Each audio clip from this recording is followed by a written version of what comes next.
Hello and welcome to Forever Rugby on Forever Sports. For today's guide on how to watch the South African side take on Australia this weekend on Saturday. It's Springboks versus the Wallabies, a test which historically has always favoured the home side, that of Australia. But the good news with it being in Australia is that you can watch it on a free-to-air channel this weekend, which means that you can get yourself sorted, get yourself ready, and when you wake up on Saturday morning, have peace of mind that you have a working stream that is going to work and you're going to be able to watch the match live and in HD as the Springboks try and win in Australia for the first time in almost a decade. Before we sort of tell you exactly what to do and how to watch both the game this weekend as well as maybe the rest of the Rugby Championship, please do smash like on the video and subscribe to the channel as well. Now, previously, and if you have used the method, then you won't be able to use it again. We have been suggesting that you use Stan Sport to watch the Rugby Championship. First of all, there is a 7-day free trial, which will give you access to, for example, both games this weekend. And if you sign up on Saturday, they could also give you access to both games next weekend. However, if you have used the trial and has expired, I think it is something like equivalent of about 400 Rand. For like 3 subscriptions to Stan Sport, which if you split among a couple of friends, it means you'll pay like 120 Rand for a month, which if you sign up now, you pretty much get the rest of the Rugby Championship. However, for this weekend, all Australian home games are shown on the free-to-air broadcaster 9 Now, and this weekend is no exception. So, if you just download ExpressVPN, and the link is in the description, you can get access to 9 Now by connecting to an Australian server, and you can watch it for free, which is pretty cool. And it does work. And the nice thing is it's no ads, for example, or anything like that. And you can just chill onto the website. So you don't have to install anything. You literally just download ExpressVPN, you connect to an Australian server, and you go to the 9 Now channel. We have checked that it does work, and so you don't have to worry about that and stuff like that. If you have any questions, let me know down in the comments below. Yeah, make sure that you don't rely on sort of illegal streams and stuff like that, because first of all, they often get taken down. They can often add a lot of bugs and stuff like that to your sort of PCs and stuff like that, or whatever device you're using. So it is on 9HD, by the way. That is the channel. So 9 and 9HD. Depending on which one you want to watch. It is at 3 p.m. Australia time, 7:30 South African Standard Time. So make sure you go and do that. You can also actually watch, I think it's the Australian women are taking on the New Zealand women in a warm-up match before that, but I don't think too many South Africans will be waking up much earlier than they really have to. So that's how you can watch this weekend. Let me know if you have any questions down in the comments below. The links to both ExpressVPN as well as 9 Now, the channel you need to watch, are also in the description. So all you need to know is down there. Please do smash a like on the video and subscribe to the channel as well. Thank you very much for watching. My name is Steven. I'll chat to you soon.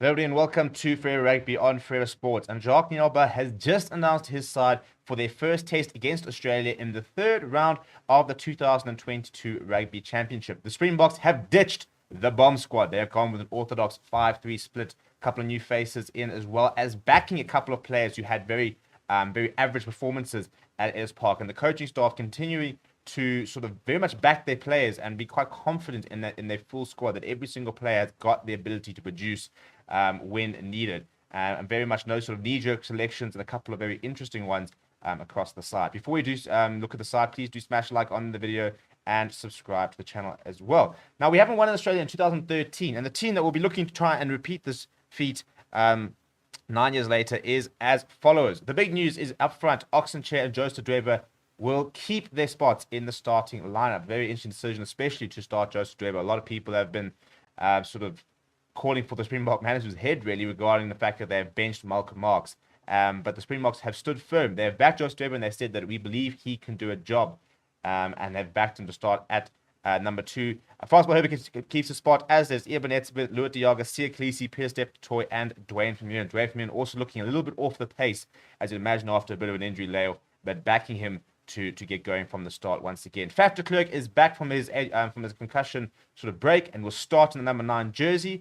Andre Pollard, Makazulama Pimpy, Damien Dale, Lenny Lakanya all continue. Warwick Galant gets another opportunity in the green and gold this year, this time on the wing, a place where he has played many times in his career, and he's very comfortable there, next to Damian Willemse. for me, what's sort of so exciting is I think we're going to see that Watchalong, Damian Willemse combination that we saw at the Stormers. And I think that, you add Lakanya in there, and I think the three of these guys could really turn it up this weekend because they are players who naturally find space, can naturally sort of see the game ahead of them very easily. And I think that Watchalong, Damian Willemse could very much bring out the best in each other. Off the bench, as we mentioned, a move away from the 6-2 split bomb squad. Adair, Malcolm Moss, Stephen Kitsoff, Vincent Koch are the replacement front row. Franco Moss and Kwaka Smith are the two other forward replacements. So Jasper Wiese has dropped out of the 23. Jaden Hensel drops down to the bench. Elton Yankees comes onto the bench as a reserve fly half. And Frans Steyn has replaced Willie Leroux in that number 23 jersey. So once again, we're seeing changes, not too many changes, but changes to start giving more players opportunities. We haven't seen much of Watchalong this year. We only saw one half of Alton Yankees, and we haven't actually seen Frans Steyn just yet. So, the management sort of spoke about the fact that, this group was the group that's going to be taking on Australia, and they're going to make a few changes when it gets to Argentina and give everybody an opportunity. All of a sudden, we're already seeing 3 players who weren't involved in the All Blacks, and not because of injury, because they weren't picked, being involved this weekend. So, we can very much see a long-term vision when it comes to the Springboks and the coaching staff, and they want to try and give players game time. They want to see where they are as a squad. They want to make sure that everybody in the squad gets an opportunity to sort of show exactly where they are at. And this sort of selection is very much with that. It's giving Alton Yankees an opportunity again. It's bringing Frans Steyn in to see if he can still do a job at this level. And I think it's also going to be, it's about time, I think, maybe that we do move away from the 6-2 split a little bit, because for the last 3 matches in a row, we have seen a backline player go down quite early, and that's kind of really messed up the entire sort of game plan. So, we're not necessarily going to have that massive impact coming from a forwards perspective, but we do have very different options in a backline perspective coming off the bench. Alton Yankees, who I think, he's a very attacking natured fly half, and so he's very good at chasing the game. For example, Australia traditionally a place where we haven't beaten them, so every chance we could be behind. But I think that also there's so many different ways you could tweak this side this weekend, which I think is probably the most exciting thing. The fact that we could be looking at, you've got 3 players, for example, who could also slot in at 15 very easily. So, when you're looking to bring on Frans Steyn, you could be bringing Frans Steyn on for Damien de Allende. You could and putting him at 12. You could bring him on for de Allende and putting Willemse at 12 and Frans Steyn at fullback. We could be seeing Watchalong shifting to fullback. We could see so many different sort of combinations this weekend, and I think it's a very diverse selection with regard to the backline players, because there are so many options, and versatility has always been very key for the Springboks. There's a lot of versatility on this bench. Franco Moss, who can cover 4, 5, 7. Kwaka Smith, who covers the entire back row. There are a lot of options here, and I think that there are a couple of players who need to have big games, the likes of Dwayne Vermeulen, the likes of Joseph Dweber. You need Alton Yankees to come on and make a statement when he does come on. You need Frans Steyn to show that he still has it. A couple of people saying that Dale is under a little bit of pressure, so it should be a very interesting side. It's very much an interesting game, rather. It's very much a side that can do the job, but they've got to pitch up. And there are a couple of players here who really need to put their hands up and start showing their world-class ability. The likes of Peter Steph Toy, who we still hardly haven't seen the best of this year. Not to say it's been bad, but we haven't seen the Peter Steph Toy that was the world player of the year. Let me know what you think of the team down in the comments below. Please do smash a like on the video and subscribe to the channel as well. Thank you very much for watching. My name is Steven. I'll chat to you soon. And we're live. Hello, everybody, and welcome to Forever Rugby on Forever Sports. The Springboks, it's a Monday, by the way. It's a Monday. And to be honest, I was actually going to be taking the day off. I was going to do what was supposed to be this show, the team prediction show, last night. I was going to take the day off today because it was actually my birthday. And then I was like, cool, so, we'll take the day off today. We're going to go play golf. We're going to get ourselves sorted. We're going to have a good time. Then we'll be back tomorrow for the team announcement. And then we got the message yesterday that the team is being announced on a Monday, which is very strange. But regardless of the fact, we have made changes. We have announced the team. We are looking for our first win in Australia since 2013, people. 9 years, by the way. 9 years. I don't know if we're actually playing in Australia next year with the Rugby Championship. So if we were to not win in either of these games this week or next week, it could very well be almost 11 years until we win in Australia again. So it's a pretty big time. In fact, having said about that, I think it's actually very important that we go and win. But we've made a couple of very interesting decisions. That is the team, by the way. That is the team. And first of all, I quite like the 23. I think it's quite an interesting combination of players. And I think that going back to the 5-3 split is probably the right decision because we have been coming a bit short with our 6-2 bomb squad split again.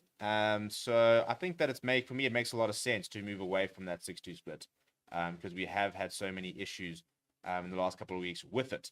But, that obviously also then that means that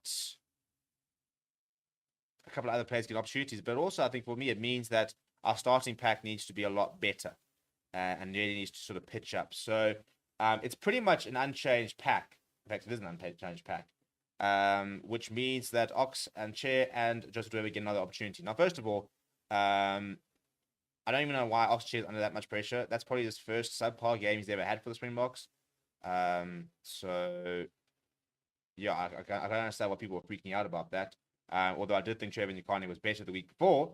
I'm not upset that Ox and Chair. I don't think there's much difference between them. And I think that he was so good in the URC. He was another run out.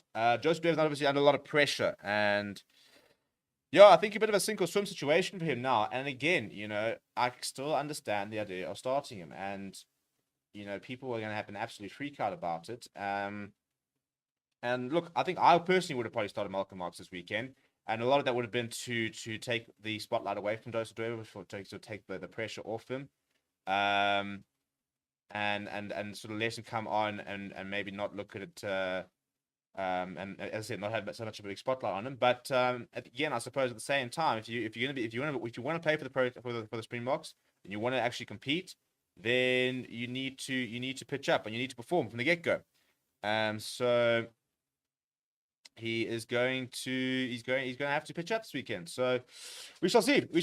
Apart from that, the usual pack, I'm not surprised. I think we will see Evan Etzebeth rotated quite soon. He has played the most rugby out of all the players in the Springbok setup this year. So I think we will see Evan Etzebeth rotated probably either next week or against Argentina. I think you'll see Salman Murat get an opportunity from the get-go because he needs a bit of time off. And then the only change in the back line is Watchalong and Faf de Klerk coming in. So Faf de Klerk has completed his protocols, his return to play protocols, and is fit to start. And they're back to Watchalong at wing. Now, let's just go through the pack. Now, I think that the frustration was that this pack didn't really manage to dominate New Zealand in that first sort of 20 to 30 minutes.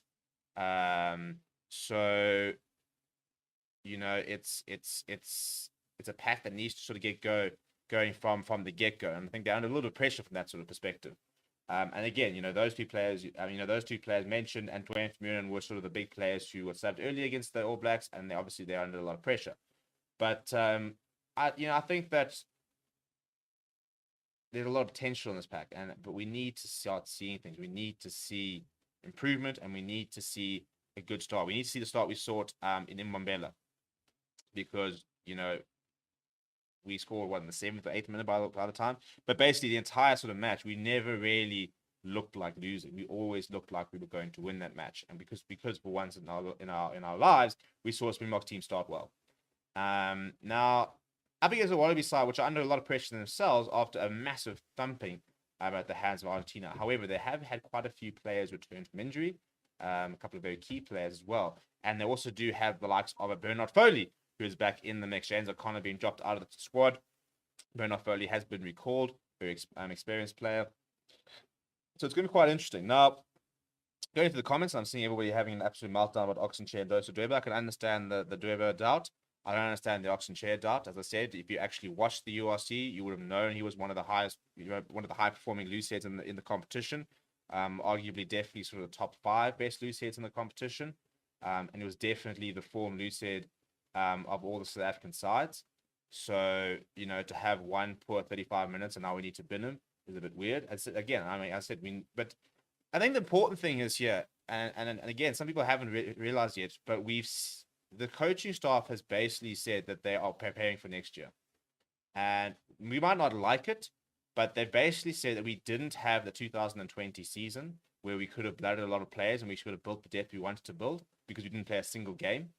And as a result, I think that they are very much willing they'd obviously like to win the Rugby Championship, and they are selecting very strong sides. As much as people are having meltdowns about them, they are selecting close to the strongest sides they can. But there's also definitely every single time we see in these selections a need and a vision to try and build depth.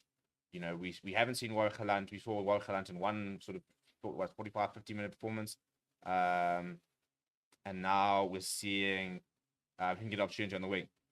We saw Alton Yankees play one half, didn't play particularly well. The Springbok coaching staff saying that he hasn't played a lot of rugby, but they know he can do a job. So bang, he's going to get an opportunity off the bench this weekend, and we are going to see, he has to step up. If he doesn't have to step up, then you have to sit there going, right, well, maybe you have to start planning without him. If he does step up, you can sit there saying, cool, well, he's had a bit of game time now. He's looking a bit like he's back to his best. Same with the France Day. We haven't seen France Day this year. So it's sad not to see Villaroo after the cameo he had in New Zealand. But again, it's not a case of Villaroo being dropped. It's a case of we want to see what France Day can bring to the table. And we think that right now, this is the opportunity to do it. So every single time we see a selection, I do understand. I can see a vision of 2023. And I'm seeing people melt down and predict massive defeats. Just try backing Oaks for once. Like Joseph David has not received a single bit of backing across 2 weeks now. And I think it's very sad to see that we can't give players the benefit of the doubt, and we can't actually understand that players will have an off game, but they still got a lot to contribute. It's like all the Alton Yankees said. Alton Yankees is going to play 50 tests for the Springboks, and there are going to be so many people that are going to be absolutely furious at the fact that he will, because he's playing his 46 tests on Saturday, by the way, if he comes on. So after Saturday, I reckon he'll probably play again next weekend. He'll be probably sitting about 3 tests short. So he could be playing his 50th test this year. Which is not bad for somebody who apparently should never play anything more than, I think people have said that he shouldn't even play club rugby. So for somebody who's not even a club rugby player, the fact that he will play 50 tests is quite funny, I find. But what are we saying here? What are we saying? So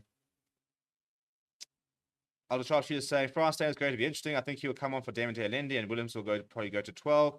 Yeah, but at the same time, I think we could also see France Day coming on for Delendi and France Day going into 12. I think what for me excites me the most about the 23 is the amount of versatility across that back, across the back line, because as I said, there are so many options you got. You can have France Day at 12, you can have France Day at 15, you can have Williams at 15, you can have Williams at 12, you can have Kalant at 15, you can have Kalant at outside centre if you really wanted to, you could have Pollard shifting to 12 if there were injuries, and Alton laying at 10. We've seen that sort of 10-12 axis with Pollard and Alton Yankees to really good effect. I would love to see Willemse slotting at 12 at some stage in this game, because I think Willemse, whilst Alton Yankees is on, I think if you see an Alton Yankees, Willemse, France Steyn, and Warwick Geland all in this park at the same time, as well as like Kanya I think that could be incredibly exciting from an attacking perspective. But there are a lot of different options, so I think that the way we use the bench will be very interesting, because there are so many different things you can do with it. Same with the forwards, for example. Franklin Foster can replace even it's or we can place Peter Steph Toy. Quacker Smith can cover the entire back three. So he can replace any of CLKC, Peter Steph Toy, and Dwayne Mullen. So there's a lot of options this weekend. So I think that whatever the issues are, whatever injuries, whatever is going wrong, there are players who can change. There are fetchers on the bench. There are players who add physicality on the bench. There are players that add pace to the game. There are players who are very good tactically, and the likes of France Day and the likes of Alton Yankees who've got a very good tactical kicking game.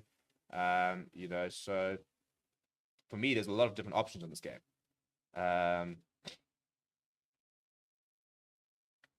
So Maura saying that Galanta's not quick enough. That's very interesting. If there's one thing I definitely did not take out of the URC, it's that Warwick Galanta's slow. So I'm not sure I agree with that assessment. Ryan saying, where's Thomas Toy? Thomas Toy didn't travel. He's not part of this current squad. He was left behind us, so we'll probably see Thomas Toy against Argentina. They can't start subbing at the 30-minute mark and still expect to win. I disagree, actually. What is the difference between, if everybody's saying that Malcolm Marx can play, 60, 70 minutes, what's the difference between him playing 60, 70 minutes from the get-go and being replaced for the last 10, as opposed to playing, putting on 30 minutes, playing 50 minutes from the bench? I personally think that we get too obsessed about the first 15, 20 minutes. As much as I say we need to start well, I'm quite happy to see players coming off the bench to really good effect. Because it's worked in the past. It can work. Yeah, I mean, again, you obviously don't want to be chasing a game, but there's a lot of logic to it. Same as players came back from injury, starting them, because if they're playing badly, they can be taken off, and if that person that they take them off for gets injured, they can come back on.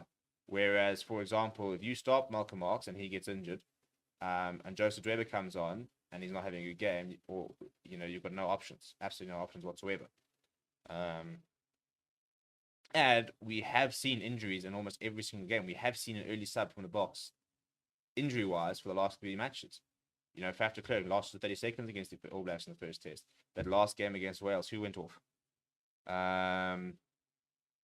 Jason Colby went off against Wales, and we had him without most of the game. We saw Jesse Creel go off last week early on. So we have had injuries very early across the last 3 tests. So the idea of versatility for me is quite important. Contender says, Alton better step up. I would have preferred 21 Henderson, 22 Steyn, 23 LaRue. Fun fact, Kalant's record in the 14 jersey, 1 game versus Canada, he scored a try. Whereas Nikani give him a chance at 3/18. Ethan says, really can't see why Fussy was left out. Perfect situation for him to start. He got ahead of Mapimpi, I don't agree. Tabu says, I was hoping Andre would start at 12. Not saying Dan Lindsay has played badly, but I'm just curious to see if the Quinn's form translates to Boca. We will see Andre Esterhuizen start at 12 this year, I'm pretty sure. It wouldn't surprise me if he starts next week, for example. And I think he'll probably start back-to-back tests in Argentina, or against Argentina. Just Rock TV says, happy to let players given a chance to redeem themselves. Must show belief in all players in the squad. I like that. Keenan says, interesting selection. Would love Billy in the mix, but only 23 players can be chosen. Albie says, our record isn't great in Oz. Should we not have gone with the strongest team first, then try these guys out? It says, nothing wrong with Ox. Whoever needs to sort out a set piece. Dorian and David Dillon need to step up a notch. Happy to see Faf back. David says, whoever needs our support, the more he sees positive remarks, the more confident he can become and show what he can do. Let's just back our team and coach staff, win or lose. How do you balance versatility whilst ensuring the back specialize in their role? I actually don't know, to be honest. I don't know what the answer is there. And I suppose maybe the answer is within your franchise. You kind of hopefully get to play predominantly in the role that you will. But I mean, for example, Damian Willemse has been fantastic at 12 for the Stormers, and he will go back to being a 12 for Stormers, and yet has played very little. Well, I suppose he played more than probably thought he was going to. But he's not going to start 12 for the Box, for example. But Soda says, my only worry is France age. Will he still be able to play come the World Cup? Well, we're going to have to wait and see, And if we don't see him now, then we don't know. So again, you play France Stain for a couple of games, and if he's playing badly, you can sit there going, shit, maybe we need to look at somebody else. But if he plays well and he doesn't look like he's out of his depth at all, then that's fine. Then we're happy with him, and we reckon he can make the World Cup. But if you don't play him, then you'll never know.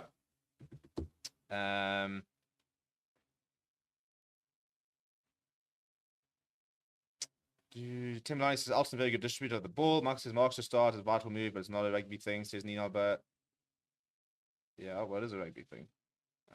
If you want to try and start suggesting it's another thing, then you can get off the stream. Because, there are rugby reasons about it. Every player must get a second chance. We are glad and no one ways. Daniel says, Kalant/Willemse combo were brilliant in the URC. We'll be excited to watch the Box. I'm glad somebody picked up on that, because that is something that I said in my team announcement video. Kalant and Willemse, those two together are very, very exciting. And they feed off each other. And I think that those two are going to find a lot of space this weekend. And so I think for me, that's one of the most exciting selections, the fact that we're going to see those two playing in amongst each other. And we saw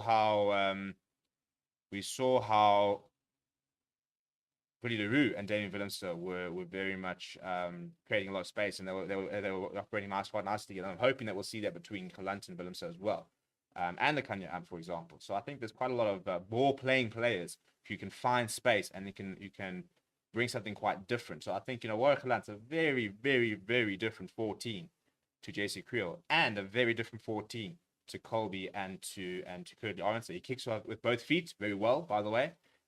He's a player who spots space. He's very good in the counter attack. And again, not necessarily in just sort of X factor speed, for example, but he sees space, he creates space, and when he's on form, Kalant makes things happen. And again, everyone's having an absolute meltdown after his 14 minutes against Wales, where he wasn't phenomenal, but Warwick Kalant was one of the best players in the URC. So give him an opportunity, let him start, let him see what he can do. Why can't Evan Ruiz get a chance to play? My advice for you is to just be patient, because I think you're going to see him against Argentina. Tom Bailey says, still let the box love from Fiji. I feel coach need to play players at their natural position because a bad performance can hurt their confidence. Contender, happy birthday, says happy birthday, Steve. Thank you very much, Contender. I appreciate that. Angus saying, I would love to see the team defend in the position as selected, but attack like they did against the All Blacks with Damien Williams as the first receiver. Richard says the team are likely to win if they stop errors and stay disciplined. Nicely says, I think Strauss can make the World Cup. After all, Alan Wynne-Jones is on course. Alan Wynne-Jones is going to play there next year. I mean, it's bizarre. How he keeps going, I've got no idea.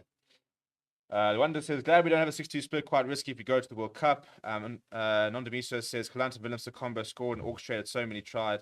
The Stormers looking forward to seeing them together.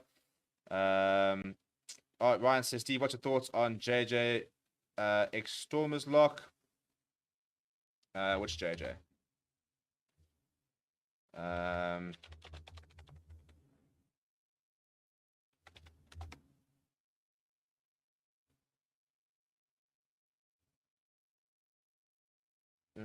So I'm just trying to BK, happy Steve, get plenty of beers in for tonight, chap. Yeah, we're gonna need it too. Playing blooming Liverpool tonight. It's gonna be a disaster.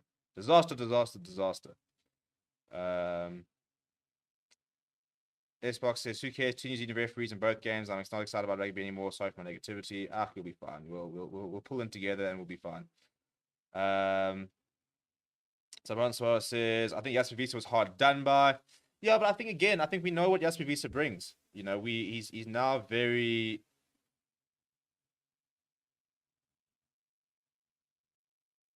I think he's very. I think he's pretty comfortable now in the box setup. So, I think that we will probably see him, at the end of the tour quite a lot, playing in familiar conditions for him. But I think that's also the nice thing, Jasper Visa's come in and he's played well, and he's now like, cool, well, we can back him. He's part of the setup. We now know exactly what he can bring. Quagga Smith, for example, very comfortable in the setup. So Jasper Visa, I think, is unlucky, but I think Quagga Smith's versatility is always going to have him ahead, because Quagga Smith can cover 3 positions, Jasper Visa covers 1. So Jasper Visa works very well in the bomb squad. But it's a bit limited when it's only a 5-3 split because he doesn't cover as many positions as Quagga Smith does, which you can understand. Seeing the press conference, by the way, it's just started. We'll have that up. So Jesse Creel is still concussed, so he wasn't available for selection. Is the news coming out of there? I think we'll probably see Kobus Renoff back quite soon, but I don't think he was ready for this weekend. He is still coming back from quite a long injury. Josaka TV says, if we have good lead changes, would like to see with 25 to go. Smith at 8, Willems at 12, Steyn to 15. David must throw in properly, man. He had, to be fair, he had 1 skew line out. So let's see how he goes this weekend. Mark says, Steven, you should be open to, well, first of all, please get my name right. Please spell my name right. It's like the one thing I'd like in my life. You should be open to positive criticism without taking offense. It's not hate on players. Come now. Yeah, but Michael, you just come in here and very, very negative the entire stream, and they're having a meltdown. And I don't do meltdowns. If anybody's been here for long enough, I don't do meltdowns, people. I don't do meltdowns. Again, as I said, and somebody said it very well. Right now, Joe Sturgeon needs our support. If he plays badly again this weekend, he's not gonna keep getting picked if he's playing badly. But he's had 1 bad game, and he deserves another opportunity, and he deserves to be backed by us. You spend 7-8 years at professional level getting yourself to this position, and you deserve to have that opportunity. You deserve to show everybody what you did, because before he went to France and things have slowed down a little bit, he was probably one of the best hookers in the country. So go and ask a Cheetahs fan, for example, if Joseph Dweba should be a Springbok after all that he did for them, yeah, all those years ago. Go and ask Stormers fan right now. Go and ask Stormers fan right now, even after that game. Go and right now. Are you upset that he's coming? And they're gonna sit there saying, no, we've got a world class player in at hooker. You know, we've replaced Bongi Manambi. So yeah, Ryan says ex-Stormers, it's JD trickling. Okay, I'm with you. Do you think he can make the box squad in the future? I think if he had stayed in South Africa, I think he would be in the box squad now, personally. You know, I think I really rate JD Schickling. But I think that it's very difficult for you to I think it's very difficult for you to make a box squad whilst being based in Japan. If you are playing top 14, you're playing in the Premiership, I think you can make a box squad, but I don't think very few players make a box squad from Japan. If you're already in the box squad, you usually keep your spot playing in Japan, but very few players will make the box squad from Japan. So I mean, he's 27 years old, so it's a bit frustrating because I think, as I said, if at stage here, then I think he could have been he could very much have been on the Springbok radar. Xander says 100% back in his 23. I think the coaching staff is doing a brilliant job in prepping us for the World Cup. Dale Newton says 6-2 will be back. 2 engines beats 2 spoilers 90% of the time. Fresh forwards win the games. I'm really not getting touchy, Michael. Like, I'm really not. So if you think I am, then I think you just want me to be, because I'm really not going to get touched. Chief, it's a nice day outside. It's sunny. I want to go have a beer later on a Monday because I can. And yes, and it's not even a rugby channel. It's actually a sports channel. So I know I don't want to go into your spelling, but I need you to get your facts right. First of all, factually, my name is not spelled like that. Factually, this is Forever Sports, and it's a sports channel. So factually, you're right. It's not a rugby channel, nor it's a spelling channel. It is, however, a facts channel. So factually, get my spelling right. I'm not asking too much. Come on. If you're gonna tell me I'm not taking criticism, well, at the very least, spell my name right. Somebody else did it the other day. They corrected, and they were like, "Sweet." Got to preach the sermon out here.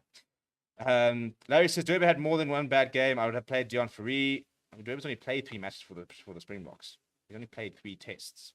So, Ryan says, as a Storms fan, I'm absolutely delighted Dweba has joined us. Exactly. Ryan says, cheers, champ. Thanks for the great show. Shot Rich, I'll reply to your message now. I would appreciate it. James says, Evan Lewis is more than ready. Kalanta's a dangerous player. Thanks so much, S-Bok. Look, Mike, just take a hike, Chief. I really don't care. I'm here to chat about rugby and chat about sport. So factually, you're just being irritating now. But yeah. So I think, yeah, looking at this team, we're going to wrap up in a little bit because I've got a few things to do, and we're going to have the press conference up later. But I want to talk about something, and I've forgotten about what it is. That's left me, I think. Nope, can't remember. What I will say, because again, I think it's worth repeating because a lot of people have been asking about me. If you go back to I see that people like Evan Lewis, for example, are coming up once again. If you go back to the press release when they announced the squad, Jacques Ninalba said that this is going to be the squad for Australia, and there'll be a different squad for Argentina, which means that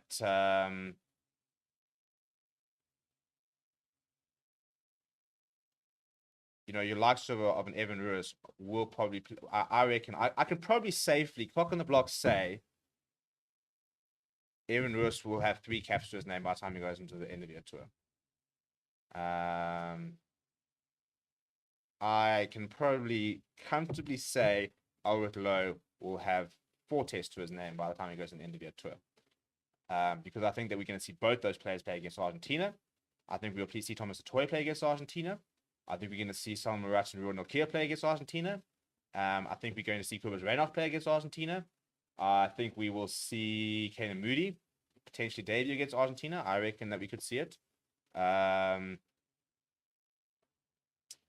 So, again, in terms of worrying about players you're going to play, let's wait to the end of the Rugby Championship because we are 2 matches in. We've already seen Kirkley Orenser, for example, come in and take his opportunity. We've already seen a couple of players really stand up, seen a couple of players fall to the side. But I reckon by the end of the Rugby Championship, we're going to be sitting with probably a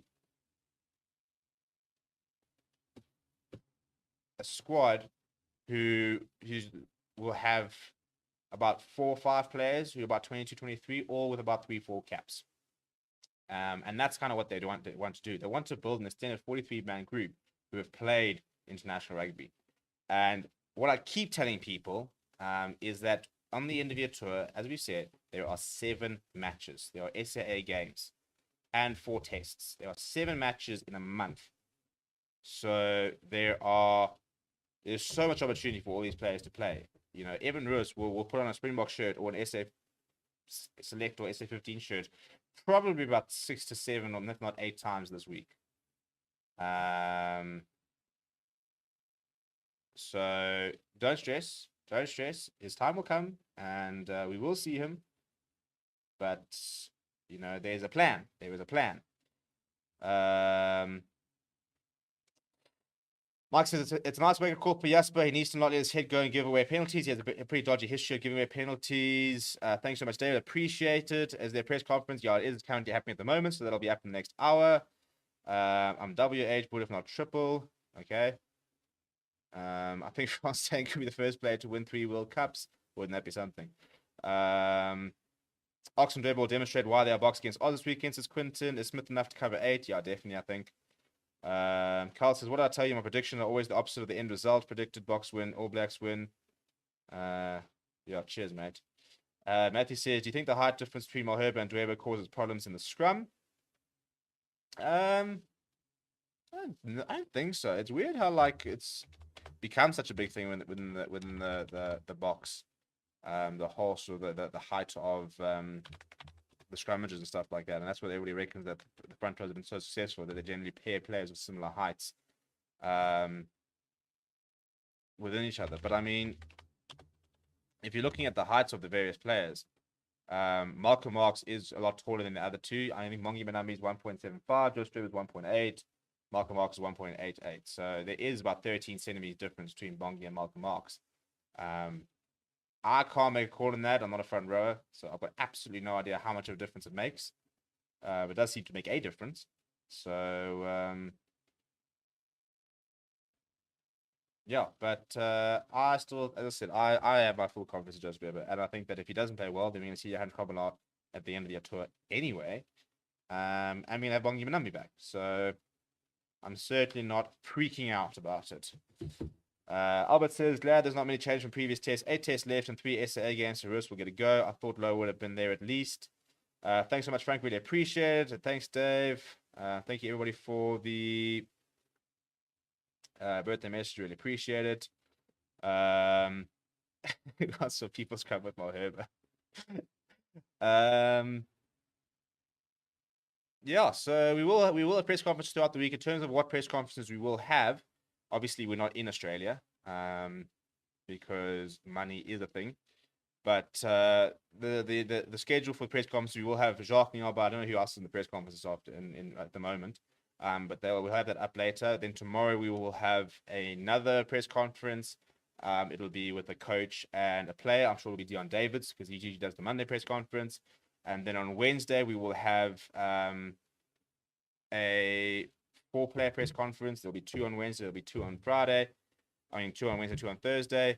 Then on Friday, it's the captain's press conference, which is with Sia Khaleesi and John Diaz Stick. That's quite early on Friday. And then on Saturday is the game itself. I don't know if we're going to be able to do the press conference on Saturday. I don't know if they're going to do a virtual one. If they don't, unfortunately, we're not there. But we will have press conferences throughout the week. People, thank you very much for all of the birthday messages. I appreciate it. I'm going to go and finish the last bit of work so I can have a beer and just chill a bit. So, yeah, thanks so much for jumping on and for getting involved in the stream. As always, very appreciated. Please do smash like on the video and subscribe to the channel as well. As somebody says, maybe we can get to 17,000 today because we are sitting with two more people. 2 more people subscribe and we're on 17,000, which should be quite cool. But yeah, people have a fantastic day. Keep safe, keep well, and we'll chat to you guys tomorrow in our usual return to the sort of daily news show. But that's the lineup, and let's wait and see what happens. Thank you. Thank you, Jacques. Thank you, Evan. Jacques, I think the obvious thing is if you can just run us through the changes. We know on wing there's obviously an injury, the decision at scrum off, and then obviously the bench going 5-3 split this time. Yeah, no, yeah, obviously the changes, if I take it from fullback or from 15, is obviously Warwick is in for Jesse.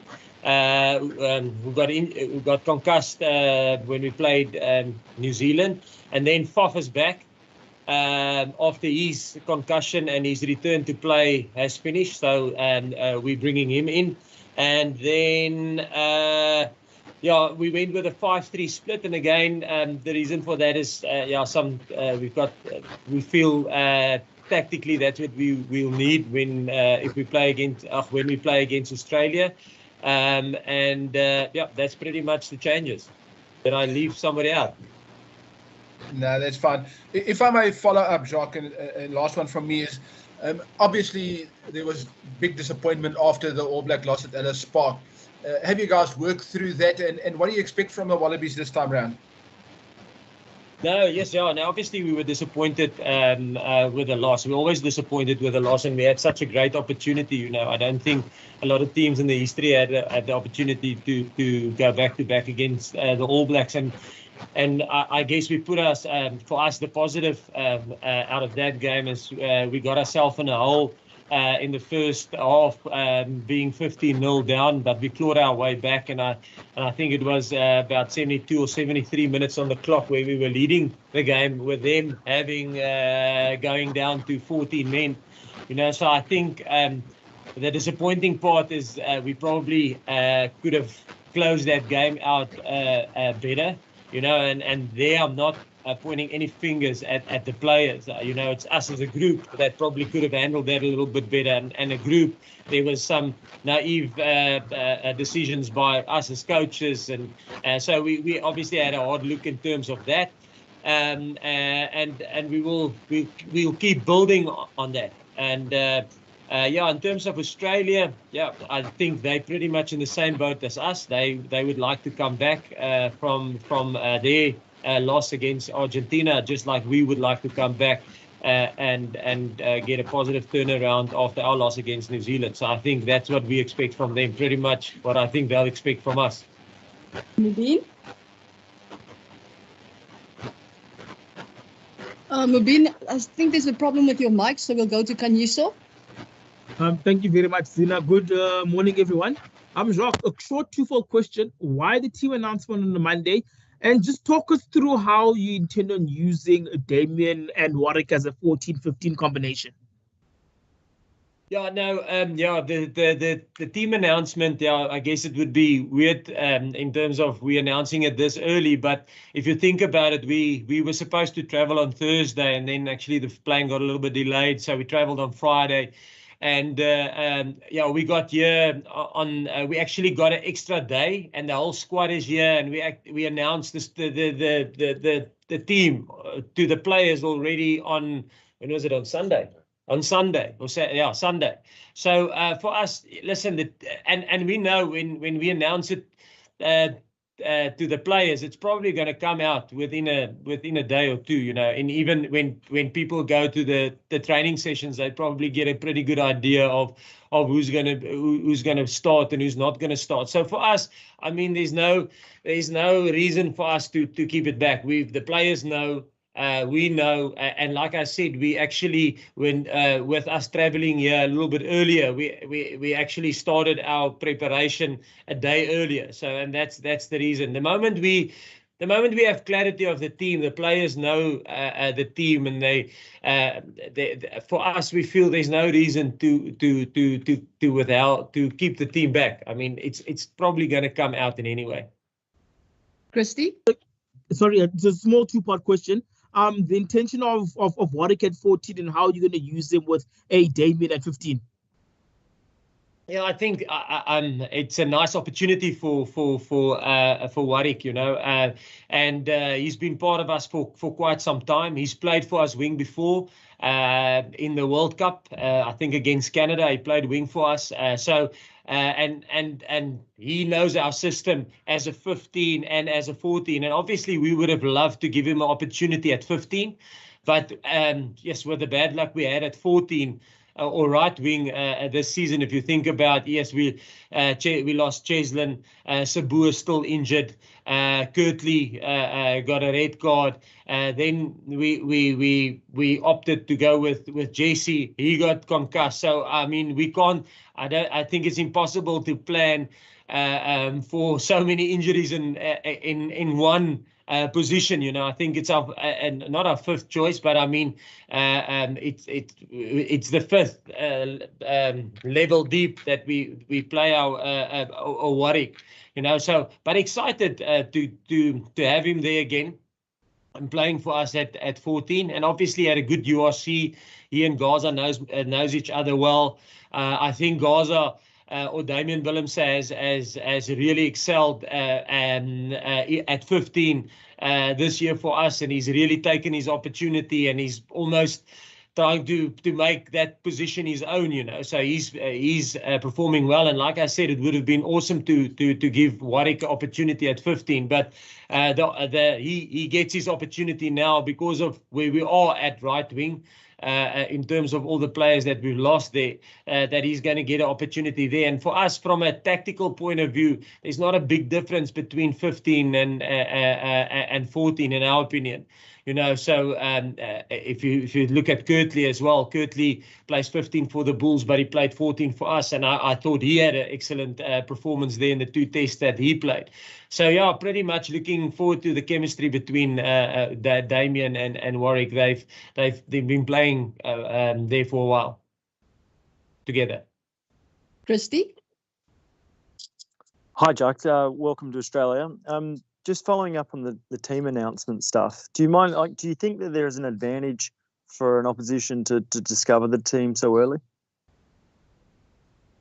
Yes, like I said, for us, I don't know. I think that's probably something you'll have to ask our opposition. But for us, I feel we've got a pretty good idea of who's going to play against us, or the team that will get selected on Saturday from Australia. I mean, you probably wonder about 1 or 2 positions, maybe, you know. So I think in terms of that, coaches normally have, we normally have a good idea of who's going to play against us in any way. So I'm not sure if that's benefiting them or not.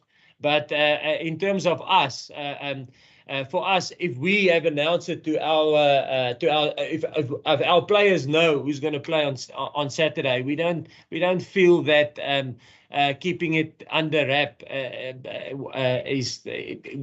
it's better for us to announce it, get it out of the way. The players can settle. We can start training, and it is what it is. Lloyd? Yeah, and if I can just ask one more, there's been, criticism perhaps labelled that the Springboks didn't, name Malcolm Marx to start again this test. But do you think that the benefit of building depth and depth within the squad actually helps the Springboks ultimately on their quest to win another World Cup?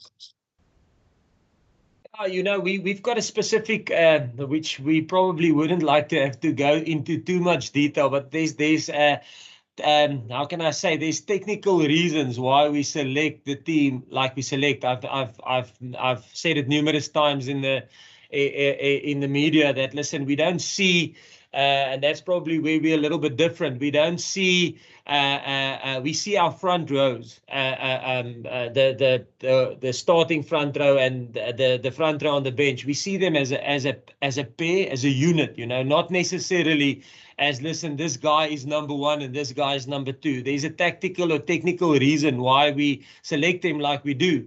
And we wouldn't like to go into too much detail and give too much of our game plan away. But there's a reason for that. The players know it. and as long as they know it, they buy into it, and it's an open and honest discussion with them why we do things the way we do, and the players are happy with it. We are happy and comfortable with it, and that's like I say, yeah, it's normally there's a technical plan to that, yeah. Guys, could I please ask that you just ask one question? There's a whole lot of hands that are raised. So we just to get through everybody, if that's fine. Lloyd, we can go to you. Thanks, Zina. How's it, Jacques? Yeah, just a word on Dwayne, if you can, please. How he's come through the week. You know, what you're expecting from him this weekend. How's he been looking? Are you expecting more minutes out of Dwayne this weekend? And just what kind of shape do you think he's in at the moment?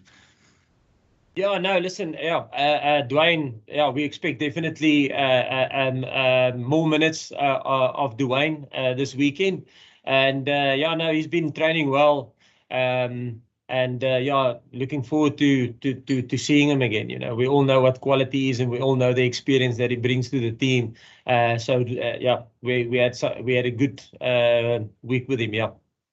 Tony. Hi, Jacques.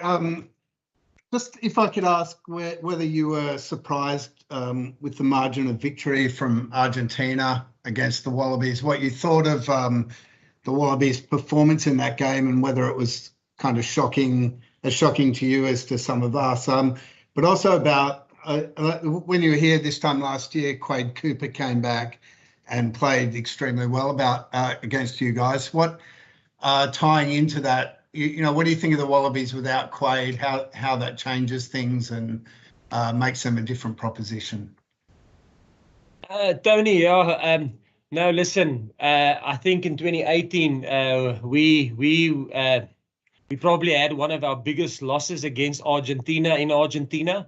So for us, we know how tough it is to go and play there and to get a victory there.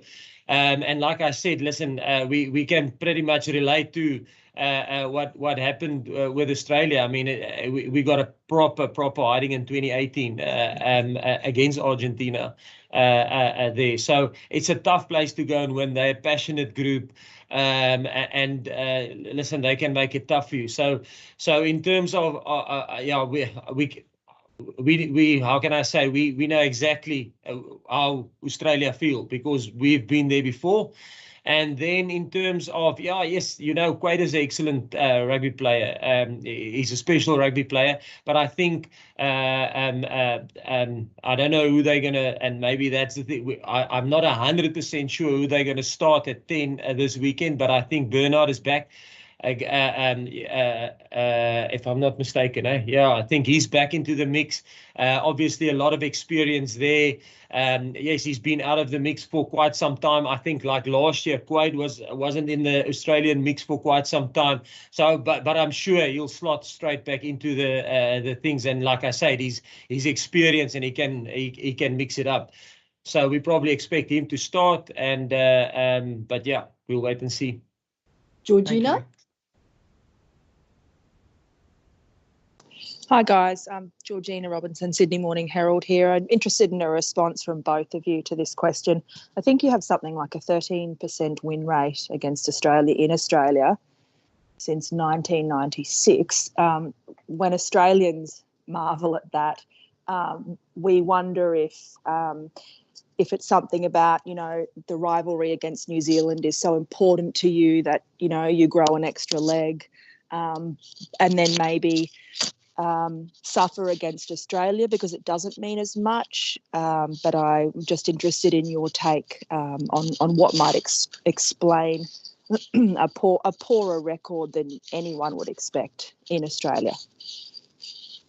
No, I would say, listen, we definitely, there's no difference. If you represent your country, and I'm sure Australia will say the same, when you represent your country, if it's against New Zealand, if against Fiji, if it's against Australia, if it's against Namibia, I mean, you want to produce a performance that your country would be proud of. So it's not that we have an eye on New Zealand and then we take a lesser stance against Australia.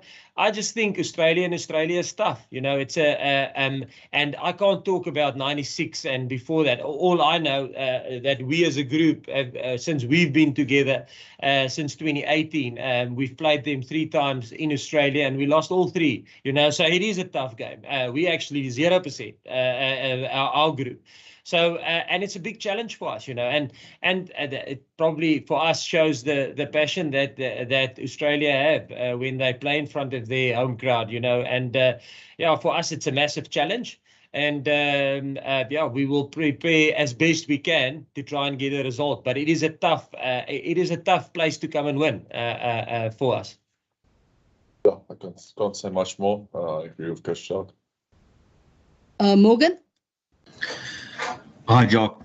Jock, was France always tipped, or was he in the plans to get a crack against the Wallabies? And are you happy with his match fitness, taking into consideration he hasn't been on the park since 28 May against the Griquas? Yeah, no, yeah, we like France. Obviously, France had an injury, and like I mentioned, I think when he got injured against Griquas in the Currie Cup, we said, listen, in the Wales series, he needs to get through his rehab, and he's a guy that we will bring into the squad the moment he's done his rehab and he's back to full fitness. So he's actually, before we got him into our squad, he was busy with the preseason with the Cheetahs. So pretty happy with where he's currently at. Obviously, not playing game or having game time, I mean, that's unfortunately where we are in terms of playing rugby championship now, and how can I say, we compete internationally in the Southern Hemisphere, but we compete from a club or franchise level in the Northern Hemisphere. So our seasons are a little bit malaligned in terms of that. So, and that's the same thing for France. It's the same thing for Dwayne. You know, there's no club rugby currently where we can let our players play and see where they are currently at. We can only see it in training sessions, and that's why we want to push the training sessions intensity to as high as we can, and as close to match intensity as we can, to make an assessment on the players. And obviously we wouldn't have selected France if we don't think that he's up to standard. So yeah, pretty much looking forward to see what France can bring. Obviously Willie, we know what we have in Willie. Willie can, if we're behind like we were at Wales, 18 points down, he can come and change the game for us. We know he can close a game out for us if he has to. But it is a nice opportunity for us to see what France can bring to the party. And we know last year when we played New Zealand in the Rugby Championship, France came on in the last 40 minutes when we beat New Zealand here in Australia, and you know he had an unbelievable game. So we know what he can bring, and he's very experienced. So yeah, just looking forward to see to get France back into the mix and to get him on the park. Guys, we are running out of time for the English section. If there are fewer Afrikaans questions, then we can take more English ones in a little while. But for now, let's just take 2 more English questions and then see what the update is for Afrikaans. So our international media, just stay on and let's see if there's time. Craig Lewis. Thanks, Zina. Sorry, Jacques. Just over a year away to the World Cup now. Just how challenging do you find the selection juggling act in terms of obviously having an immediate challenge at hand in terms of the test matches you've got in the Rugby Championship and obviously the end of year tour, but fairly limited time to also balance the game time and building depth. Just in terms of your selection decision making, how challenging is it at this moment?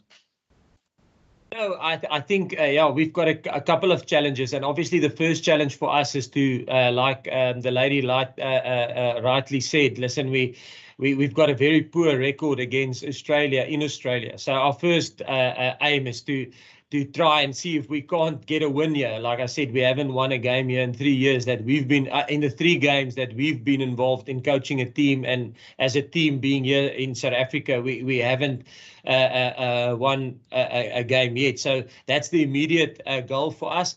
And then the next goal is we're playing for the Rugby Championship, you know, and I think it's a very tight affair currently between the 4 countries, and we would like to win the Rugby Championship. But I would lie and be dishonest if I say, listen, there isn't, let's call it half an eye on the World Cup. You know, we know last year our big challenge was the British and Irish Lions, and we wanted to perform there because it's such a rare competition. This year we do have a little bit, we can be a little bit creative in terms of team selection and building squad depth and giving guys opportunity. But I don't want to say that and people think we devalue the Springboks. We don't. Our first aim is to get a proper performance going against Australia on Saturday, which is a tough gig here in Australia, and to try and almost change the boards, if there's a saying like that, and then obviously to win the Rugby Championship. But yes, we do also have half an eye on the World Cup and building squad depth. Yeah, so it is I won't say it's a juggling act, because winning is still the most important thing. But if we can, and if we do have momentum, we would like to be a little bit creative and serve another strategic objective, which is building squad depth. Ross? How's it, guys? Jacques, Elton coming in there on the bench. Obviously, we haven't seen him since the first test against Wales, a difficult one for him, you know, with those his first minutes of the year. How's he been looking in training, and do you think he'll be a lot sharper and, you know, more composed now against Australia after getting a few more, another month or bit in training with you guys?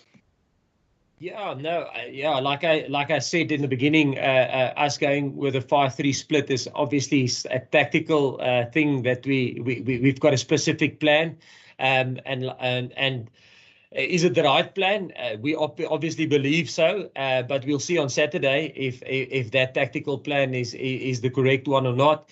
But yes, no, in terms of Elton's form, like I said, with all the other players, Elton, with Dwayne, with France, you know, even Warwick hasn't played since he played against Wales in the second Test match. So a lot of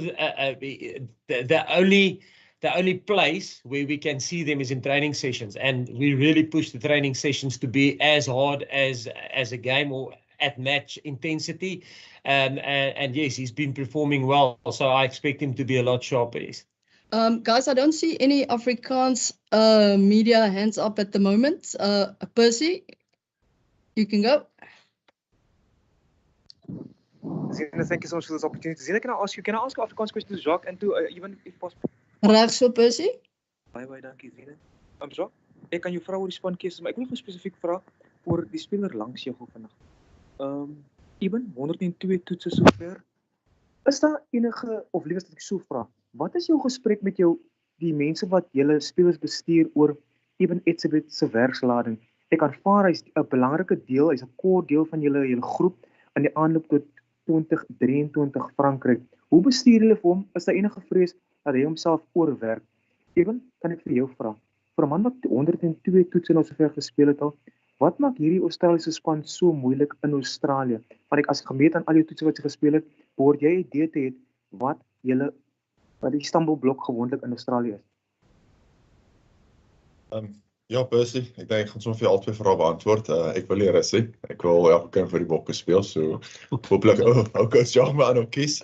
My liggaam voel goed en ek voel nog jonk. En ja, dit is net vir my lekker om deel te wees, en ek dink ons het planne hierdie week as 'n ou dalk bietjie meer gespeel het om bietjie meer in te raak by oefening en so. Ek meen ek is regtig happy om te speel, en dan ja, op Australië, ek dink as Jacques het ook geantwoord in Engels, is 'n moeilike span, dat is een van die top rugby nasies om teen te speel, en ek meen by die huis gaan hulle altyd 'n goeie rekord hê. Ek glo ons rekord teen hulle in Suid-Afrika is net so goed. So dit gaan 'n dit gaan 'n ongelooflike challenge wees vir ons. 'n Great toets. Ons het nou 2 weke wat ons teen hulle speel, so ja, ek dink die manne is reg. Ek dink regtig gaan 'n lekker uitdaging wees vir ons almal uitsien. Jacques, kan jy tog antwoord asseblief vir my net van 'n afrotter se punte af die ervare speler se werkslading en hoe julle hom bestuur? Ja, nee, Percy, dis iets wat ons dophou, jy weet, maar nie net op toetsvlak nie, jy weet, ook deur die jaar by die clubs en hoeveel minute hulle speel, hoeveel hulle gestart het. So ja, werkslading, ons probeer altyd die spelers as ons kan, probeer ons hulle werkslading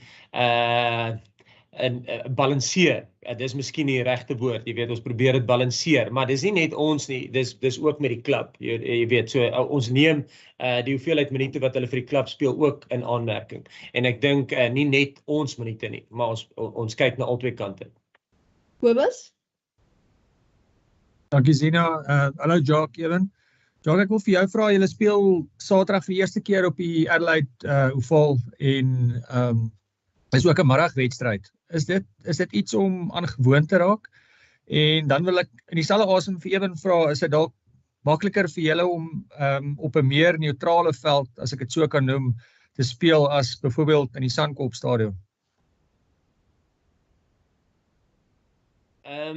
Ja, weet jy, ja, ons het nog nie, ek persoonlik was nog nooit in Adelaide nie, maar hier is van ons spelers bestuur wat al hier was van tevore, die sewes is gewoonlik hier, so was al hier, so daar is 'n paar van ons wat al hier gespeel het, en ja, dit wat hulle ondervind het toe hulle hier gespeel het, deel hulle met ons, en nee, wel, in terme van die middagwedstryd, ek het nog nie 100% na die weer gekyk nie, maar vandag het dit katte en honde hier gereën, so of dit 'n middagwedstryd is, ek weet nie wat die temperatuur hier gaan wees nie, maar dis redelik koud hierso nou, so ja, nee, ek dink nie, dis iets wat ons al lang gedink het nie, nee. Ja, net van my kant af, ek dink kan nie regtig sê is 'n neutrale veld. Ek meen, ons is nog steeds in Australië, moes al die pad getravel het. Wat ek wel kan sê is toe ons by die lughawe geland het, wat was dit, Saterdag, toe was so ongelooflik baie Suid-Afrikaanse ondersteuners en hopelik kan ons almal hulle daar hê, want ek en ons weet 90-95% van die skare gaan vir die Aussies skree, so is vir ons 'n wegtoets en so ek vroeg gesê, dis 'n lekker uitdaging vir ons. Ons het nie 'n goeie rekord in Australië nie, maar ons kry nou 2 kansse in 2 weke, so ek dink die manne sien uit. Guys, is there any further Afrikaans questions? Because then we could take 1 or 2 in English. No? Can you stop? Thank you very much, Zina. Yeah, a quick one on how you guys are planning to disrupt Australia's mode, because it's one part of the Bok game that did come under, not under pressure per se, but was well met by New Zealand in the 2 matches. What was that? I'm saying that how do you guys intend on actually improving the maul, especially when you look at how the All Blacks counted the maul very well in the past 2 test matches? Yeah, I think like I say, every test match is a new challenge. We know we have things to work on. Obviously, mauling is one. I think we did get reward on a few mauls in the game, penalties and penalty advantage. But probably we're looking to get a bit more. But yeah, it's something we'll work on. Obviously, Australia will look at us and they know we do like mauling, so they'll get plans to stop that. So yeah, I mean, we're going to have to see on Saturday whose plan is better. And then last question, Nathan. Thank you, Zina. Jock, in your coaching philosophy regarding player selection or policy, do you pick the best players to start a game? I mean, nevertheless, most occasionally it seems to work for the box system. I just wonder your opinion on the question, because in the previous presser regarding their selection, your answer was very vague. I quote, a privilege. Can you just expand on it for the general public in layman's terms? Yeah, sometimes, what I meant is sometimes when we do make a team selection, like I mentioned numerous times before, we sit down the whole group, and when I say the whole group, the physios, the doctors, the administrative people, and we discuss in front of everybody why we go with a specific selection, and it's a tactical plan. And when I say privileged information, sometimes there's something that a coach discuss with a player. And if you ask him, and that's what we do, we ask him, listen, do you like this to come out in the media? And they say no. They want this is between me and him. Then that's what I mean privilege. We always said to the media, and I think to you guys, that we want to be as open and transparent as possible. But sometimes there's something that a player, that a coach, that's some of our tactics that we don't want out there. Some of our IP that we don't want out there, and maybe I was wrong in saying that it's privilege, but it was a discussion between myself, the other coaches, in terms of tactics, in terms sometimes, like I say, it's something personal with a player that you don't want to discuss and don't want out in the media, and then we have to respect that, and that is that's as truthful as I can be. And it's honest. It's Eben will know. Everybody would know. And I think if you ask a player, they will say, "Listen, that's how it works with the box. We are open and honest about everything." But sometimes we, from a tactical point of view, we don't want to share some stuff in the media. And in terms of select your question, and do we select the best players? Or I think that was your words. We select the team, and like I mentioned before, we don't necessarily see if you take the front row, and you were talking about the front row, we don't necessarily see we see the front row as a unit, and they operate as a unit. There's certain boxes that the guys who start have to tick in a specific test match, and there's a tactical reason why we select it like that. The players know what is those the goals that they will have to, the guys who start the game, they know what goals they need to achieve, and sometimes they achieve that in 35 minutes, sometimes they achieve it in 50 minutes, sometimes they achieve it in 20 minutes, but there's certain things that they will have to achieve. And the moment they achieve it, and we feel it's the right time tactically, then we will make a substitution. But I think where it's different with maybe other teams, we don't necessarily see it as two groups, the starting pack and the bench. We don't see it as two groups. We see it as a unit. And that's, I hope it answers your question and it gives a little bit more clarity to the public. But that's how we see it. We see it as a unit, not as a division. There's 15 guys starting and then 8 guys on the bench. That's a substitute. No, we see it as a unit. It gives us a tactical advantage. Guys, thank you so much. That concludes our press conference for this evening. Hello and welcome to Forever Rugby on Forever Sports. For today's guide on how to watch the South African side take on Australia this weekend on Saturday. It's Springboks versus the Wallabies, a test which historically has always favoured the home side, that of Australia. But the good news with it being in Australia is that you can watch it on a free-to-air channel this weekend, which means that you can get yourself sorted, get yourself ready, and when you wake up on Saturday morning, have peace of mind that you have a working stream that is going to work and you're going to be able to watch the match live and in HD as the Springboks try and win in Australia for the first time in almost a decade. Before we sort of tell you exactly what to do and how to watch both the game this weekend as well as maybe the rest of the Rugby Championship, please do smash like on the video and subscribe to the channel as well. Now, previously, and if you have used the method, then you won't be able to use it again. We have been suggesting that you use Stan Sport to watch the Rugby Championship. First of all, there is a 7-day free trial, which will give you access to, for example, both games this weekend. And if you sign up on Saturday, they could also give you access to both games next weekend. However, if you have used the trial and has expired, I think it is something like equivalent of about 400 Rand for like 3 subscriptions to Stan Sport, which is split among a couple of friends. It means you'll pay like 120 Rand for a month. Which if you sign up now, you pretty much get the rest of the Rugby Championship. However, for this weekend, all Australian home games are shown on the free-to-air broadcaster 9 Now. And this weekend is no exception. So if you just download ExpressVPN, and the link is in the description, you can get access to 9 Now by connecting to an Australian server, and you can watch it for free, which is pretty cool. And it does work, and The nice thing is it's no ad, for example, or anything like that. And you can just chill onto the website. So you don't have to install anything. You literally just download ExpressVPN, you connect to an Australian server, and you go to the 9 Now channel. We have checked that it does work, and so you don't have to worry about that and stuff like that.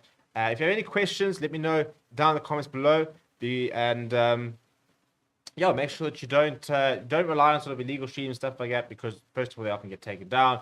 They can often add a lot of bugs and stuff like that to your sort of PCs and stuff like that, or whatever device you're using. So it is on 9HD, by the way. That is the channel. So 9 and 9HD, depending on which one you want to watch. It is at 3 p.m. Australia time, 7:30 South African Standard Time.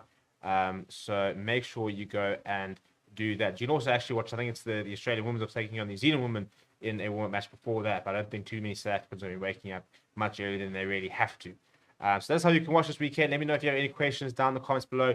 The links to both ExpressVPN as well as 9 Now, the channel you need to watch, are also in the description. So all you need to know is down there.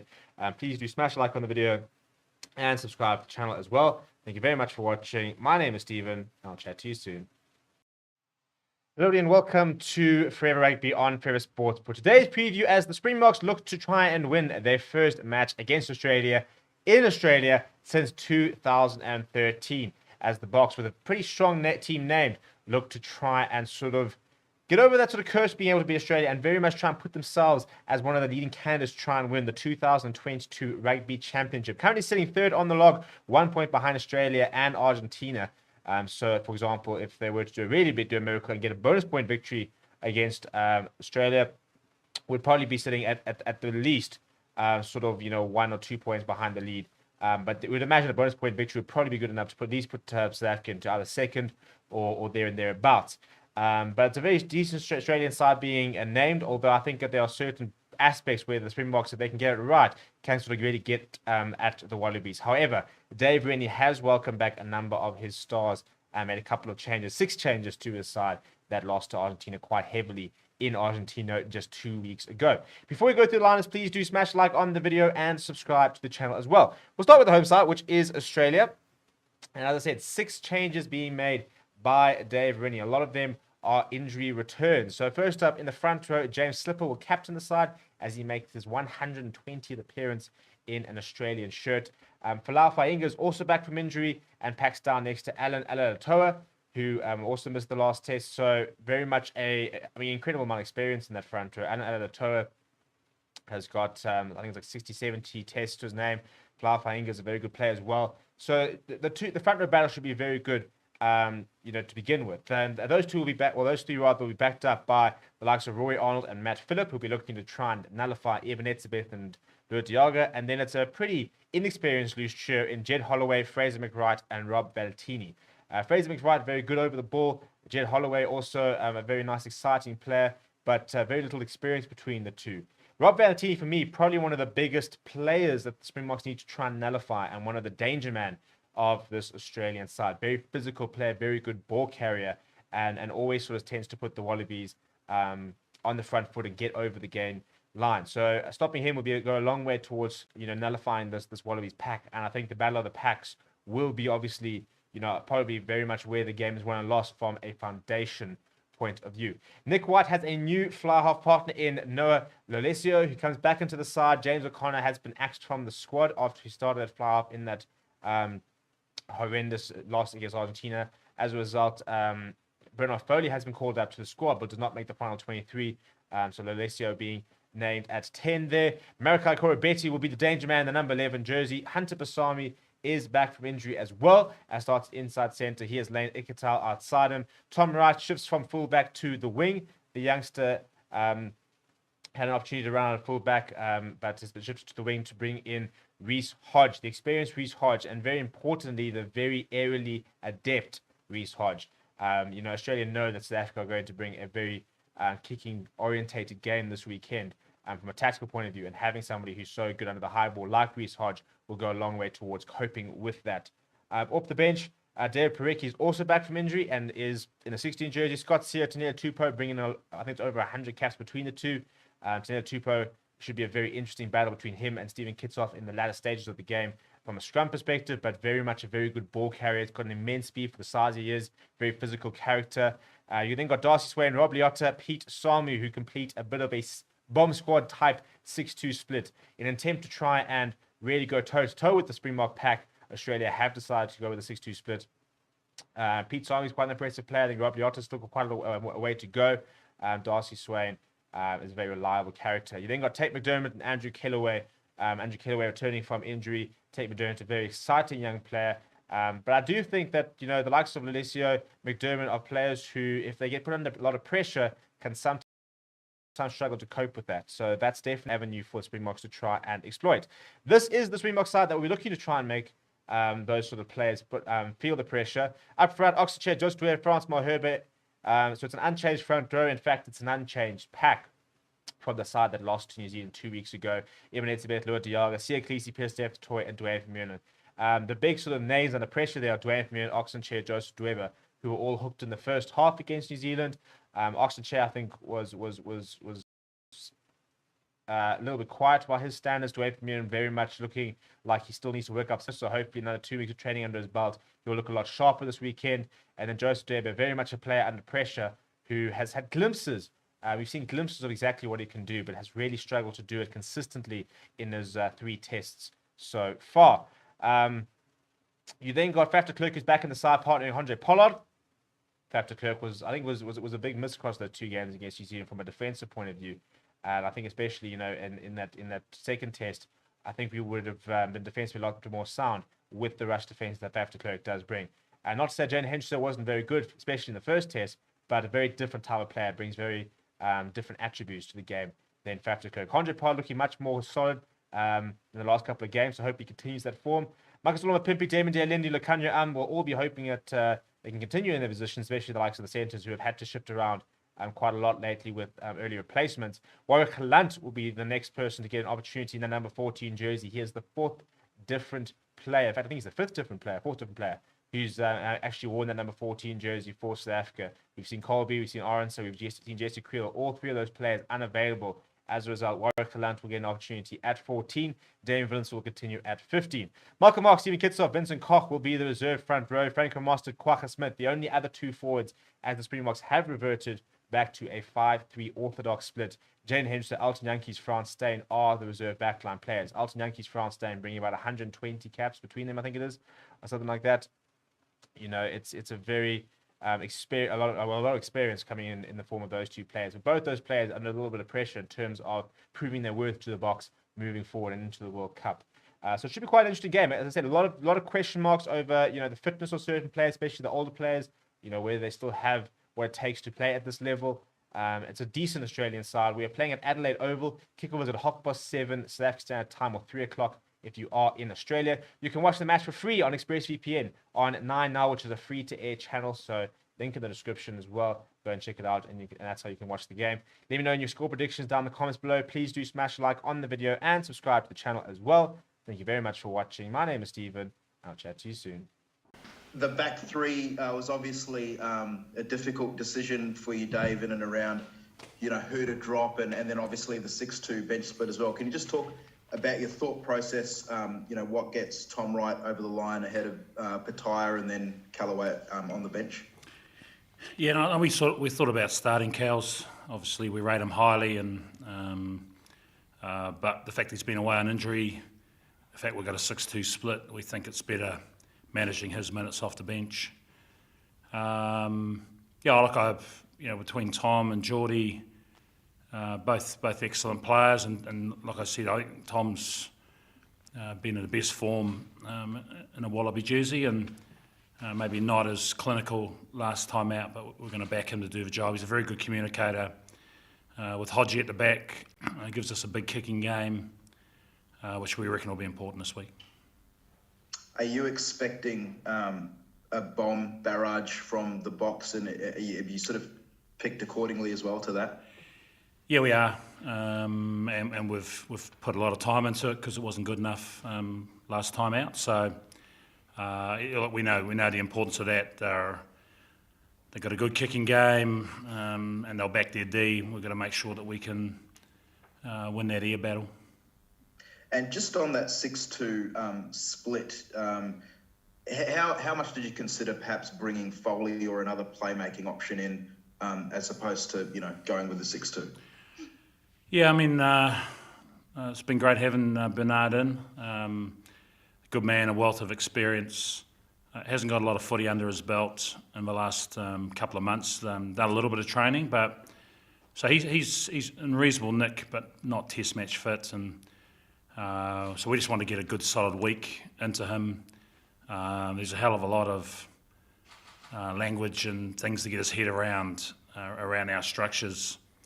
Because he's the key man around that, implementing the plan. So we felt it was unfair on him also to throw him in the mixer straight away. So he's had a really good week of training.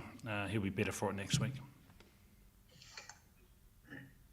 So just while on that transition, bringing Noah back into the setup, I think you said a couple of weeks ago you were looking at kind of his attack and how sort of deep he was. Just kind of wondering how he's sort of taking those adjustments and where you've seen that improvement come in. Yeah, he's trained well. He was disappointed with the third test against England. He wasn't disastrous, but he certainly wasn't as good as he was test one. So, we said we've still got confidence in him. But obviously with Quaid now out of the picture, James got a crack last time, and so Noah's got an opportunity to try and cement that jersey. I was just going to say, just on that bench as well, I mean, getting the likes of Scotty Sayer back and Dave Parecki, I guess, firstly, how good is it having that bit more experience in, and the reasoning behind Scotty Sayer over potentially like someone like an Angus Bell? Yeah, Angus unavailable still. He's close. We think he'll be all right next week. So great to have Scotty back. And when you look at the bench, you got Scotty, Dave Parecki and Taniela. There's a fair few years and experience in amongst that group versus, last test out we had Pone on debut, we had Billy on debut and Matt with one test. So certainly a lot more experience and steel about the bench. Dave, just as you mentioned Taniela, how would you assess his season to date? Obviously he came back after not playing much rugby before the internationals. Yeah, look, we need more out of him. He's well aware of that. He was pretty disappointed with his effort in the second test. And, look, we know he's a very good scrummager. But, we expect him to dominate with and without the ball as well. He was disappointing in those areas. And so he, I guess the repercussions for that as he comes off the bench. And clearly with the 6-2 split, it means one less back. But 14 tests before next year's World Cup, I think. Suli Vunivalu is a guy that a lot of people were interested about, big name recruit, but he's only had 2 minutes of experience in the test cauldron. Have you got an idea about when you might look to use him? And I note that Marika took quite a while before he was introduced, but I think Sully spent a few more years playing rugby than Marika did when he was younger. Yeah, look, we talk a lot about earning the right to play. It's a competitive position. Look, we see the value, and that's the reason he's in the group. We're going to send him back to play a bit of club footy this weekend. Look, and the plan is to get him up to a stage where we think he can dominate a starting jersey, and that could well be end of year tour. Sorry, just on that just going back to that fullback position. I mean, you have another specialist fullback there in Jock Campbell. I was just wondering that decision between Jock and Reece. What do you kind of have to see from Jock to essentially fight for him to find his way into this Wallaby setup? Yeah, I think I mentioned last week, but Jock's been excellent, and having him in the group, he's really impressed all of us. He's a smart footy player, really good skill set, deceptively quick. So he's pushing hard. It's he's certainly in the discussions, and fair to say we've been really impressed with him. And Dave, there was some interesting news breaking last night around one of your former men, Tara Kerr-Barlow. Have you had any discussions, or has there been any discussions with him regards to a potential, either return to Super Rugby, or has there been any comms at all? Tawada's making a big chunk of change over at La Rochelle, so that's where his future lies. But yeah, no, look, I had a conversation with him maybe 4, 5, 6 months ago, where he rung up just to say that if we got under any pressure, if there are injuries, and he said he's, obviously he's born in Australia, he's a former All Black, but the change of rules makes him eligible, and he's a hell of a player. So, we're at the moment we'll be loyal to the guys we got. It's probably our strongest position.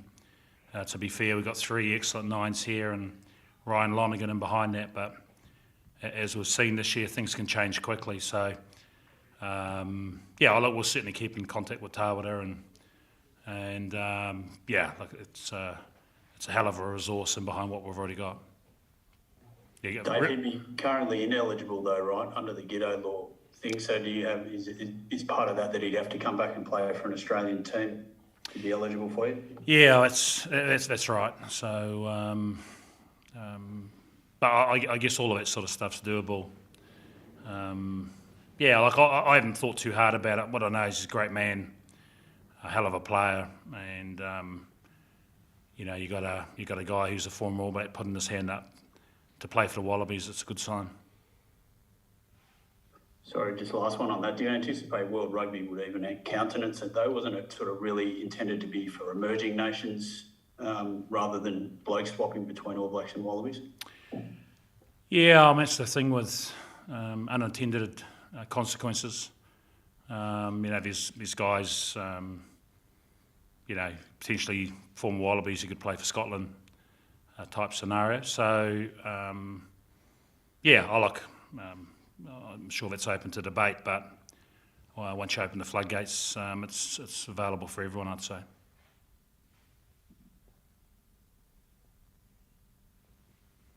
Dave, the Wallabies have always, in the last certainly block of time, matched up really well against the Springboks. I mean, I just wondered what you saw with their recent tests against the All Blacks, if there was anything new there, or they'll just, they tend to play the same kind of way. They just do it really well. Is there anything, I guess, like you're expecting different? No, I think you've nailed it.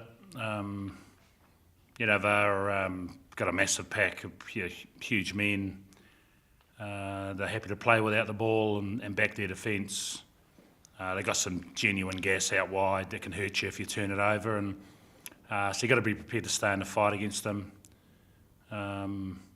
We certainly know what's coming, but we're going to have to get in front of that. Bring a lot of physicality, and we're going to have to kick smart. They're happy to play without the ball and apply pressure through the defence. So, we need to kick smart to potentially get kicks where they're less organised and opportunities for us to play off that. How big a role does Reece Hodge play in that regard? Yeah, I mean, he was an important part of it last year. His ability to identify space and find grass in behind him with his booming boots. So, a big part of the reason we picked him. And you mentioned that physicality and needing to stay in the fight. Like, how important is the experience that you touched on coming off the bench, especially up front? Yeah, we think it's going to be massive. I mean, you look at the front row they bring on; it's probably better than the front row they start. So, our guys coming off the bench got a massive job, but we've got genuine impact as well with people like Rob Leota and Pete Samu. Can make a real impact, and it'd be great to have Cals back in the mix. We have a captain run earlier today, and things went well. The pitch is looking good, and for me, I know the venue very well because I used to play here when I used to play sevens back in the days. So I was actually excited that we're coming back to Adelaide, and the guys, the players, they were also excited. The pitch was nice, and the weather conditions tomorrow, it looks like it's going to be a beautiful day. So Nathan, I think we're excited and looking forward to the opportunity to play Australia tomorrow. And it's going to be a tough challenge for us, but I think the guys, we've prepared well the whole week, and we're looking forward to it. Ashfaq? Salam, guys. Hope you're well in Adelaide. Salam. Sia, this group of players have done almost everything in rugby, World Cups, Lions Series, Rugby Championship, all that. But of course, the win in Australia over the last few years, I mean, it's been 9 years now. What do you think has been the issue in the past, and what do you think you need to correct this time to get that victory? I like in the past, I can't tell you, I can't point at what it was, because obviously we would have addressed that and changed that and hopefully won sooner. But yeah, now we've actually given everything towards Australia. We give them our full attention, and we've got 2 games, and we're excited as a team, and we looked at where we went wrong last year. We didn't want to go as far as the other games, and we prepared. We watched the games against Argentina, they played, and obviously England too. And yeah, we feel like we prepared really well for this week, and we know what we need to sort out from our side as a team, and we know what they're gonna bring as well. Which but it's always gonna be hard. They're playing at home. They're always tough here at home for us. But hopefully tomorrow it's a different result for us. Caden? Sia, a word on Lukhanyo and how impressive he's been, and what's sort of turned him into such a force over the last little while. He's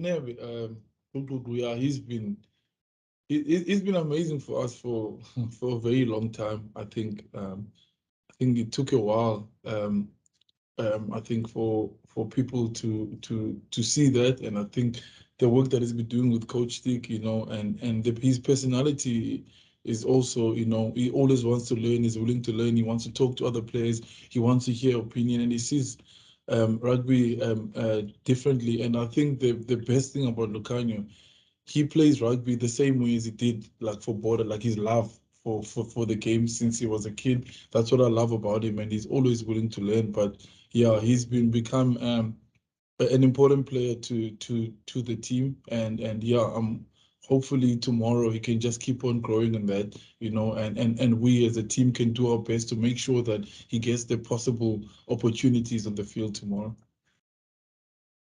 Greg Ray? Good afternoon, guys. Thanks, Zina.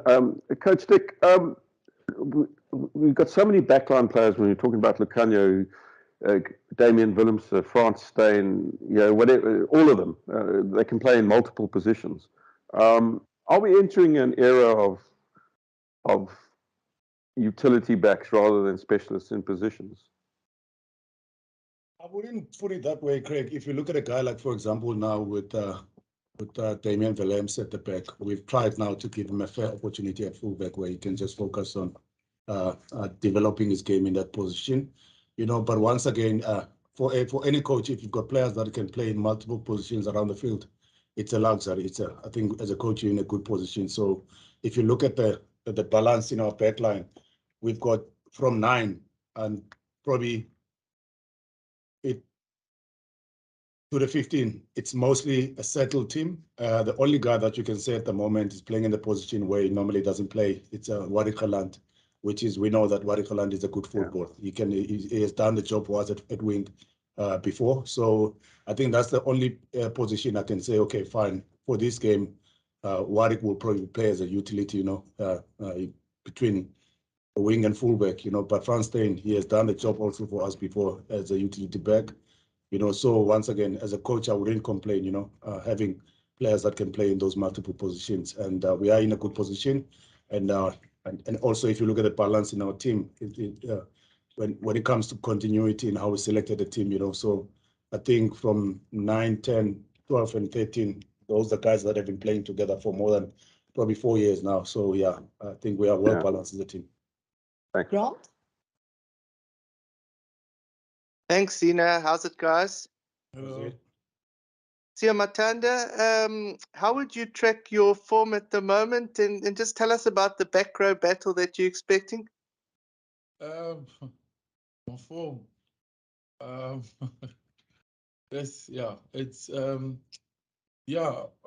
I look at the game differently, to maybe to what you would see it as, and the things, we get red cards, or it's called a roadmap, where Coach Stick will let me know what he felt like. I was on OTB, you know, getting all the stuff that happens off the ball, my defense. So in that regard, it's going, yeah, it's getting better each week.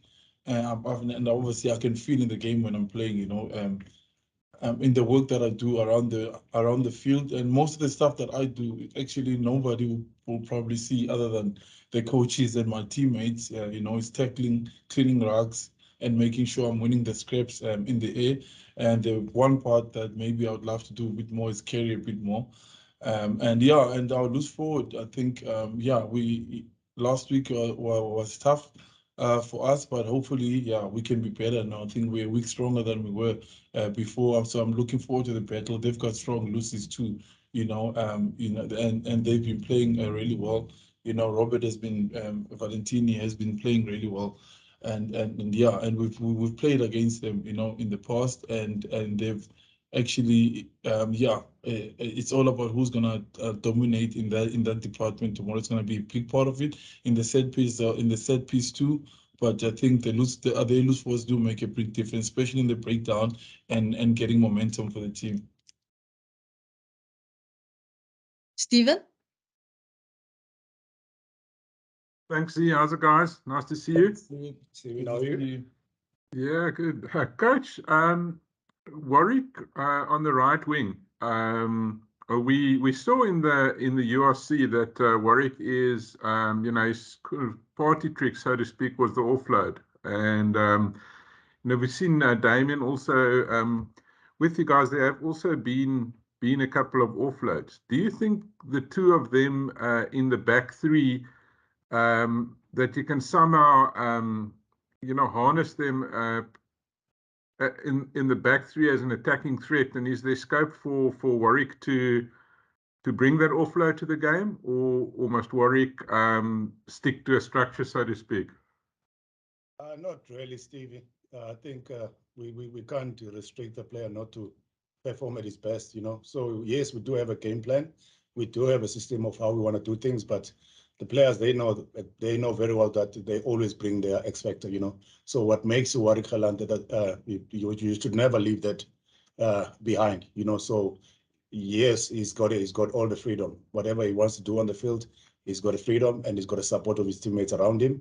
And like you just mentioned now, between him and Damian Willemse playing together, even for the Stormers, you know, I think that's going to be the advantage. We know Makazole can fit in anywhere.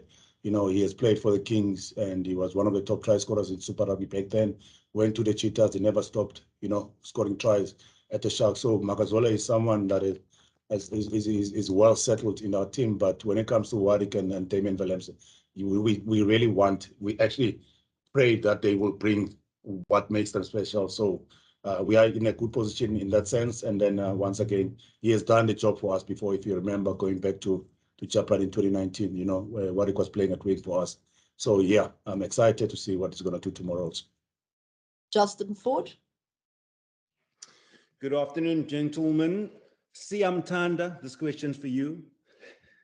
The last year, the team went to the Rugby Championship in Australia under strict COVID-19 conditions. This time it's very different. Yes, we went down to Australia, but also fantastic against New Zealand. This time a lot different. You were welcomed by South African fans at the airport. Just put us into picture as to how different it is for the team this time around, knowing that fans can actually be there. You guys are interacting with people and seeing people as opposed to what you experienced last year. Yeah, no, it's completely different. I think it's back to normal, to what we used to. And to see so many South African people welcoming us at the airport was really amazing and special.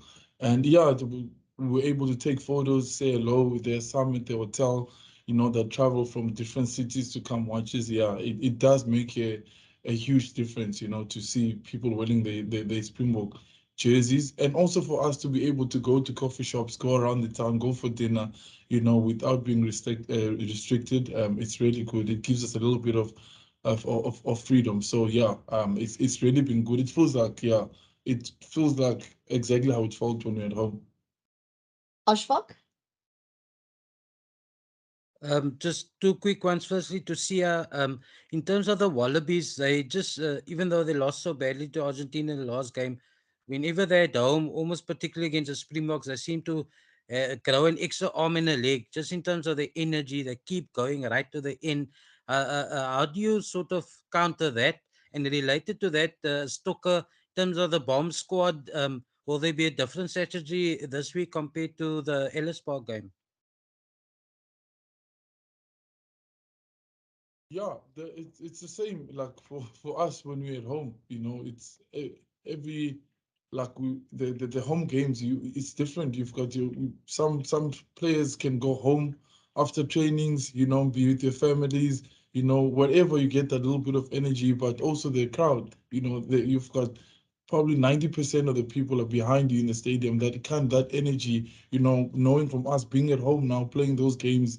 In South Africa, it makes a huge difference, make a big difference. And yeah, you don't want to disappoint, like anyway, when you play for your country, but especially in front of your own home supporters. And yeah, and they bring it, and we hear the crowd, when the crowd is going, and loud, that the home team is doing well. But the biggest thing is to make sure that we do everything we can, to make sure that the noise goes down, as much as it can. Then we know then that support doesn't, affect you as much, because that means your plan is going well.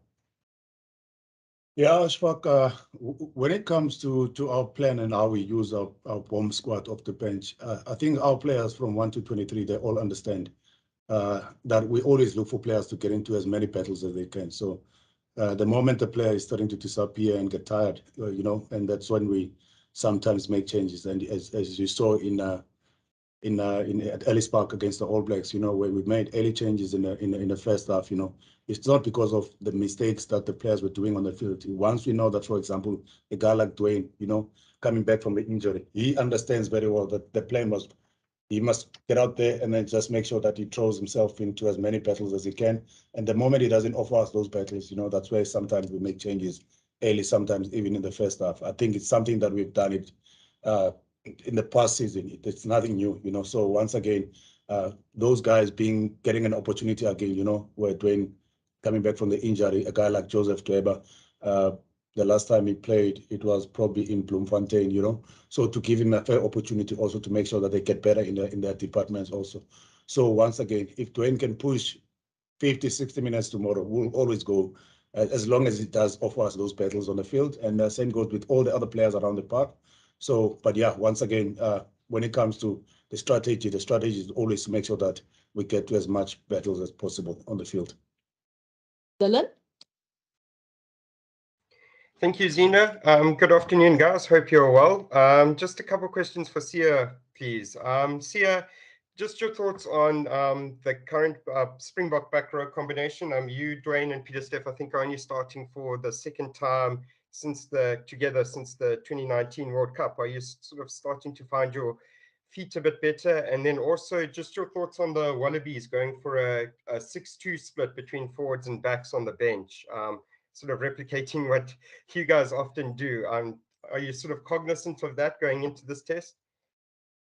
Yeah, we're getting better, with myself, Peter, and Dwayne, and it's always great to play with them and connect with them, and we know each other very well. It's all about, as Coach said, the battles. That's all that matters. We want to be involved in as many battles as possible and give everything we can, so that when guys like Kwagga come in, that they bring the extra energy as they always do. So yeah, we're looking forward to getting another opportunity, and hopefully we can influence the game a whole lot more this weekend.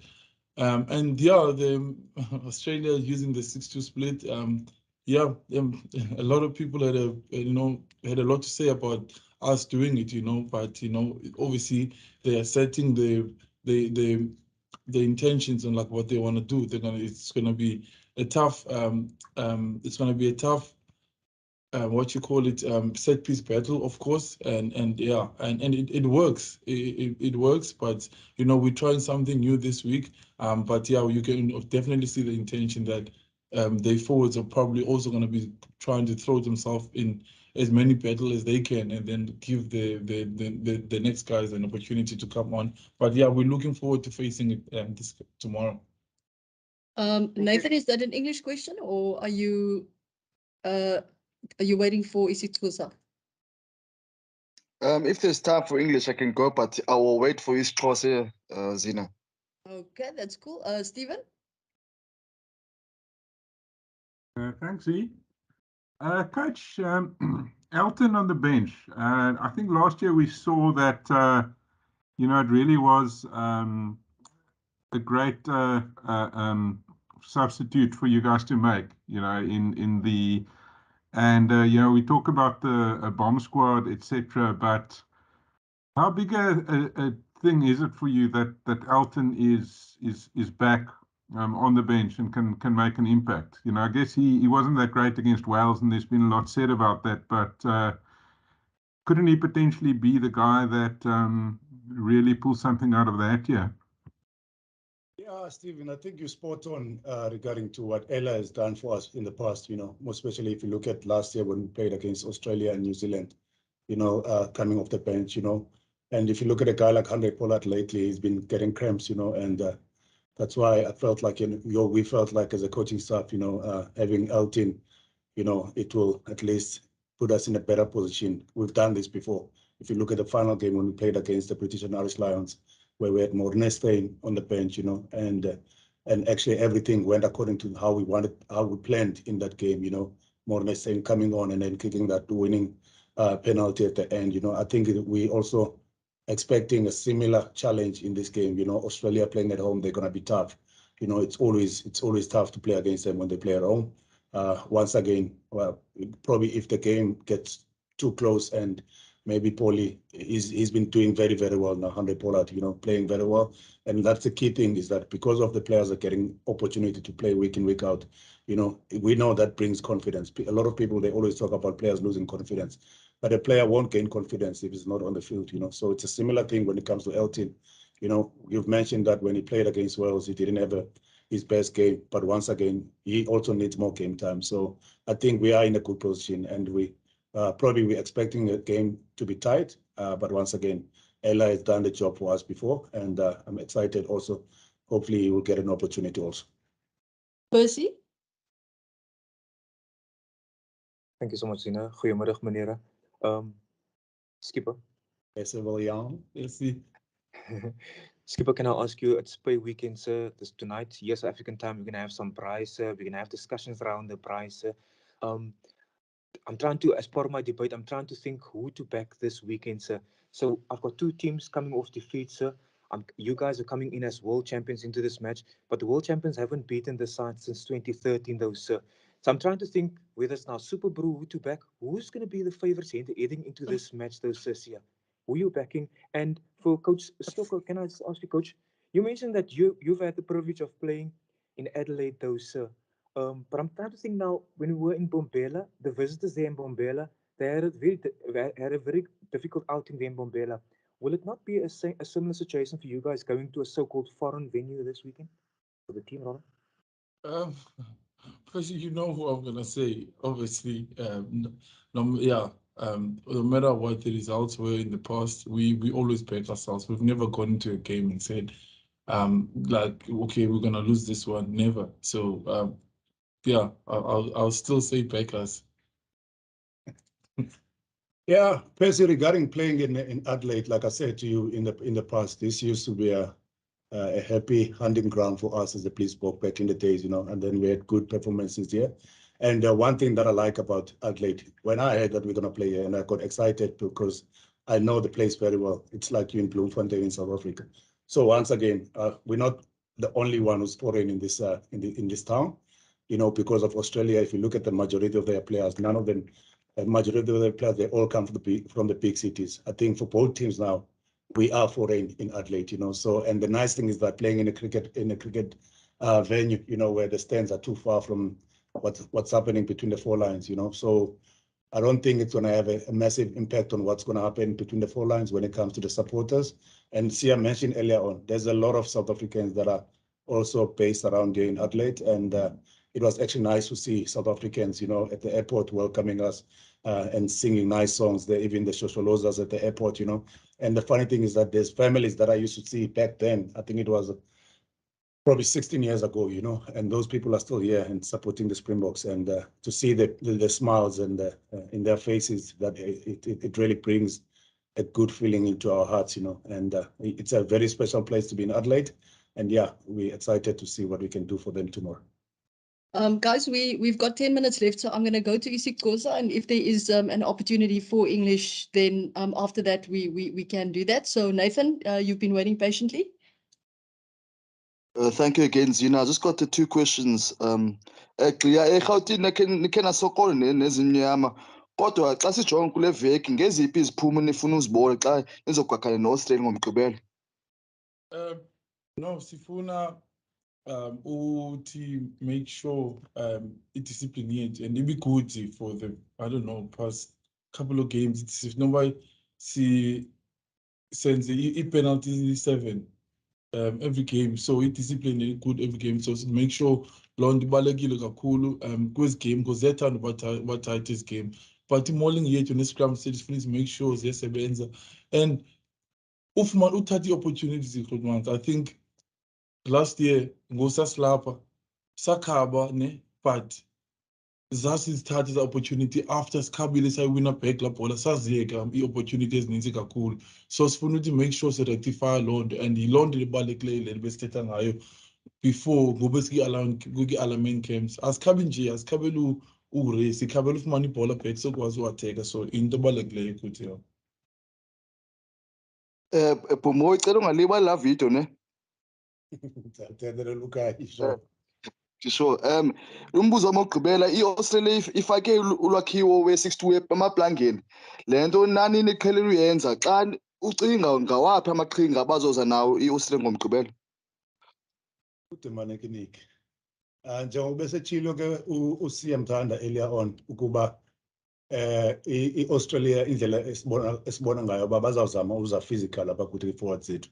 Yabona nje iLondo nabo xa ujongisile nabo pha bench befaka i-forwards eziyi-6, and siyayazi kaloku ba noko nabo ngaba liqela linamaqhinga kakhulu, and umqeqeshi wabo uDave Rennie siyamazi noko ngumuntu naye o physically uyathanda umotivate players zakhe ba sipitche up physically egamini. So siyayazi ba umdlalo uzaba tough kakhulu, but kodwa ke asizobe sijonga kakhulu kubo thina. Into ebalulekileyo kuba masilungise apho senze iziphoso khona from kumdlalo wethu ogqibela besidlala ne-All Blacks. Uyakhumbula kaloku embombela noko izinto zazihamba kakuhle if ujonga indlela esasi-execute ngayo when it comes to i-kicking game yethu ne-set pieces zethu. So into ebalulekileyo loyo kufuneka sithi make sure thina ba we just silungisa kwezaa ziphoso sasizenzile eLees Park. And into ebalulekileyo ndiyithandayo xa ujonga kuwo onke la maqela xa idlala ii-championships, if bangabe team on the day doesn't pitch up, uzawupanishwa tata, uzawupanishwa. Ibonisile i-Argentina last week ba Australia mentally khange ba pitch up egamini bafumana 49 points. So nathi indlela esidlale ngayo against the All Blacks lapho ba singakhange si-execute kakuhle plan yethu ne-All Blacks nazo zakwazi ucapitalize apho xa zifumane opportunity. So into ebalulekileyo ngomso ukuthi ba masithi make sure okokuqala ba siyapitcha up ebaleni mentally and physically. Le nto besithetha ngayo earlier on ba siziphose kwi-battles ezininzi, and then the scoreboard will look after itself. Sibu? Morning Zina, molweni manene, tafuleni enkulu. Sicela ukubuza ba ngalomfana usephikweni wena mqeqeshi uGeland uzaqhubisana noCorriobeti kwela phiko. Corriobeti ke ukadalala kodwa unesantya, unawo namava. Ulindele ntoni kuGeland pha ephikweni? Uphinde unibalisele ngale combo ibikhe yachazwa yakhe noDamien, but uLukhanyo akashiyeki nakulo combination leyo. Xa sijonge ephepheni aba bafana bakwi-outside backs ndiyambala noMakazole, ingathi inintsi into abanoyenza. Ixhala kodwa ke ibhola ba izawufika na pha kubo. Cela usiphosele nalapho ba ibhola bazakhe bayifumane bazayiphatha ibhola namhla ngomso. Asibu, okokuqala uWarikhalandi ndiyamvuyela naye akwazi ukufumana ithuba lakhe azibonakalise because siyamazi kaloku uba noko bingumfana wakhe wasenzela laa msebenzi emaphikweni. If uyakhumbula ngo-2019 wayekhona kwi-World Cup yethu and ubabonile abanye abadlali bebedlala phaa before umfana njengoCheslin Kobe onzakele ngoku. Sakwazi ukuphana i-opportunity kumfana uKetlin Arendse. Unfortunately uba ususpended akwazi ukudlala, but into ebalulekileyo ukuthi kuba noko abadlali bethu abadlali bethu xa i-opportunity khona sibanike abadlali ibalekile laa nto sibabonise i-confidence and siyamazi uWarikhalandi ngumdlalo odlala kakuhle kakhulu, simbonile kaloku i-URC ngoba edlala i-For the Stormers. Enye into ebalulekileyo funeka simnikelele na-freedom yakhe because of siyamazi kaloku ngumdlalo one-X factor, uyakwazi noko ujika amathe abezi zonke ebaleni yabo. So le nto ibalulekileyo uba sikwazi umsapota whatever decision azathayo ebaleni simchase kwelaa cala. And into endiyithandayo laa nto uba xa umenshina abantu around yena xa uthetha ngobafana abanjengoMakazole noLukhanyo ezaa combination kalo noDamian noko at least bona kudala bedlala bonke as a team. So I think uWarikhalandi ufumana i-opportunity noko i-team noko ezinzileyo kakuhle esettled kakuhle and ndiyamvuyela nale nto bazawudlala next to ugxa wakhe uDamian Willemse kaloku baqhela udlala bobabini nakwi-Stormers. So ke ndiyamvuyela kwelo cala and noko si-excited sifuna ubona uba uza kwenza kanjani ingomso, but noko simthembile umfana wakasenzela umsebenzi before and ngathi uzasenzela nangomso. Okugqibela Khokheli ingathi banilindele physically aba bafana base-Australia, ingathi bazimisele uba bazawumelana nani, siyawazi amabhokobhoko badume ngantoni. Nina nizixelele uba noba bangaza nalo 6-2 yabo nizawukwazi umelana nabo, nizakwenza into yenu? No, akho nto itshintshayo ukuthi noba benza ntoni thina sijonge apha kuthi. So sinakho nto itshintshileyo emdlalweni wethu, but make sure uba sithatha la mathuba siwafumanayo emetshini and akho nto izotshintsha. I-set piece nangona ingayo i-6-2 space akho nto izawutshintsha. Sizawungena ngamandla kwi-scrum nakwi-line-outs nakwizabo ibhola. So and siyayazi ngoku basixelele ukuthi ngopika iteam edloba bazoza especially kwi-set piece, but yeah akho nto izotshintsha kuthi sizawungena. Guys, I see two more hands. We'll take these as the last two questions. Stephen? See, how are you guys feeling physically? You know, if I just look at the team Australia picked, you know, with a bench and so on, I think they might make it quite physical and a bit of an endurance test for the forwards. So how are you guys feeling? No, we're feeling good. We're feeling good. We had time off. We all did what we needed to do in the time off. And I think training has been good this week. You know, our staff is really good at making sure, you know, they're managing our training sessions. You know, the coaching staff, and he's been good at giving us, you know, the amount of rest we need, you know, in the training sessions that is manageable so that we can refresh. You know, we finished training on Wednesday early, so we were off yesterday.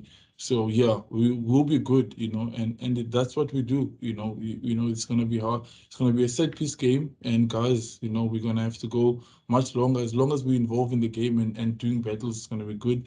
And obviously, discipline is gonna be important. You know, we had a great we had a meeting with the ref, and we have an understanding how it's gonna go. You know, set piece, you know, breakdown is gonna be important, and you know, and discipline is gonna be important because these games have been very close.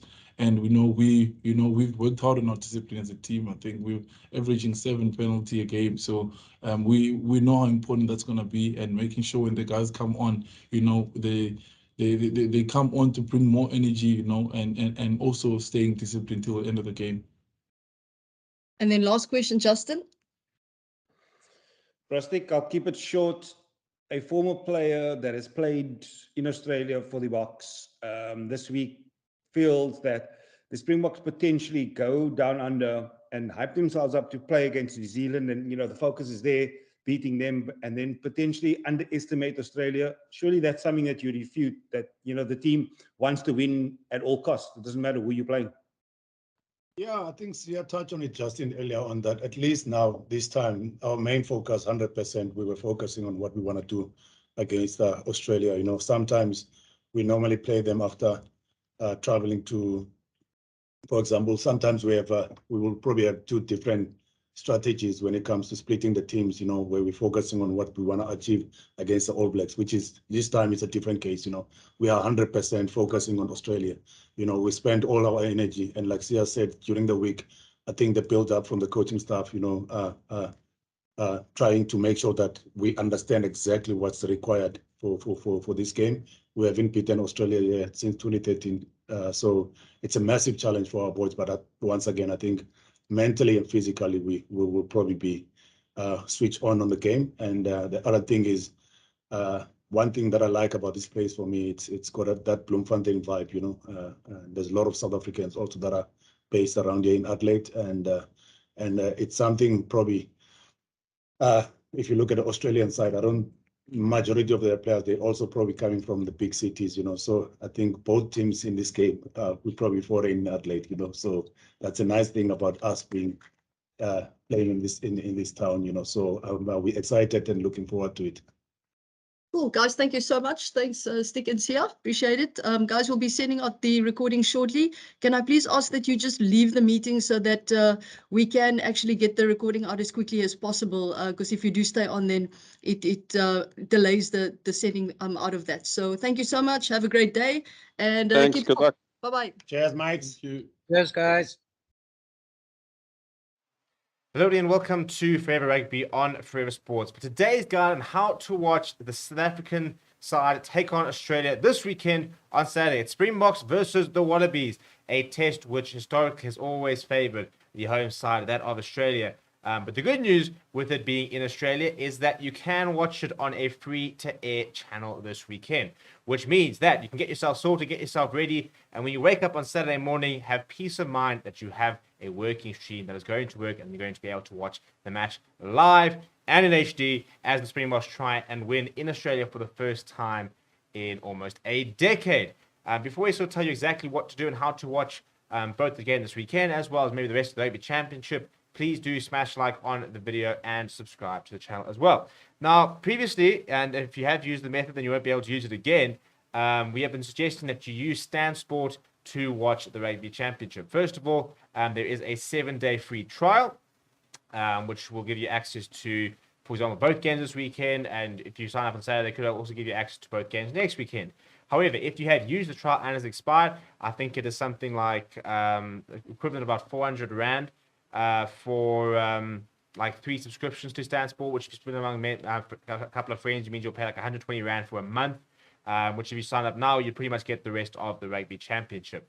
However, for this weekend, all Australian home games are shown on the free-to-air broadcaster 9 Now. And this weekend is no exception. So if you just download ExpressVPN, and the link is in the description, you can get access to 9 Now by connecting to an Australian server, and you can watch it for free, which is pretty cool. And it does work, and the nice thing is it's no ads, for example, or anything like that. And you can just chill onto the website. So you don't have to install anything. You literally just download ExpressVPN, you connect to an Australian server, and you go to the 9 Now channel. We have checked that it does work, and so you don't have to worry about that and stuff like that. If you have any questions, let me know down in the comments below. Yeah, make sure that you don't rely on sort of illegal streams and stuff like that, because first of all, they often get taken down. They can often add a lot of bugs and stuff like that to your sort of PCs and stuff like that, or whatever device you're using. So it is on 9HD, by the way. That is the channel. So 9 and 9HD, depending on which one you want to watch. It is at 3 p.m. Australian time, 7:30 South African Standard Time. So make sure you go and do that. You can also actually watch, I think it's the Australian women's are taking on the New Zealand women in a warm-up match before that, but I don't think too many South Africans will be waking up much earlier than they really have to. So that's how you can watch this weekend. Let me know if you have any questions down in the comments below.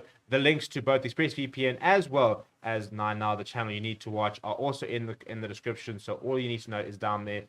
Please do smash a like on the video and subscribe to the channel as well. Thank you very much for watching. My name is Steven, and I'll chat to you soon.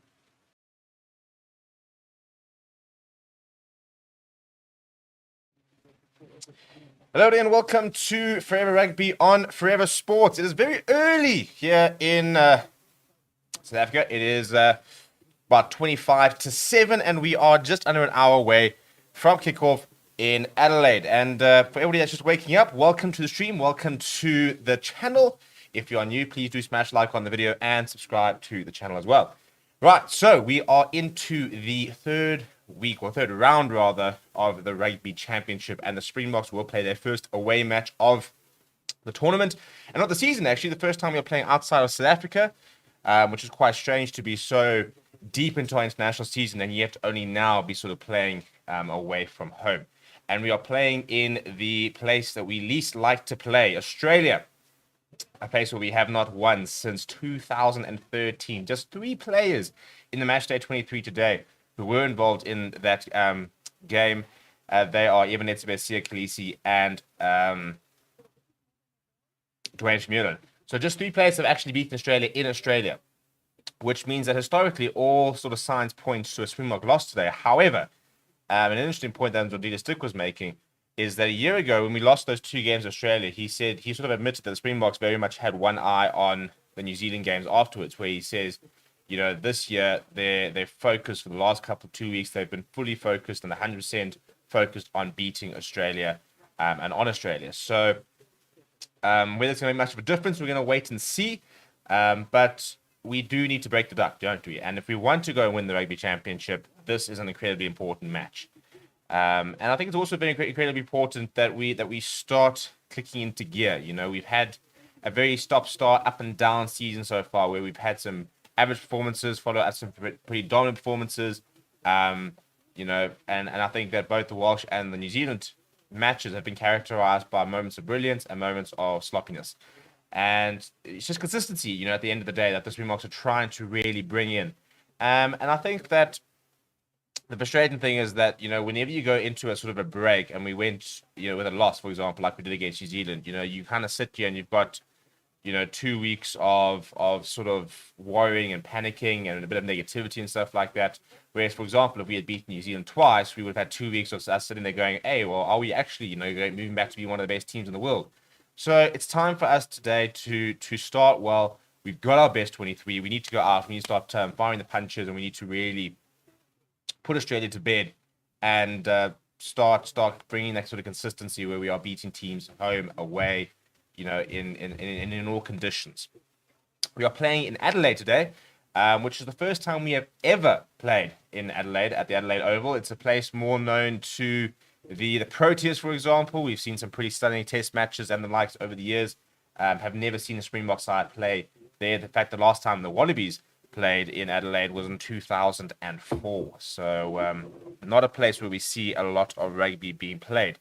But yeah, let's get smashed that like. We're sitting at just 14 likes. I want to try and pump those numbers up. Those are rookie numbers, people.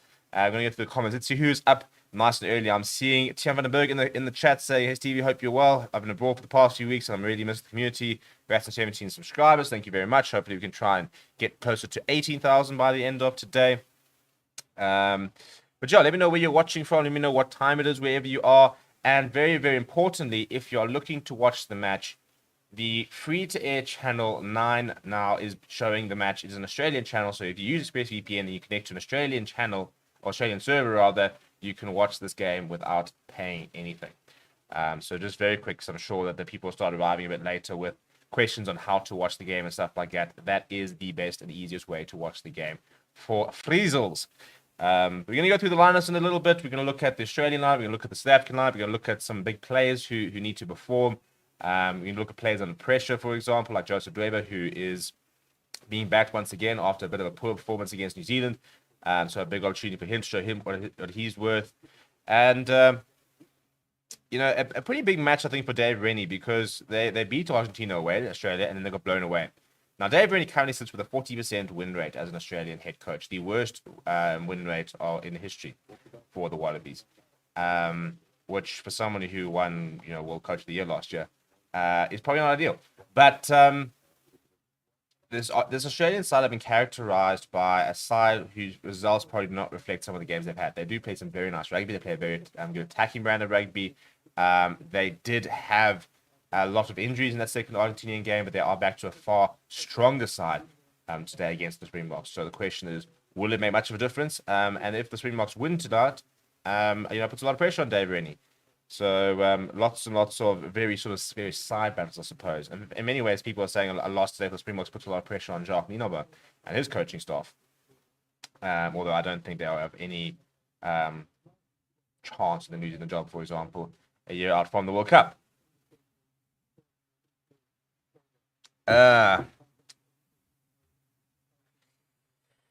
Alex is watching from Thailand.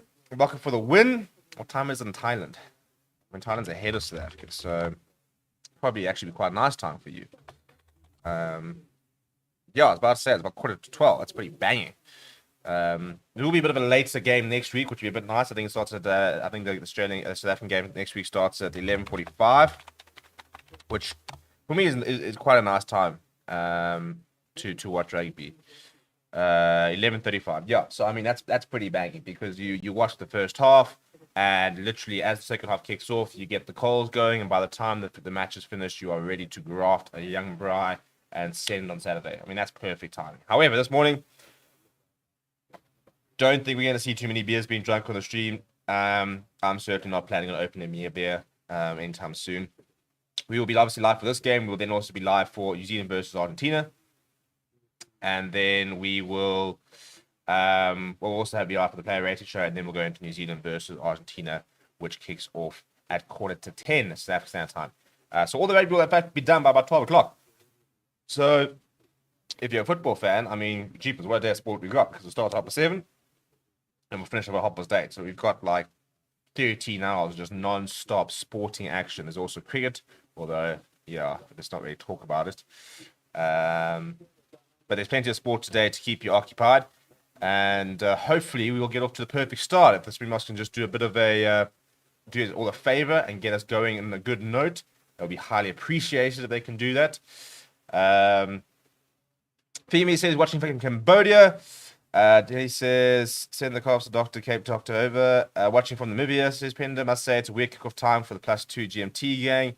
Apollo is watching from China. Tillman says will Rassie's loyalty to Dwayne pass his shelf? Live prove as climate at World Cup 2023 as Mayor's lawyer predicted at World Cup 2015. Look, I mean, let's be brutally honest. Dwayne Vermeulen was pretty good for us last year against New Zealand, for example. So he still has it in him. You know, let's. I think he's one of the players for me today that needs to show something, because he did look underdone against New Zealand. He was obviously not match fit, and I think there was always going to be that possibility. And it's a big argument, sure, should you be playing him? Should you not be playing him? The problem is, I said, we're kind of in the off season, so it's not like he could have gone to Ulster and played 2 games and then come into the box setup. If he were to wait, he wouldn't have played any rugby for the Springboks at all until the end of the tour, as the URC only kicks off towards the end of the September. So, yeah, I mean, it's interesting, but I think, as I said, I think that if you've been watching it recently, we've been talking about the fact that I'm pretty sure Evan Lewis is pretty much guaranteed to get 2 games against Argentina, as will the likes of Ulrich Lowe, Salman Murat, Ruan Nokia. I think we will see quite a few changes against Argentina. I think they've always sort of labeled them as that's going to be where they will make some changes. And then obviously we've got a pretty hectic end of year tour where we also will see a lot of changes happening there. So, but I'd say there's a couple of players who are under a lot of pressure today. And those being France and Dwayne Vermeulen from age-wise, for example, because people are sort of wondering, can they make the World Cup? Are they going to be too old? Or they're going to still be sort of fit enough, fast enough, good enough to be able to feature at the World Cup? And Joseph Dwyer, for example, is a player who's had an up and down time so far in his Bok career. He's playing his 4th test today. So we've seen glimpses of the Joseph Dwyer that we saw at the Cheetahs, but not really seen the consistency. So we need to see a bit more from him. And I don't think Oxen Chair's honest, because he's pretty much only had 1 ordinary game. But he wasn't at his best against New Zealand, so hopefully we'll see him stepping up this today as well. Same as Alton Yankees, didn't have a great game. It didn't have fantastic, probably one of his worst games for the Boks against Wales. But again, you roll back a year ago and he came off the bench to very good effect against Australia and New Zealand and played very well for the Springboks. So we can't be too quick to dump everybody after 1 or 2 poor performances. Rassie Erasmus, as far as I understand, is in Australia. That was the rumor that he was going to go to Australia, but will not be at the stadium. He's not allowed to attend matches or anything like that. His ban will only come to an end at the end of September, so we'll only see him at the end of your tour. We'll probably see him back in the coaching box. So Governor's watching from Victoria, Canada.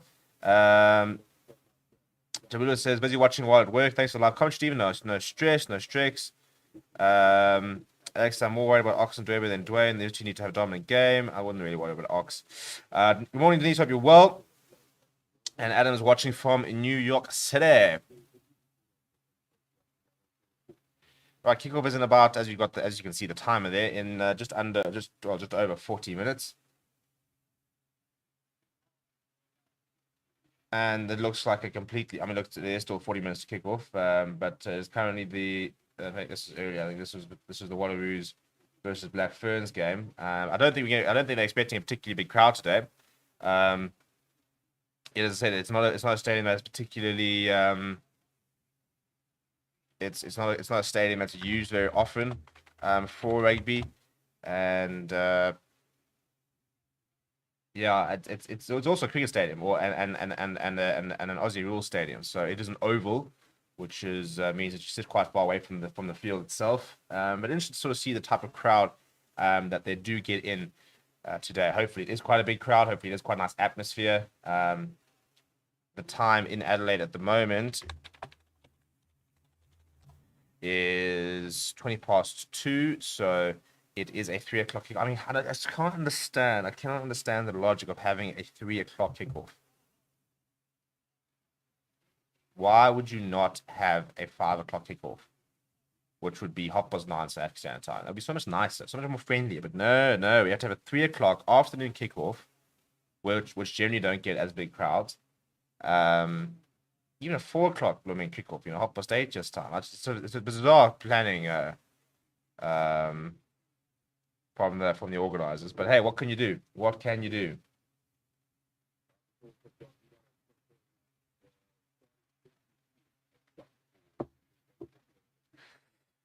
Prashak says, big up Stevie, is Andy Kellaway ready? 106 kgs. He is indeed. He is, I think quite deceptive in how big he is, but he stands at 1.86 meters, and he is 106 kgs or 16 stone. If you want to do a quick conversion there. Denise says, I'm worried about Evan. To be honest, I dreamt about this game. Well, maybe you know something we don't. If you're worried about Evan, I personally very, very rarely worry about Evan, but each to their own, I guess. And again, Rusty will not be involved not be at the stadium at all. So we'll do score predictions close to the game, but for now, let's have a look at the two sides. Well, we'll start with the Wallabies side and have a look at them because there are a lot of players coming back from injury. It's a very good side, it's a very experienced side.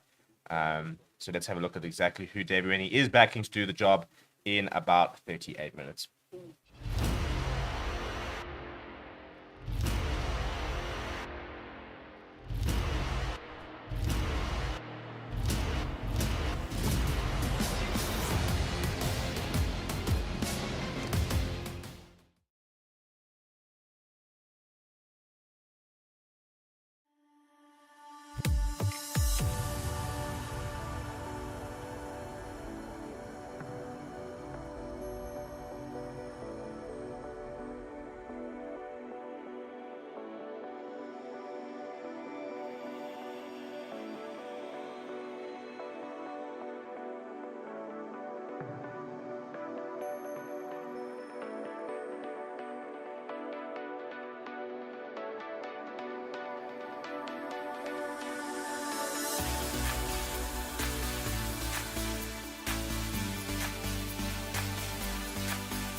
Right, so that is the Wallaby side that will be taking on the Boks in about 30, just over half an hour, really.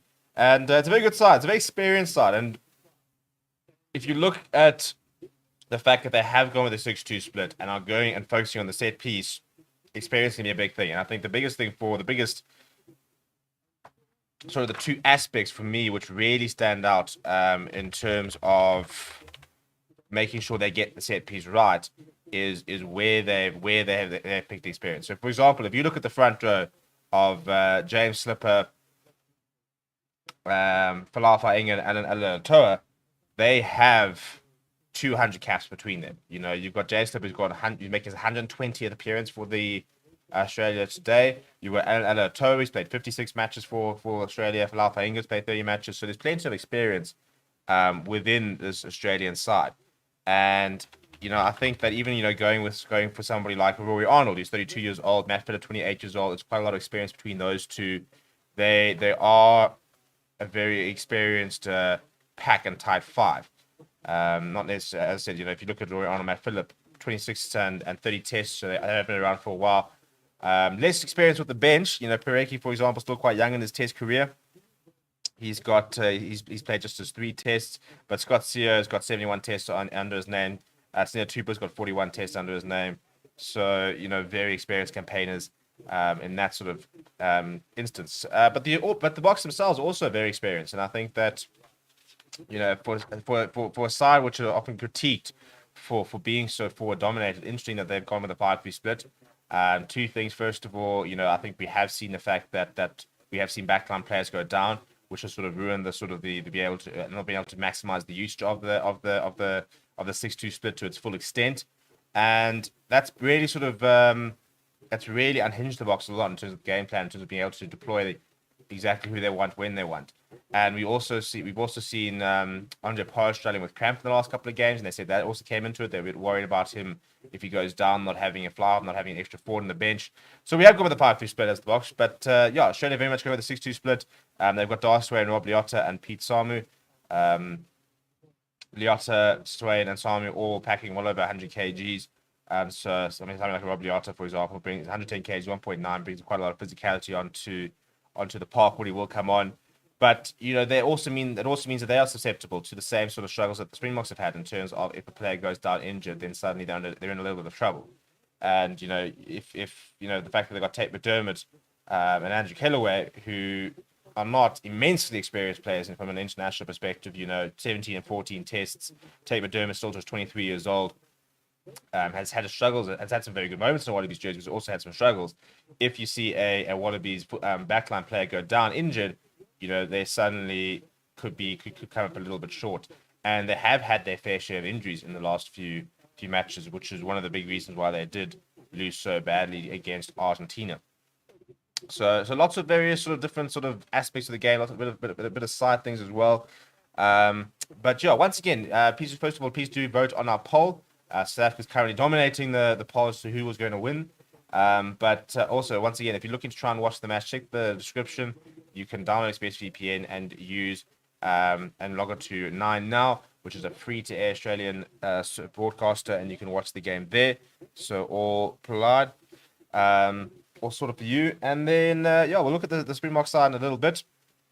As I said, we have gone to a 5-3 split, so a very different sort of looking Springbok squad, or 23. But if you look at some of the comments here, Governor saying back in the day, 3 p.m. was always the kickoff time, perhaps TV stations demanding that time. Yeah, I understand. I mean, look, I mean, when I grew up, we were watching Rugby, 3. We often used to watch it at 3. But when you like having to look at multiple different time zones, you know, surely where a 5 p.m. kickoff is very feasible, have a 5 p.m. kickoff. Help us not. You know, nobody's saying that you have to have a 7 o'clock nighttime kickoff at 7 o'clock so that we get it at 11 here, but I mean, just 7 just a little bit unfriendly. It's a little bit unfriendly. But it's fine. We have to get through today, and then next week will be a lot better. The good news is, for example, is that the World Cup is in France next year, so all the games will be at pretty reasonable hours. But yeah, next week I think we have the kickoff at 11, so that's pretty banging, and then we are back to we're gonna have a late kickoff against Argentina. I think it's a 9 o'clock kickoff though. It's not like it's a midnight kickoff. and then we were back in South Africa for 5 o'clock kickoff against the Pumas in Argentina, in Devon. But Alex, what's prediction? Score prediction? I will give my prediction close to the match. We usually do score predictions about 10 minutes out from the game, so it's still a bit of time to lock those in. Adam, have you got any status update on Colby injury? When will he be ready to fly again? I don't think we'll see him now in this rugby championship. Hopefully, he'll be ready for the end of the tour. So we haven't had any sort of official update from the Springbok camp. So we wait to see exactly what's going to happen with him. Kelly says, my humble opinion, Amin Valentino are 2 best form players in the world. Yeah, I think Valentino is a very big player for the Wallabies, and if the Springboks are going to have a lot of success today, they need to really make sure that they nullify that physicality and threat that he does bring, because he's a big presence. He's a very important ball carrier. He's he's the type of player that always gets over the advantage line, which is exactly what you need against South Africa. He's 1.93, he's 113 kgs, and he's no slouch. So he is a very big unit. But I mean, they've picked a very big pack. You've got two locks. You got who are standing at 2 meters and 2.08, 120, 115 kgs. Jet Holloway on the flank at 118 kgs. So it's a flank to try and match the bulk of the box. Whether they can do it or not remains to be seen. But on paper, they're not going to be. It's not a lightweight Australian pack, so they should be able to front up from a size perspective. But they're always speaking about the fact that Springboks physicality is just something else. It's more than just size. It's just the way that they're built and the type of sort of athletes they are. But as I said, the first thing when it comes to beating the Springboks, you've got to front up, you've got to be physical. But from the Springboks perspective, we need to see a much better defensive effort today, because against New Zealand, there were far too many missed tackles, and it's also, I mean, it's funny because people are very stats driven. And so I saw somebody the other day after the All Blacks game saying you can't expect to win a match with, I think it was 21 missed tackles. And if you actually look at the stats, we actually missed more tackles in the first test against New Zealand than we did again in the second test. But the difference is the type of tackle you miss. So the Springboks operate with a rush defense, which means that a lot of players will have to be quick up the line. And, a lot of it's about making the first hit, because that sometimes if you can make that first hit, it prevents an offload, it prevents a getting over the gain line. And even if that first person making the first hit doesn't necessarily bring him down, which we've been found as a missed tackle, you slow the momentum. You stop the attack in its tracks. And those are the very important tackles that the Springboks make that are very important to the defensive system, which we weren't making in the second test. So those missed tackles were far more, like they were line breaking tackles that we were missing.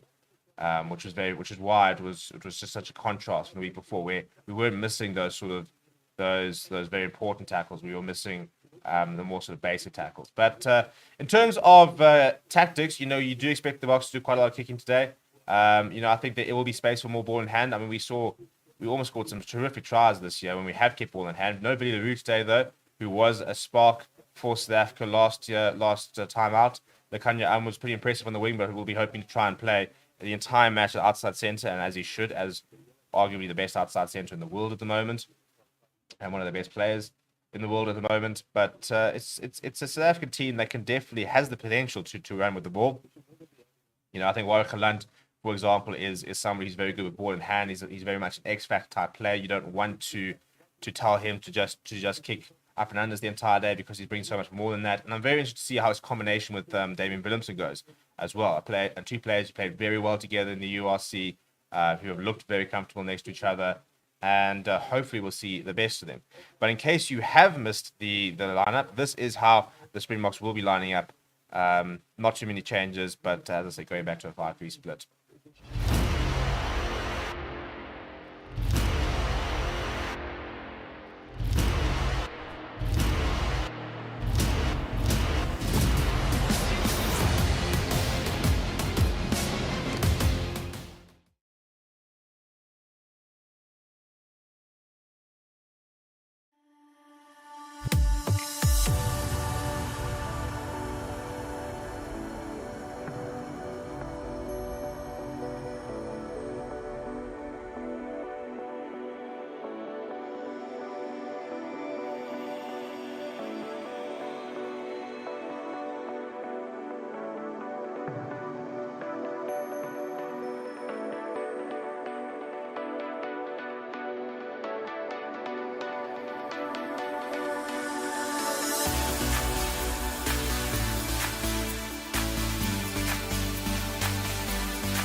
Right, so there we go. Quite a few changes to the side in regards to the bench because we have seen Jasper Wiese drop out. We've seen Patrick Clerk into the starting lineup, Warwick Lunt into the starting lineup. And then Alton Yankees and France Steyn have come into the bench as well. So a couple of changes there for the box and quite significant changes with regards to moving away from the 6-2 split, moving away from, the traditional bomb squad thing. But I think it was Vincent Koch they were asking. He said that not much changes from their perspective. They still have certain goals that they need to achieve as a starting front row versus a front row that comes on and stuff like that. So he says there are not too much changes from their perspective, but there is definitely a different dynamic to the team that's playing today. Anira says, good morning. Hope everyone is well. Joining now. He's out for the game. Don't you? I'm assuming you mean greet your viewers. Chap, we've been live for 35 minutes. So, yeah, everybody has been greeted as they have joined. But just because I haven't got to you yet doesn't mean I don't greet people. So I've been up since 4:30. Trust me, I greeted everybody at 25 to 7 when we started grafting here. But hope you're well and welcome to the stream. Ben says tackling is the key. Don't kick all possession away. Aussies are out for blood after Argies took them to the cleaners. They're going to be extremely aggressive. Let's see. Good morning, everybody. What time does it start? 7:30 a.m. if you are in South Africa is the starting time for kick-off.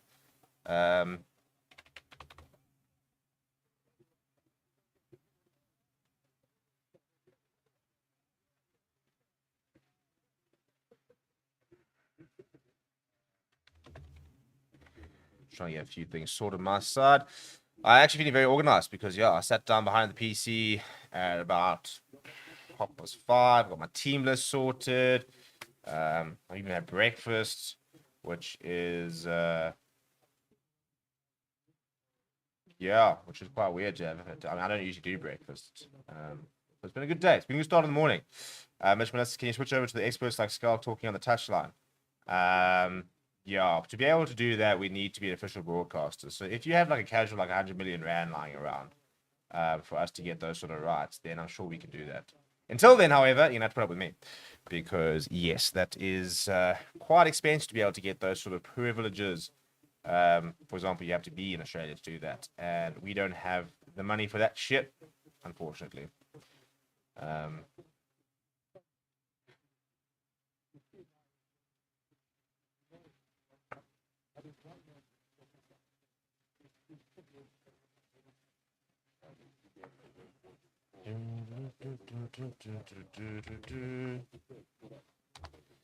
Right, so we got a poll running in the chat, so you can go and vote there on who you think is going to win. We've got 330 votes. Chance to even get to over 1,000 before the end, or before the start of the stream, rather. Kickoff is in just over 15 minutes time, so settle in, get your beverages, which will probably be a coffee as opposed to a beer at this time of the morning. But there are some people who are obviously in Australia, some people all over the world where it's a bit friendlier time and the beers can be opened. So if you are having a beer, or if you're having a beer in South Africa, I'll be impressed. And if you are, good on you. Good on you. Good, power to the cause. I don't think I'm going to be opening too many today. Must admit. And once again, if you're looking for how to watch the game, check the description. It is being shown on a free-to-air channel in Australia. So the ExpressVPN, you can go and access that for free, no credit card, anything like that, which is fantastic. But see, Tillman's says Ben Kennedy, we need to tackle far better than round 1 and 2. I would disagree with one. I thought we tackled pretty well in the first one. Our first game was a bit of a defensive masterclass in many ways. Yes, there were missed tackles because that's how our defensive system works, but it was the right type of missed tackles. A lot of them was making the hits and stopping in their tracks, and I thought we defended pretty well in the first test. But the second test was pretty poor, to be honest. So yeah, we will hopefully step up our game from there. How are you doing, Francois? Welcome to the stream. Jake says we need to find the Australians who choose to play the game, not only the Adelaide Oval, but freaking at 7:30 in the morning is just bonkers. I think you mean find the Australians. Yeah, I mean, but also it's a bit weird to be at Adelaide. I'm not quite sure why they decided to go there. And apparently it's been quite poor because apparently the Wallabies only actually arrived in Adelaide on Thursday. which for a town which doesn't get much rugby, you'd think they ought to get there early, try and build the hype, try and pack the stadium, try and get a sellout crowd, which apparently is not going to be the case. Which is quite. I just think it's frustrating. You know, I mean, rugby is supposedly in a bit of a crisis in Australia with regards to there being dropping interest. You know, they've got the World Cup in 2027, which is supposed to be, you know, like a big opportunity for them to really grow the game. But you do feel that something as small as just having the Wallabies in town for the week would have been a much better idea. They're in Sydney next week at the Allianz Stadium, so hopefully we'll see a decent crowd there. But yeah, I mean, it is just strange that, as I said, you know, in a country where rugby does seem to be on the descent, that the team should be doing more to try and promote the game and to try and build some hype and fill the stadium and stuff like that. Jake says they're also playing the All Blacks on a Thursday night. Who is managing their fixtures? When are they playing the All Blacks on a Thursday night?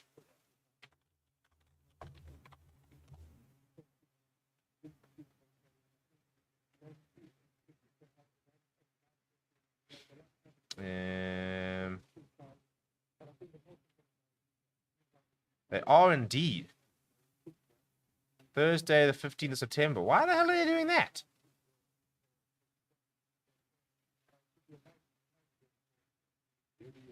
That is got to be the weirdest decision I have ever seen in my life.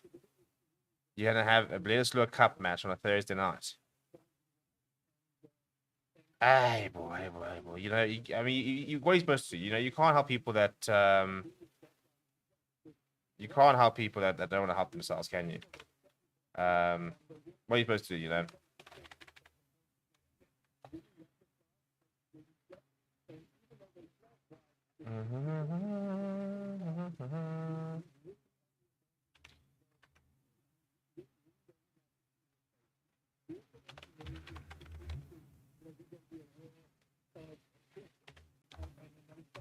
It's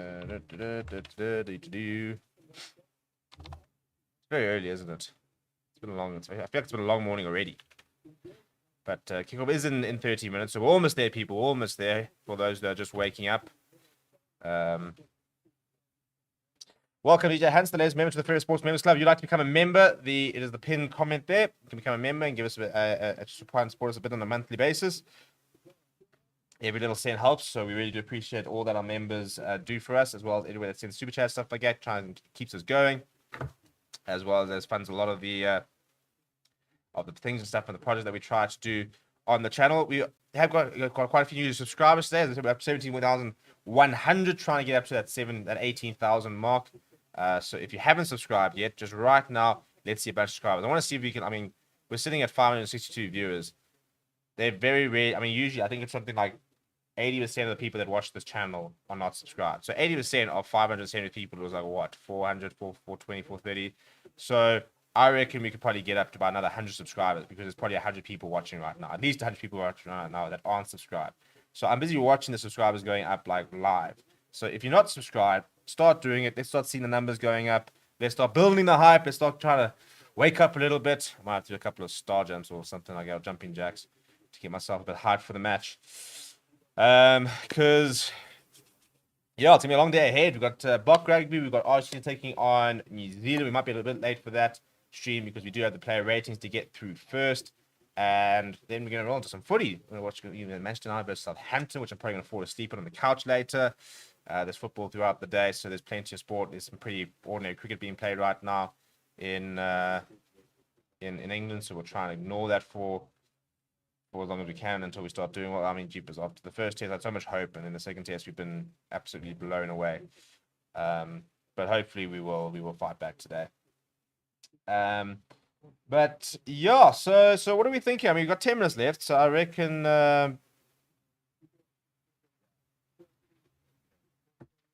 start doing some score predictions. Let me know what your score predictions are down in the comments below.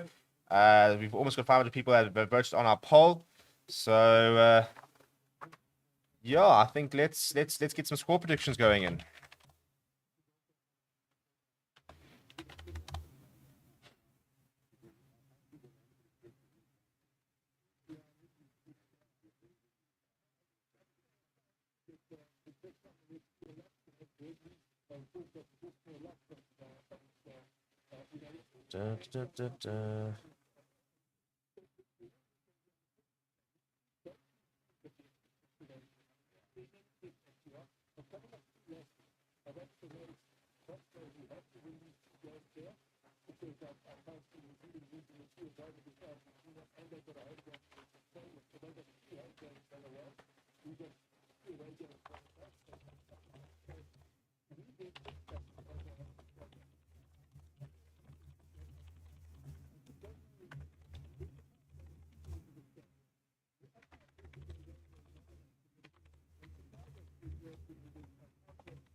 Right, a couple of predictions coming in. So if you haven't put your prediction, then chuck it in the comments there.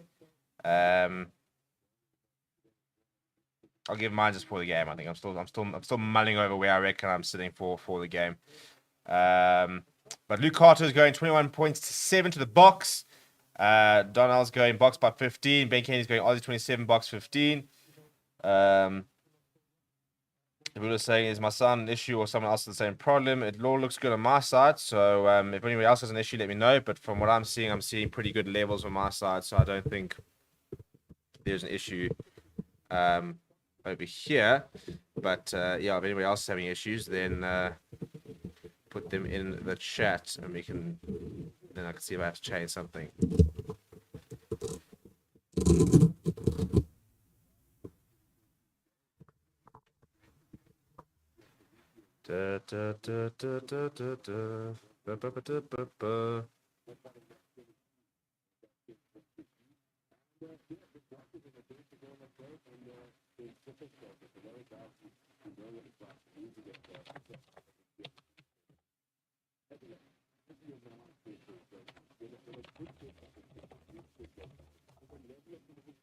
I mean, to put in perspective, by the way, how unusual it is that Adelaide have a test match. James Slipper has played 119 matches for Australia. That's just for Australia, by the way, not to include all the Super Rugby and stuff like that. It's the first time he's been in Adelaide. I mean, how's that, by the way? First time he's been in Adelaide. Somebody who's played 119 tests for his country, and this is the first time he's been to Adelaide. So it's a very strange decision to play there, but yeah, I suppose each to their own, hey? Each to their own. Hopefully it does something for the town. But yeah, so Alex says box 29, Oz 17. Jonas Boschel's going go Bocker. John says another show, Bad Key with the great work. Thank you very much. Bruce is going 28 points to 16. Much better, Stephen. Thanks. I don't think I did much, to be honest, but yeah, well, maybe just sorted itself out.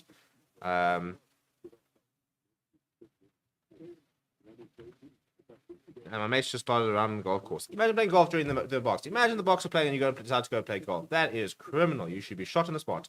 Shot on the spot. With a few minutes left, there's always a couple people who are asking how to watch the match. So I thought I'd just switch to our quick guide. As I said, download ExpressVPN and watch the 9 now. But if you're still looking at exactly how to watch the match, here's a very quick guide on how you can watch the match for free on 9 now, which is a free-to-air broadcaster in Australia.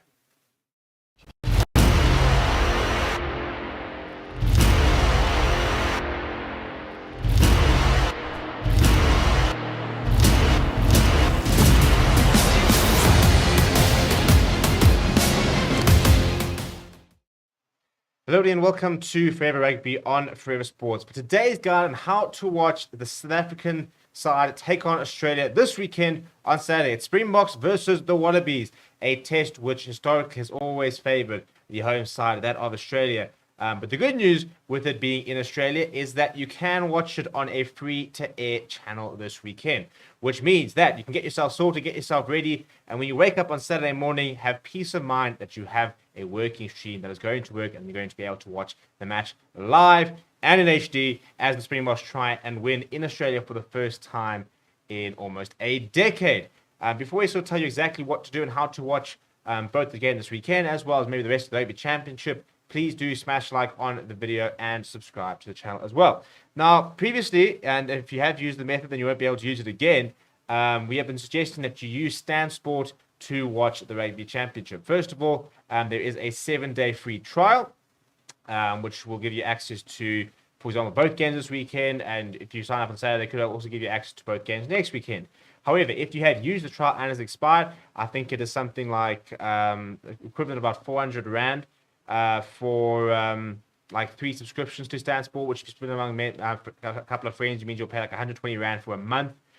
Which if you sign up now, you pretty much get the rest of the Rugby Championship. However, for this weekend, all Australian home games are shown on the free-to-air broadcaster 9 Now. And this weekend is no exception. So if you just download ExpressVPN, and the link is in the description, you can get access to 9 Now by connecting to an Australian server, and you can watch it for free, which is pretty cool. And it does work, and the nice thing is it's no ads, for example, or anything like that.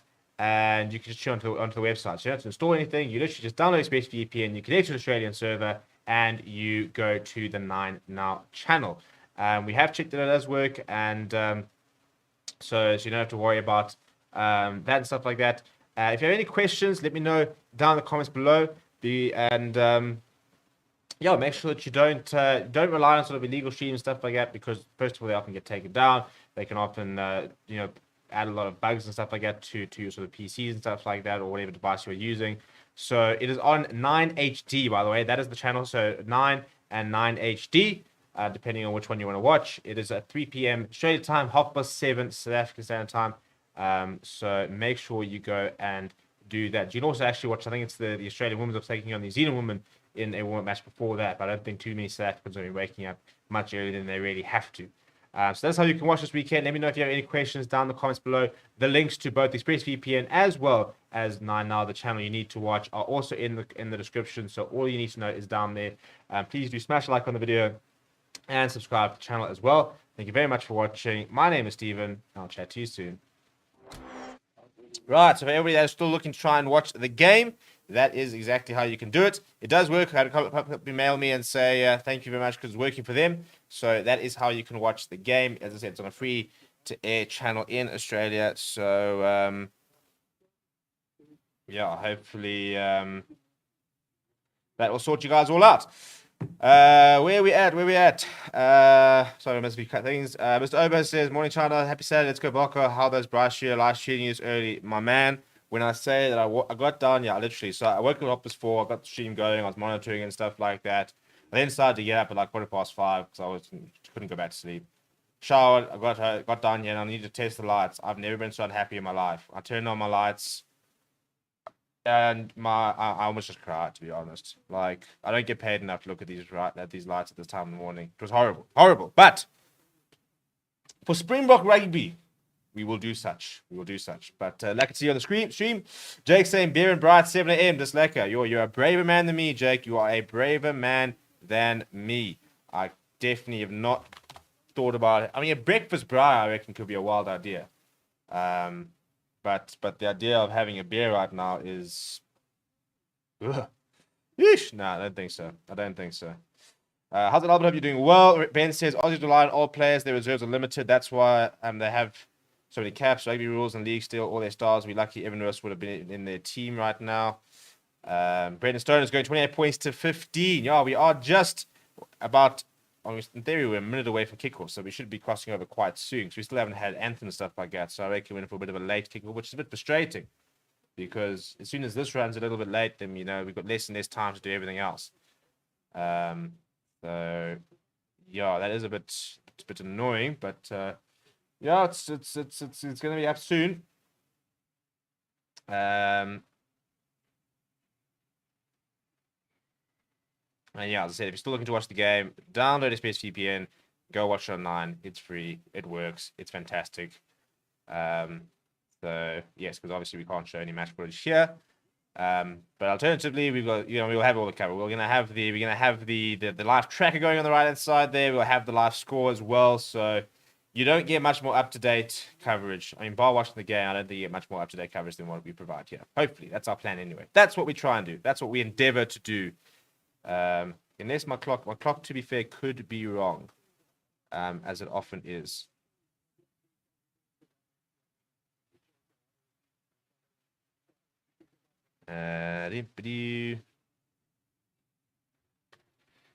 No, even on my phone it says 7:30, so we should have already kicked off. What is going down? What is going on? Sort your shit out, Australia. Larry says stream from work, so hope work's going well. Where's the Ollie's playing us down in Durban? Pablo says, where can I stream the game? Express VPN costs money. Well, Chief, I hate to break it to you, but unless you're in Australia, you're going to have to spend a bit of money. But Express VPN is a fraction of the cost of paying for the entire DSTV. If you're looking for a free stream, then it's going to be a legal stream, and I'm not going to endorse legal streams, unfortunately. So we show you the best way to watch it, the easiest way to watch it, the cheapest way to watch it. After that, can't really help you, unfortunately. And here come the box. I mean, that is got to be the smallest. I mean, you've got to fit. I mean, how is Francois Herbert getting through that little that little archway? I mean, you give them a kid, and then you have to run through an I mean, Faf de Klerk managed to breeze through, but I mean, it's Faf de Klerk. There was a little archway that's absolutely tiny, and you're expecting Francois Herbert and the kid to be able to fit through that. I mean, come on. Poor planning, and there is literally, I mean, that's maybe not even half full. That is a pretty appalling crowd. Yeah, as I said, I haven't understood this decision to play it here from beginning to end, and I'm really not understanding the decision now.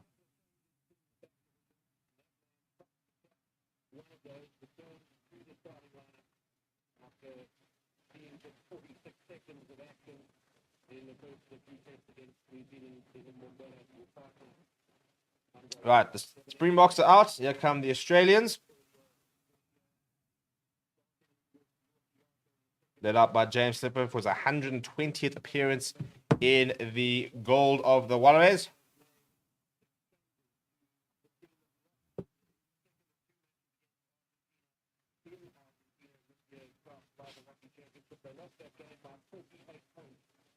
I mean, I want to see James Slipper get through this archway with his kid.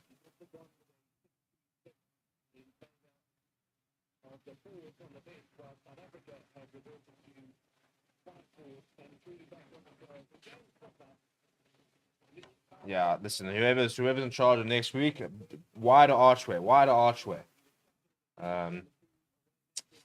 I would say the Box Series need to step up today. A sold-out stadium, they're definitely not sold out. If it is, then half the people have bought tickets, not decided to go.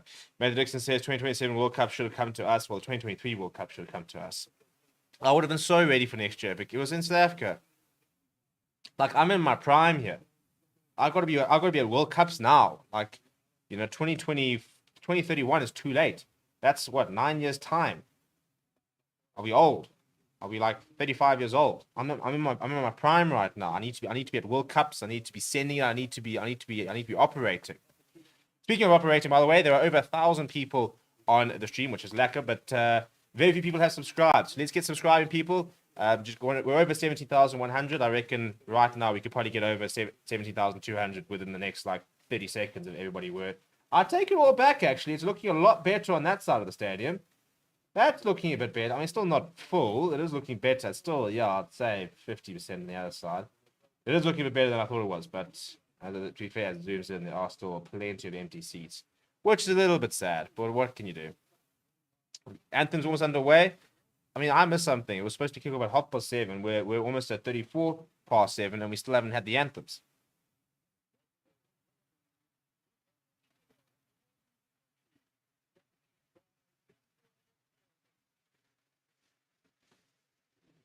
And there are usually quite a lot of pre-match stuff that happens before Wallabies games.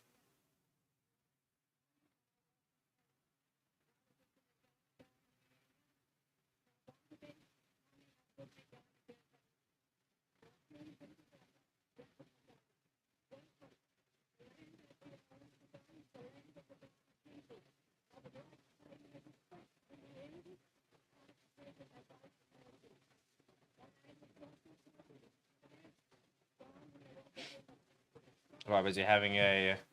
Oh, it says, no, seriously, you said sold out. Well, then I question people. I mean, and the frustrating thing is when they say sold out, I wonder, because that always includes, and this is where it gets frustrating. How often things will be sold out, and what they'll mean is that they'll have allocated to how many sort of corporate tickets, stuff like that.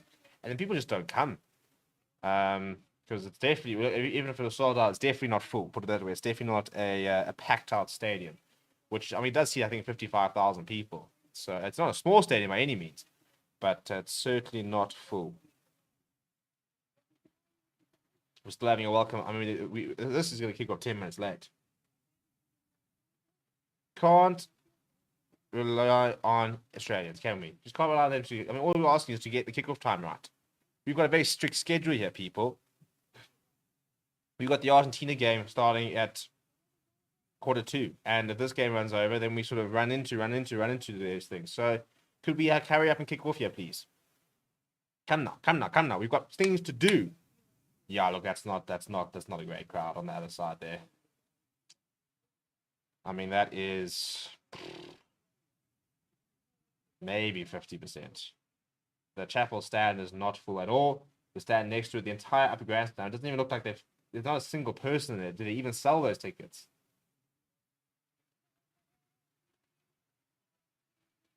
We've got Samari Botha singing the national anthem. Now, she is a South African, I assume, with the name Samari Botha. The question is, is she an expat, or do we send her over there? Probably an expat. I mean, you don't have to go too far in Australia to find a South African. I mean, depending on where you play in Australia, you can sometimes get a couple of home games with so many expats.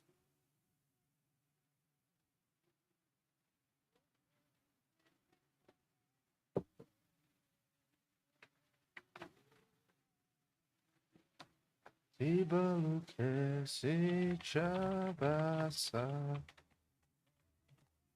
still waiting for my call up to sing the national anthem. The fact that they haven't wrote me in yet is quite rude, actually. Yeah, there's the nice big home support. Welcome a couple of people to the members club.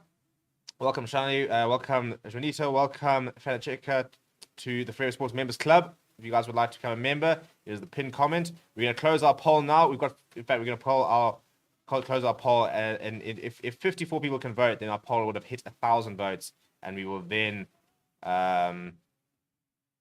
close the poll. So quickly go and go and vote there.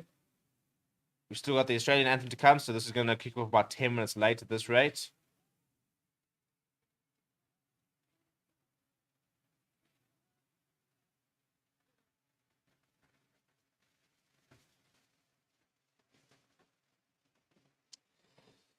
Ben says 90% expats from here. Rugby World Cup Organisation Committee. We should hire Danny Jordan. Then we will see in no time. I like that shout. Dear. Bloom says feels so weird watching Springboks early again. How late is it running? Yeah, I mean, we're still 7:37. We're still there. Yeah, let's see. We'll probably get a kick off about 10 minutes late.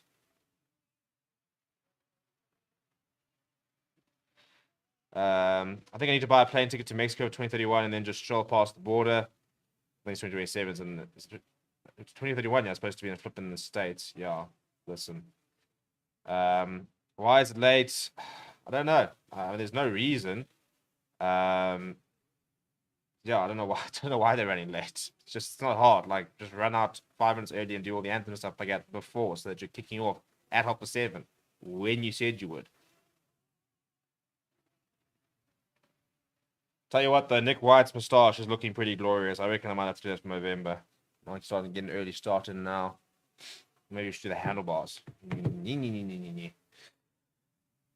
as you can see on the screen, it's supposed to start at 7:30. Match about start. It's been saying match about start for the last 8 minutes. The Australian anthem, however, is done. So we will have kickoff in a few seconds. Paul Williams is the referee today, the man from New Zealand. Hopefully we don't speak about him too much. Hopefully he has a very solid game. 16 people need to subscribe for us to get 17,200. We are past 1,000 votes. So after 1,026 people have voted, we officially have 90% of people backing the Springboks. We also need to have a chat about the fact that YouTube can't do maths, because no matter what I do with these polls, there's always a missing percent. So it says Australia 9%, South Africa 90%.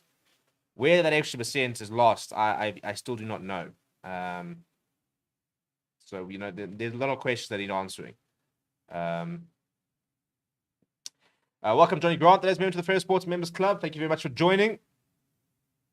sorting out your Space VPN. Yeah, good on you. As I said, if you'd like to watch the match, then go and download Space VPN and you can watch it free on 9. We will have kickoff very, very shortly. Nick White will be kicking off. Australia will be playing right to left, so we will receive the kickoff and play left to right in the first half. Come on, the lads. Come on, the lads.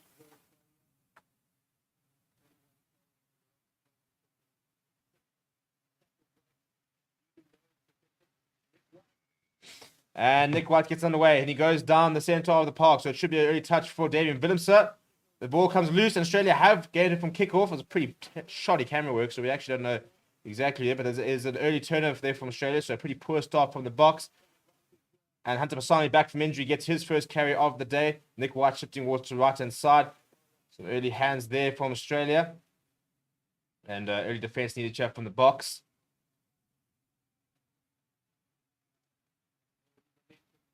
Good pick up there from Korobeti, but Pimpy's trying to wrap him up as Damien Willemse. Wallabies ball on the right-hand side there. Lost a few meters.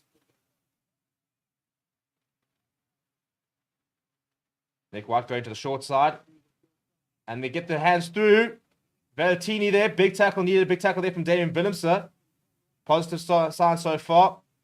Another carry there from Matt Phillips. Gets the ball away to Painga. Nick White short. And Australia open. You know what? The entire week, you sit there talking about that we have to start strong. We have to actually start strong for a change. We need to defend well. You can't take a kick off. You can't make your tackles. And they've breezed through to score such a soft try. That is absolutely appalling. The entire week, and now we've got a flipping Super Rugby log up. The bloody broadcasters have lost the plot. This is, who misses this tackle? Dreadful defending. So much space. And then they breezed through Damien Delindi didn't even try and make that tackle. Straight through Damien Phillips and Damien Delindi. The worst possible start. That is shambolic. Terrible. Disgusting. I ran out of words. I got up at 4:30 in the morning to get all this sorted, and you pay me back with that start. Not gonna lie, people. Dear. And the try scorer is Fraser McWright, who's in for Michael Hooper. And tell you what, so far, very much making a big claim for. Damien Delindi. Damien Willemse gets across second, but Damien Delindi, barely even makes an attempt to make this tackle. That is such a poor effort from there. That's so uncharacteristic. He didn't even look. As I said, he didn't even look like he wanted to tackle him. And again, by the way, they went down the middle of the field for kickoff, which we continue to struggle with. I don't know why. I don't know why it's such a big issue for us. And within 3 minutes, we are already 7 points behind. Within a minute, we are 7 points behind. What a horrible start. Again, if you're looking to stream the game, check the comment, check the description, download Space VPN, go check out 9 now. It is a free-to-air broadcaster, so you can go and watch it there. Right. Now, we go down the middle. Can we get some decent camera working as well? Recharge first touch of the ball. See if Khaleesi making the tackle. Now, come now, chaps. We need to actually start playing a bit of rugby. Inside ball there to Lane Ikatau. He's still going. Dwayne Vermeulen trying to get his hands down. Nick White going back to Noah Alessio, the flower half. He can't find touch. Goes down the third of Andre Pollard. Pollard looking to run himself. Goes himself. Runs into Alan Alatoa. Now Faf de Klerk goes back to Warwick Halant, first receiver. Flat ball to Willemse. Sees a bit of side, but his kick is charged down. So Warwick Halant is scrambling a little bit. And is hunted down very well. Pops the ball up to absolutely nobody. So James Slipper has come away with it. Come on, guys. This is like flipping an amateur hour. We look like a pub team at the moment.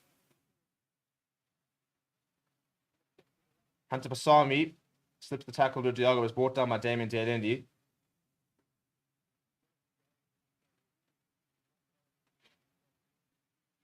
Fraser McWright, the try scorer. I'm trying to rip the ball in the tackle. Go forward ball there from James Slipper.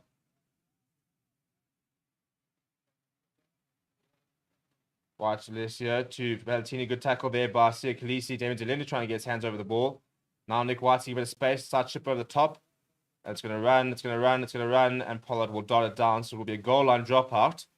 But jeepers me, what a really poor start from the box so far.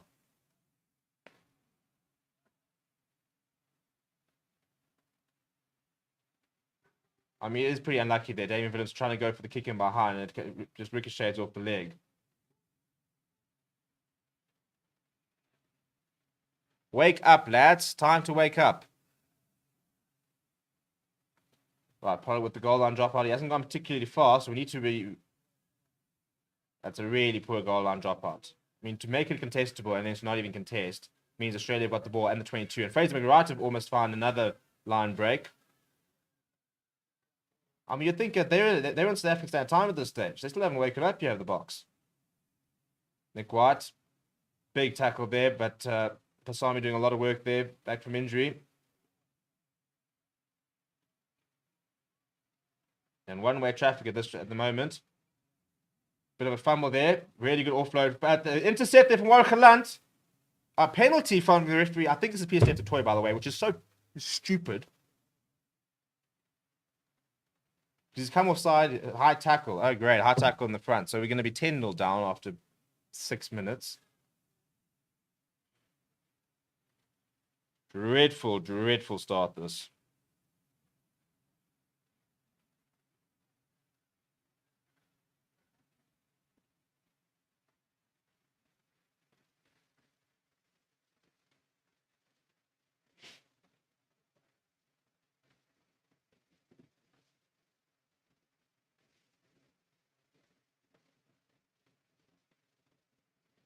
And they're going to take the points here, I'm sure.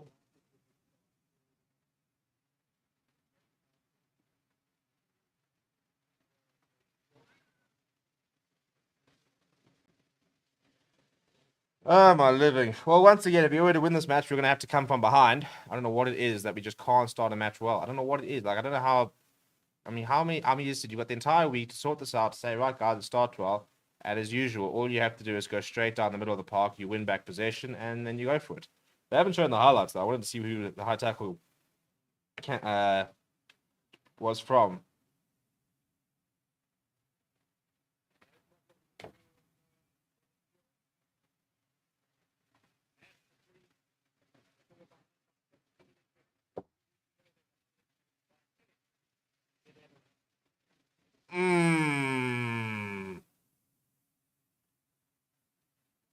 If that's the high tackle, then I'm not impressed. And that's just fucking spider can crap. Yeah, I'm not sure about that high tackle, must admit. That's a good better contest there from Watchalong. I mean, Damien Delende looked fine. And then he's basically next to the floor when Siaklisa makes his hit. So, yeah, I'm not... If that was the high tackle, then I've got my reservations about that decision. But, really, guys...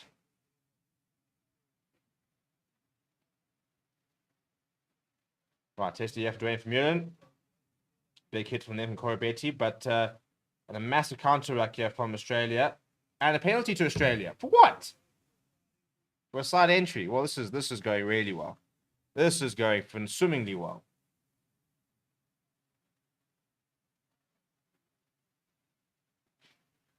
Right, well, at this rate, we can sack the entire team. So Dwayne from Murin goes up.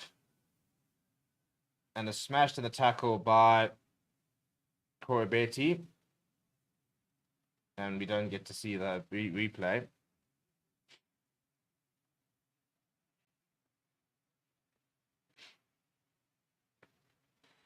If you're looking to watch the game, as I said, check the comments, check the description. It's got everything there sorted. Sack the team, sack everybody, sack the coach staff, sack everybody, sack the president, sack everything at this stage. Solid line out there. First set piece for Australia.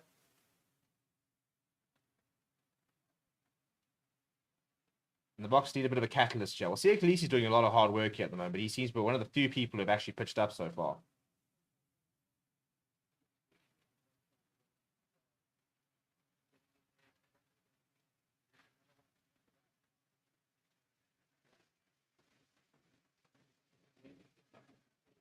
You can tell being held up and ripped by Dwayne from Murin. That's a bit better. That's a nice bit. Now Damien Willemse clears downfield. It's a nice clearance from him. So the first little bit of decent play we've seen comes from Dwayne from Murin, who rips the ball in the tackle, pops it to Damien Willemse, so he finds a bit of touch. Let's wake up and start playing.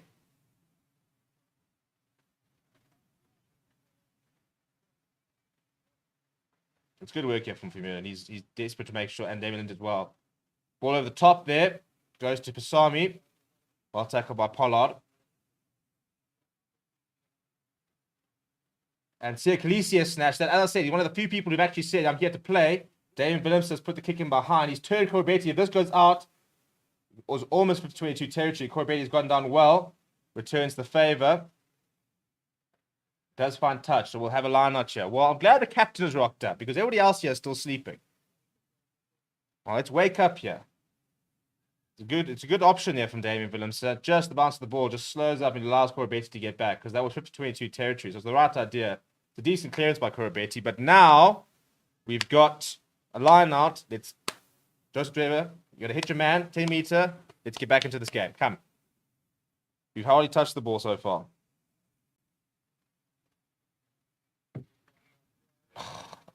That's skew.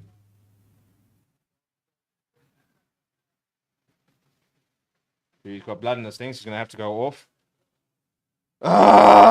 This is shambolic. Shambolic. Right, Joseph Driver, I've defended you all week here, chap. But it's not even contested. I don't understand. There's no contest. It's not even that skew. And as far as I was concerned, if you don't contest, I don't even see why you should be blowing it if it's slightly skew.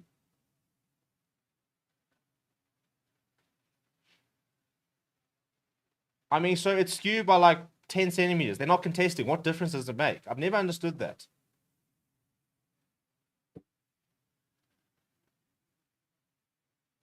He's getting a bit of blood treatment here. Well, first scrum of the day. Let's see if we can... and I mean, even then, it was a harsh... I mean, they're skew and they're skew. So I'm not trying to justify it, but I mean, really, that was not that deep. I think that's a very average call.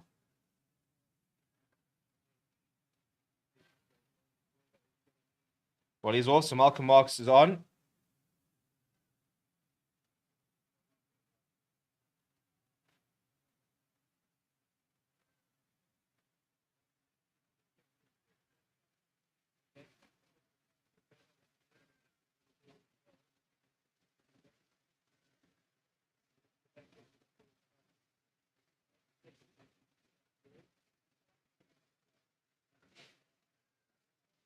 Right, first scrum of the day, yeah, chaps. Need a big one.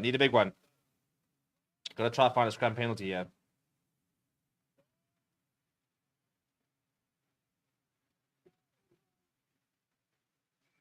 And it's a short-arm free kick. Nick White has taken it quickly and boots it downfield. Oh, that's a horrible bounce as well. Thankfully, it's... Oh, and David Dennis just sat down Nick White as well. And his kick has found touch.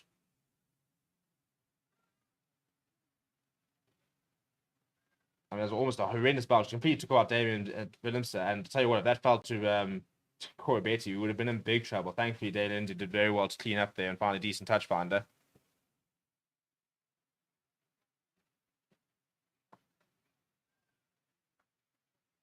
Now that's skew, Mr. Ref.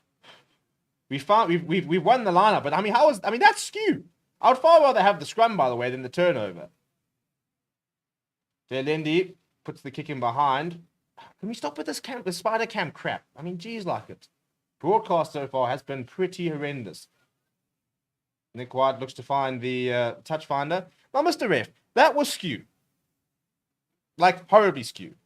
And Marks caught it. But if you're asking the Springboks, I mean, right now we're going to go back and have a line out where it was. I would have far rather had a scrum at this stage. I mean, really.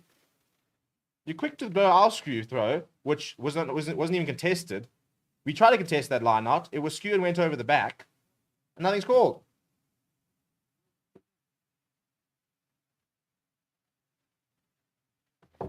Right, Malcolm Marks' first throw here. We win the line out there from Leo Diaga. And a penalty advantage. Hey, Malcolm Marks breaks down the short side back to Clerk. And kicks straight into touch. So it will be a penalty. Right, and given the fact that we're already 10 points down, chaps, we're going to have to go for the line here.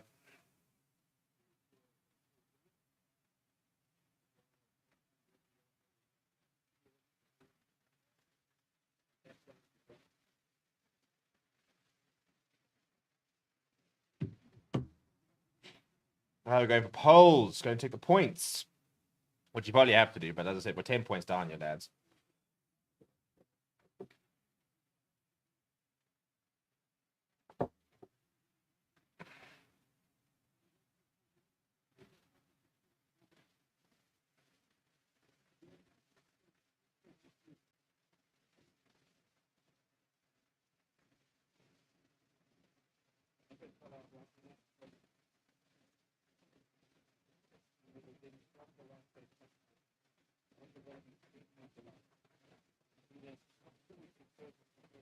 Right, Pollard, let's get the scoreboard going here, shall we?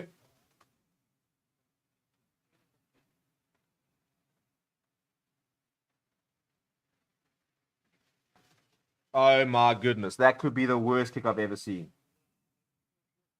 Like one of that. I mean, that is absolutely horrendous.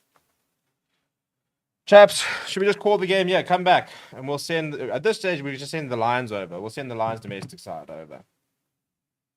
I mean, really, Pollard.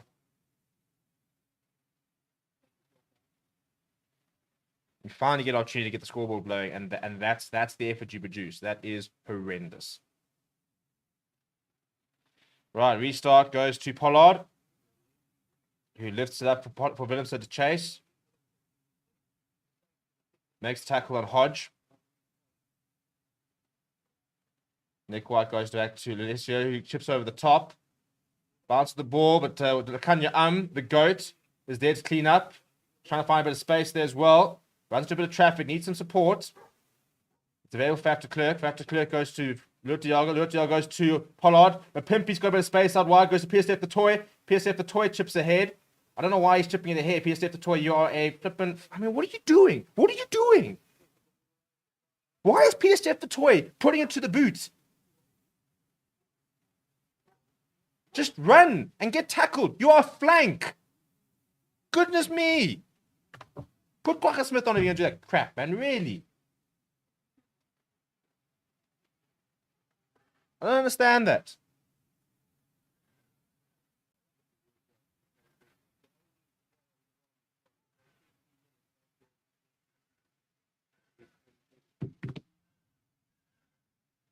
Right, Damien Willemse with the restart. What can he conjure up? Come on, Damien. Gives it to Warwick Kalant. Kalant pops it up to Sia Khaleesi. Sia Khaleesi puts his head down. Up to towards 22. Faf de Klerk goes flat to... Oh, there we go! Lutiaga with the break and the step! Pops it up to Faf de Klerk. And it's a knock on. Come on, man! Nick White tries to find a clearance, but he won't find touch. But Pimpy, just put your head down and run, Chief.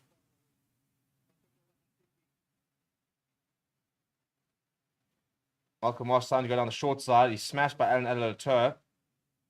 Was such a good break by Lua Diaga. Even Etzebeth. Come on, lads. Bit of ball in hand here. Let's get some phase play here. There's so much interference from players who are in offside position. But Pimpy back inside Lukanya very stable at the top. Lukanya decides to drop to his boot. Oxen cheers the chase. Go Ox! And back to Lukanya And the offload to Lua Diaga. He's just short. What? And a penalty to Australia. For what, though?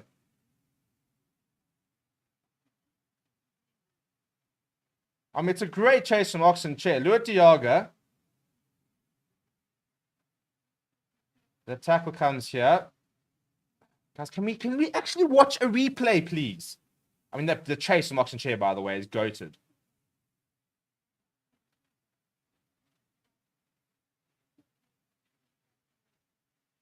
You know, really? I mean, high tackle from Faf de Klerk. I'm not sure about that as well. I mean, goodness me, guys. Can we actually play a bit of rugby here? Apparently, it's a high tackle that from Faf de Klerk. I'm not quite sure about that one, I must admit. And so quick to flip and make that. I mean, Faf de Klerk starts. Yeah, I don't know. But, I mean, again, we can't watch it because the broadcast here has been. I reckon we could probably pull up a better broadcast at this rate. Messi line out. We've come away with the France by Herbert. The fridge. Oh, he tipped the side of Nick White. Gotta love it. And then a knock on. You gotta love it as well. That's also a forward pass. Ref, that's so forward. Yeah, back to the flipping thing. I want to see the replay. Where was the high tackle there? Where was it? We're not going to see a replay.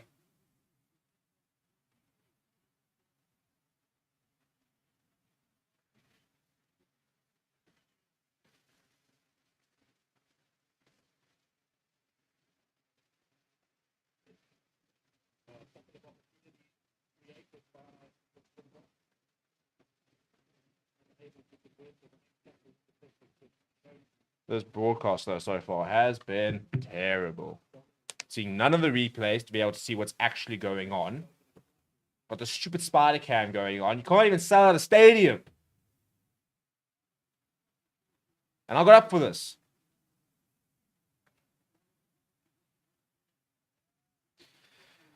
Ah, dear. Come on, big scrum, yeah. Probably be a free, short-term free kick, though. Well, it is our scrum, at least. But, come, big scrum. There we go. There we go. Bit of go-forward ball as well. Faf de Klerk uses it. Penalty advantage as well. Damien Lindsay goes to Pollard. Pollard goes himself and then loses the ball.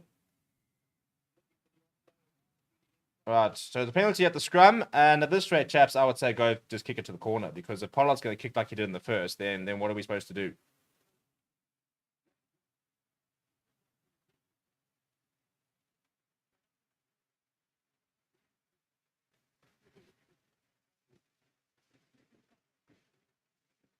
Yeah, better scrum there.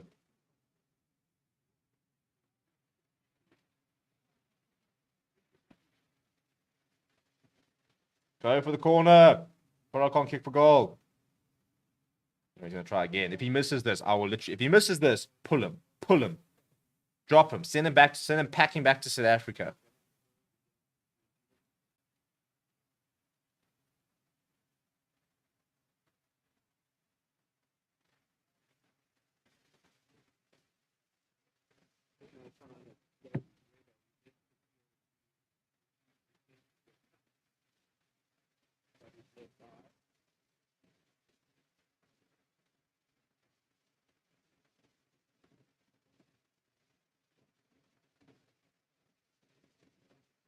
Right, now come Pollard, because this could have been 10-6 if you had gotten the first blooming kick. Oh, nail it. Nail it. He's missed it. He's missed it. How can we have a flipping fly half that can't nail the bait? I mean, it's 6 points you've left out there, Pollard. 6. 6. If that was Elton Yankees, you probably would have been pulled already. Probably would have been taken off. Waste my time. You waste my time, Pollard. Let Damien Williams take the next two. I mean, really. Absolutely pathetic. Williams to took him chase. Lesser does well there. I mean, really, we won 2 penalties. Hey, another penalty. Well, Pollard, third time's the flippin' charm. Bit of fastness from Faf de Klerk. I mean, literally, we could be 4 points behind. 4 points. Okay, calm down. Breathe. Breathe. Woo! I don't understand. Oh, we're going to have another one. Well, this is right in front, Pollard. So this could have been 10-9. 10-9. It could have been a 1-point game. Brilliant play there by David Williamson, by the way.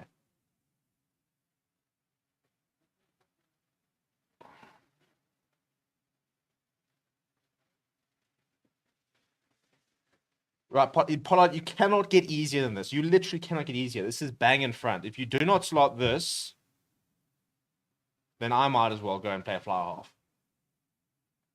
I reckon I'd bang, to be fair.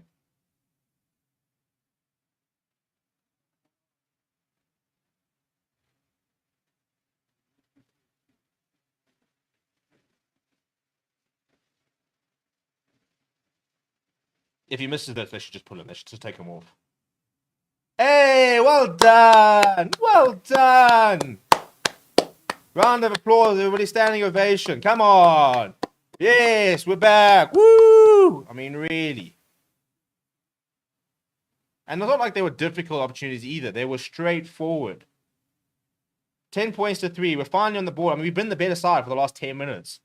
We've won 3 penalties. I mean, it could be 10 points to 9. We could have basically, if we had scored next after, we could have been in the lead. but we don't like nice things. Once again, we've done down the middle, by the way, and once again we've almost lost possession. Thankfully, Lukhanyo, I'm the GOAT, and even Etzebeth is putting a little basketball.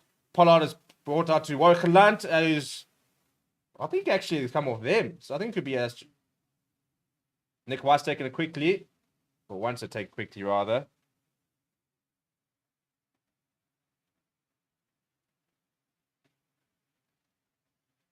Peter Steph the toy, ball's gone straight through his hands.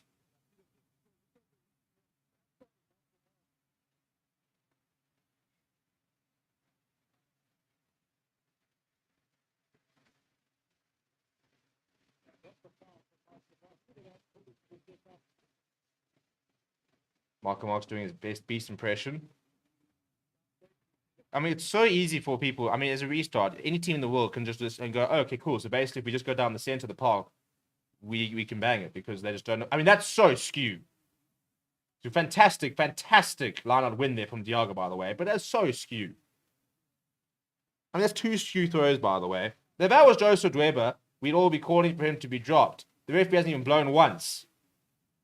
Ball's come loose. And Damon Delaney's picked it up after the up and under, and an advantage as well, and it's a penalty as well. Go for the corner. Come on, man.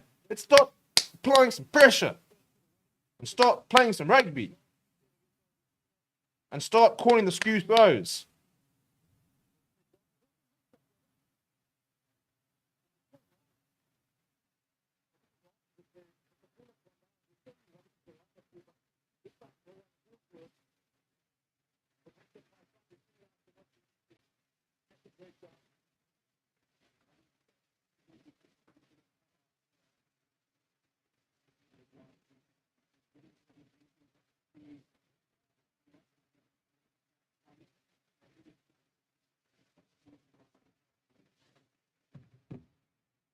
Now we've gone for the corner and it's on the 5 meter. Right, now Joseph Dweber. Now, Mr. Ref, you've given 2 through throws, by the way, which, yeah, you see. And it's a big penalty advantage as well for pushing before. It's the second time they've done it, Mr. Ref. Paul Williams want to see cards. Joseph Dweber nails the line-out throw. And it's a very clear early shove. This is big though, by the way. We're actually starting to grow into this game a little bit. I just feel for my man Joseph, who has won, again, I would call it a bit of a rough skew throw, especially the fact that they didn't compete. If they competed, maybe you could sit there saying, yeah, it was maybe slightly skew. Wasn't that skew. That get blown. They've had like 3 skew throws. And we've won them because we're wild at lineouts, but he still hasn't called it. He's never said, okay, cool, skew throw.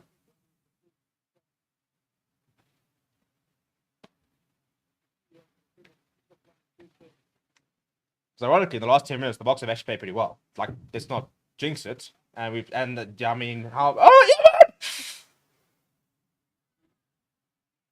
Well, they won the line out there, and it almost popped up towards Eben, who's dived on it. But if Nick White's grounded this, they've carried it over, so it should be a 5 meter scrum.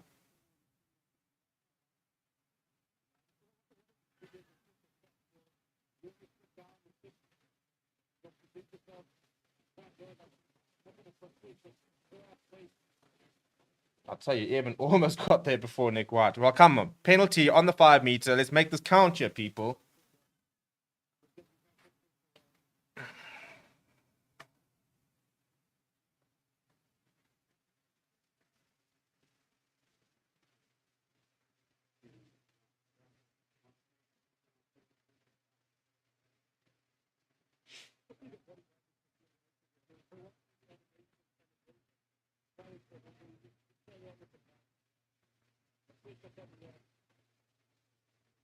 Come on, let's keep grafting. Let's keep grafting. Let's keep grafting.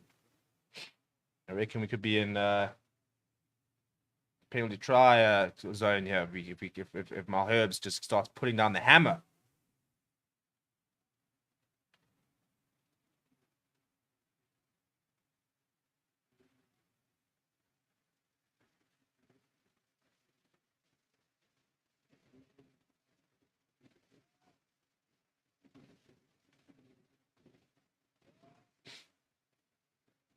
Big scrum needed. Come on, the lads.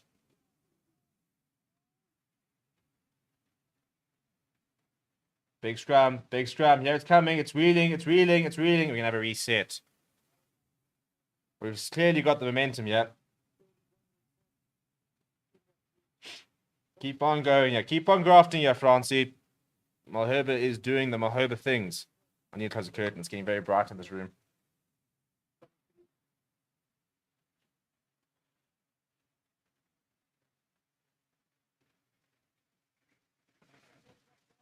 Water break. I'm going to take that minute to close a few curtains. It's getting very bright here.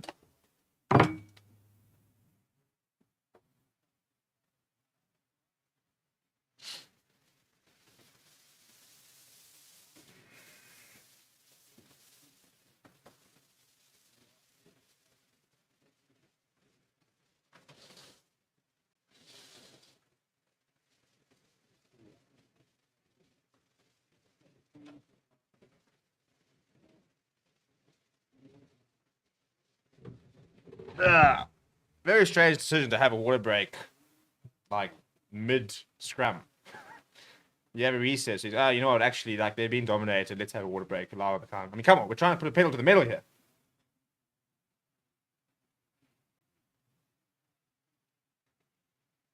Like, surely you wait till the end of this passage to play and then have a water break.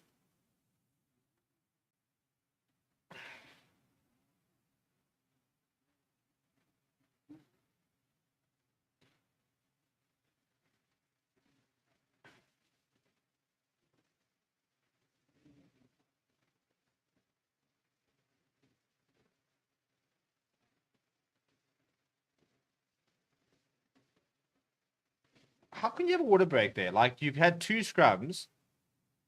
Like, Boks are like trying to like put the pedal to the metal on the 5 meters. It's an attacking scrum here. You've had 2 scrums, one which reeled a lot, and you decide, nah, you know what? I think let's actually just have a water break. Let's have everybody like rest up, and then we'll come again for the scrum. What? No, we're trying to put them under the cosh here.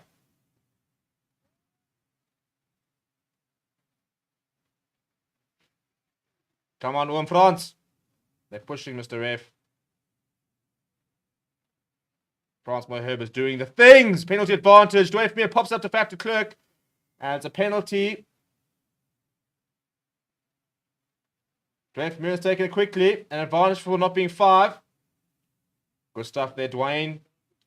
Oxenchair wants it. Oh, come on, give it to him. Give it to him. Oxenchair's going over here, lads. I told you! I told you it was going over! Award it! Can we just have a look, though? Can we please just have a look? This whole, like, it's held up. We never seem to get ours reviewed. I mean, it's going to be a yellow card here. It has to be a yellow card there. Yeah, thank you. Yellow card. Get out of here. Tom Wright's got a yellow card. Yeah, we're back on side. So there goes the youngster, Tom Wright, 24 years old.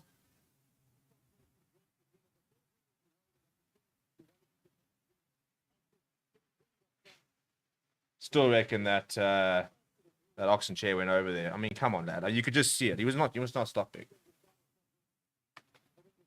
Right, we're going to go another scrum here, lads. Thank you very much. We'll take a scrum. Yeah. You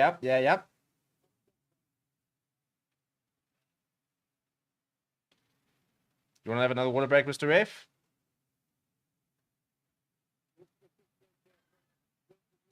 That's so clever. It's actually so clever. I actually didn't appreciate how clever it was from Ref Moon. He wasn't going to take it quickly, and then he saw Tom Wright run up. So then he thought, okay, cool, well, I'm just going to tap and run into him. That's actually, it's actually so clever.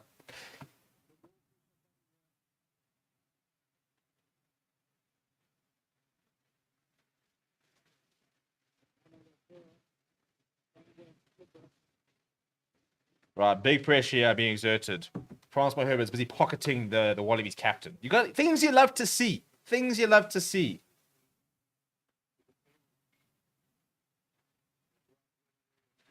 Come on now, lads. Now pedal to the metal, push through, and send them.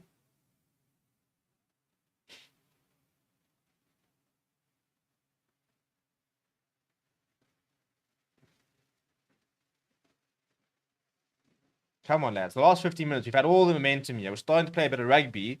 Just get some reward here. We need a penalty try, so Paul doesn't actually have to take a kick for poles.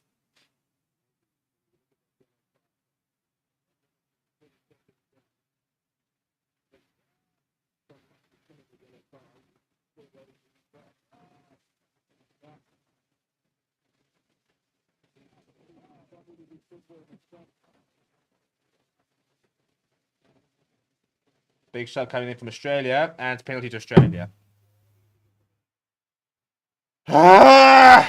So useless. But also, again, and they'll just mention the referee. I mean, you've got a yellow card, and you've lost a minute and a half of the yellow card on wasting time.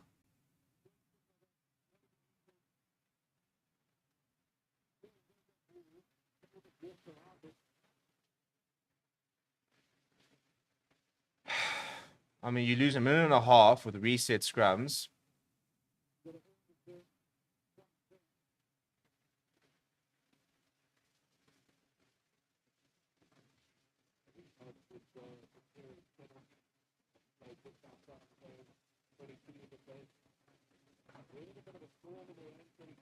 That was important. That was important. If you don't want to watch the match, then check the description, by the way.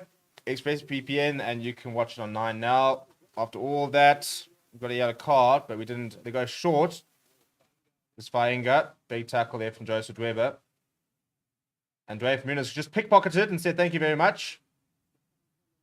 Good, really good turnover. Dwayne Muniz actually come to play, by the way. Somebody who had a lot to prove. He's played quite well. Run it. Run the hands. Run the hands. Run the hands. Run the hands. Oh, my living. Peter Steph the toy. Could you please wake up? You have been garbage today. Absolutely garbage. Take him off. I mean, we've got a bit of space up against the touchline, so Warwick can draw us back. Peter Steph the toy decides to just swim a pass to just out. He's just thrown it out.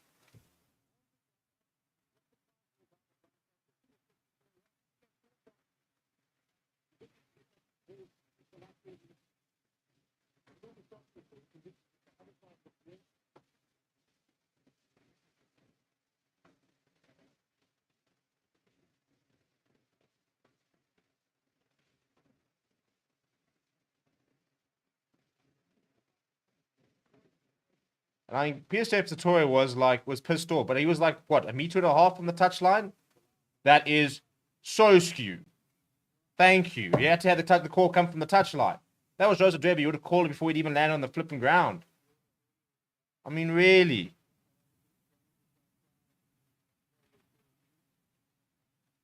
How did it take him so long to make that call? I mean, that landed almost on the outside of the 22.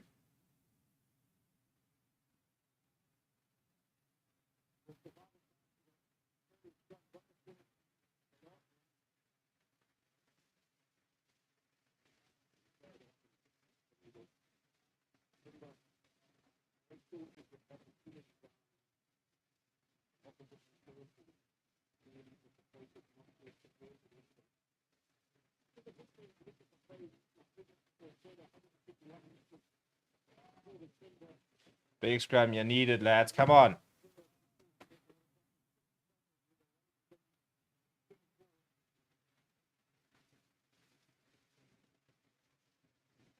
That's it. There we go. Penalty advantage. Dwayne Vermeer picks it up, goes to Pat de Klerk. Pat de Klerk tries to grab it through. We'll go back for the penalty. I'll take the points.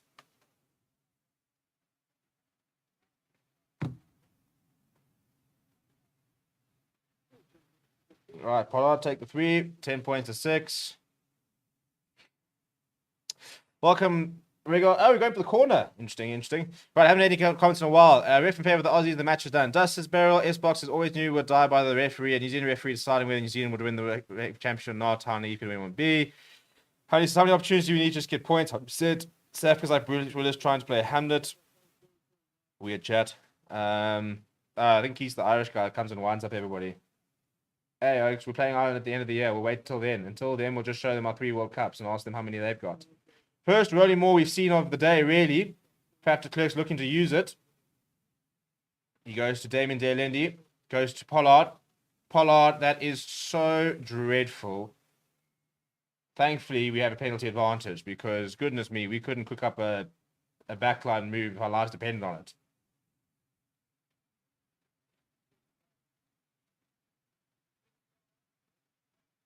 Seven goals. So Fraser McGrath going offside there. Just take the points, chaps. Just take the points. They conceded 8 penalties there, by the way.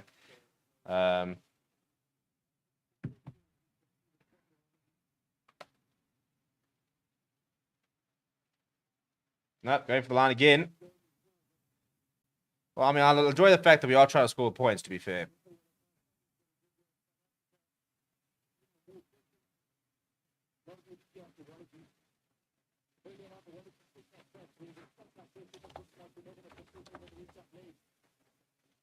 Come, Joseph. Straight to Lua Diago. Come on, we need a more try. Joseph Durban needs this. Joseph Durban needs a more try. Graft, that's it. Graft, that's it. Graft, that's it. Fighting going offside, that's it. And he's holding onto it as well. Joseph Durban's just been trying to free the ball. Yellow card, thank you. 2 players in the bin, has to be here. I mean, first of all, he comes in from the side and he slows the ball down here. My man Joseph's trying to get a try. And you, with your little braid, are preventing my boy from getting some confidence.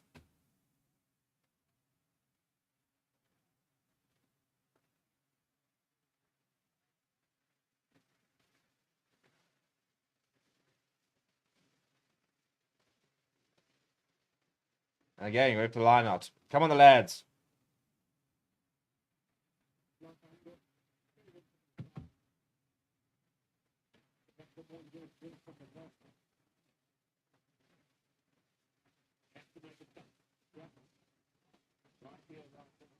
I'll go to the front of the line out. They go to Dwayne Vermeulen. Good stuff. Does do starting his men now. Right, come now. We need a rolling more to operate. I'm seeing far more Rory Arnold than I ever needed to see. Thank you, Chief. We put up those pants. I don't want to see that shit. The ball's come loose here. Faf de Klerk has come away with it. That's a really good pass to the Kanya actually. Ball out to my pimp. He's got work to do. He's got work to do. But Michael Zoll. Oh, my living. That is a huge tackle by Korobeti. Goodness me.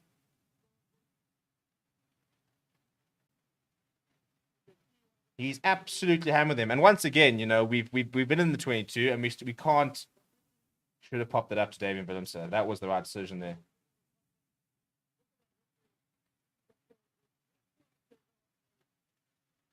That is a huge tackle. Mapimpi's going to be feeding that for the next 6 months, by the way. Well, having said that, did he wrap? Is that a legal tackle? I'm asking the question.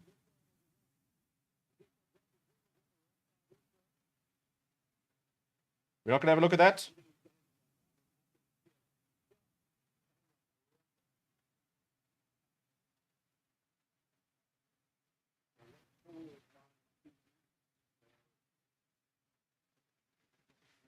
Yeah, listen, the more, I mean, at first I thought it was a fantastic, it was a big tackle. Now I'm not convinced that that's completely legal, to be honest. We're not going to have a look at that? Not? No? Okay. Well, fair enough. Apparently not going to have a look at that for the no-arms tackle. You know, and I hate, and as anybody watches, I hate talking about refs, and we have had 10 penalties, so it's difficult to blame the ref about the fact that we can't score. But I still want to see that high tackle from Faf de Klerk. I want to see the high tackle where they got the 3 points. I think it was against Khaleesi, which was very dodgy. And I mean, that is a no-arms tackle. Well, for me, it's a no-arms tackle against Mapimpi, right up against the line, try saving. That should be penalty try. So that's penalty to penalty try. That's 10 points each, by the way. That's 10-10.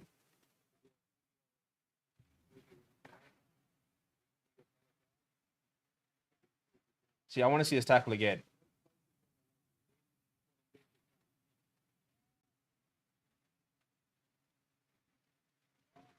Yeah, I'm not convinced, you know.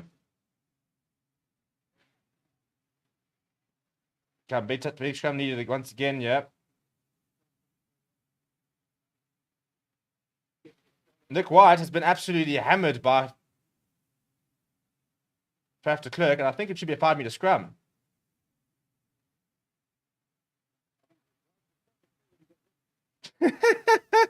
Well done, Faf. So Faf had a bit of a swipe at Nick White, and Nick White basically stopped playing, and Faf then bundled him over.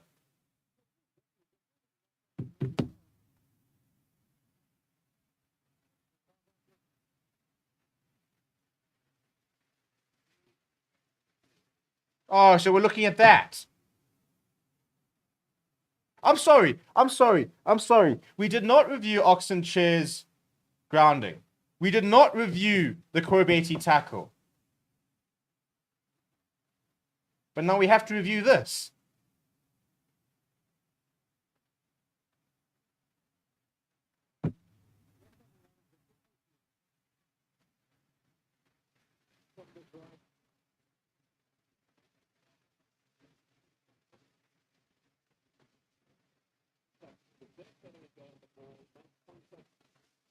So, I mean, Faf tries to swipe the ball out of Nick White's hands, basically, as he's coming. He's made a bit of contact to his face. Nick White decided to go down in a heap. And we're going to go have a look at this for foul play.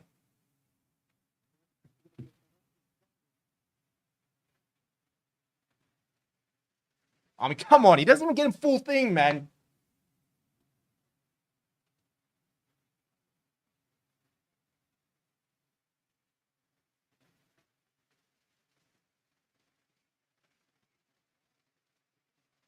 It's going to be a yellow card!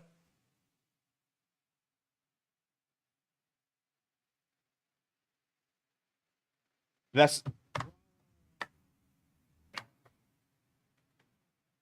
Rusty's getting banned again, chaps.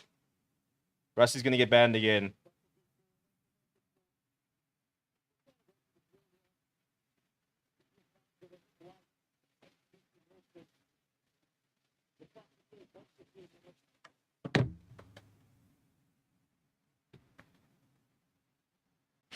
I actually don't know what to say, to be honest. I genuinely don't know what to say. I mean, Korobeti has absolutely minced.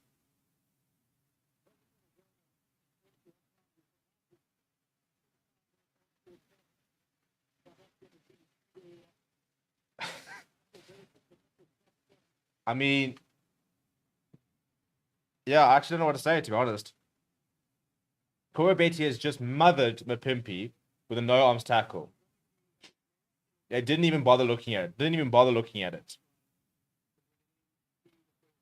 Faf de Klerk tries to have a swipe, makes a bit of contact to Nick White's head. He decides to go down an absolute heap and is binned. Half time, and that is horrendous. Absolutely horrendous.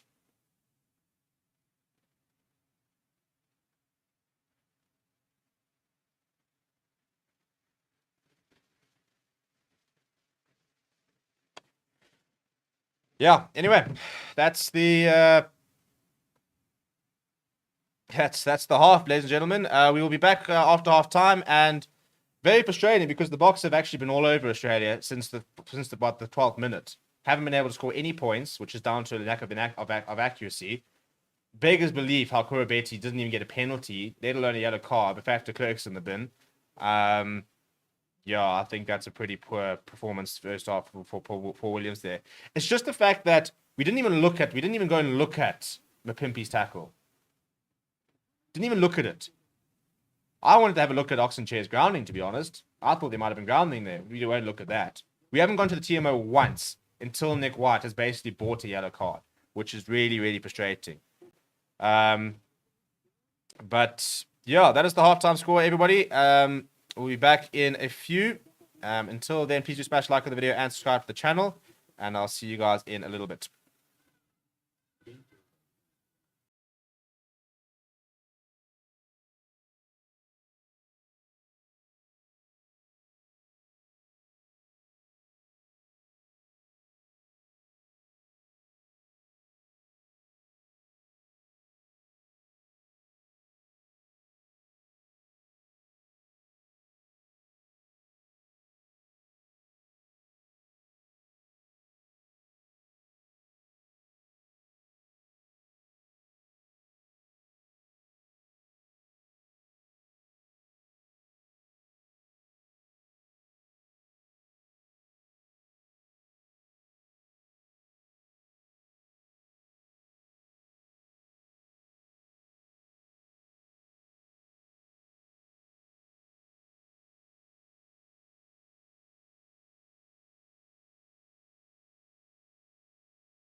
And you're back. Hello, everyone. Welcome back to Forever Rugby on First Sports. Very, very frustrating halftime score. 10 points to 3. The Boks should definitely be ahead. We should be ahead. We dominated the last about 30 of the 40 minutes there.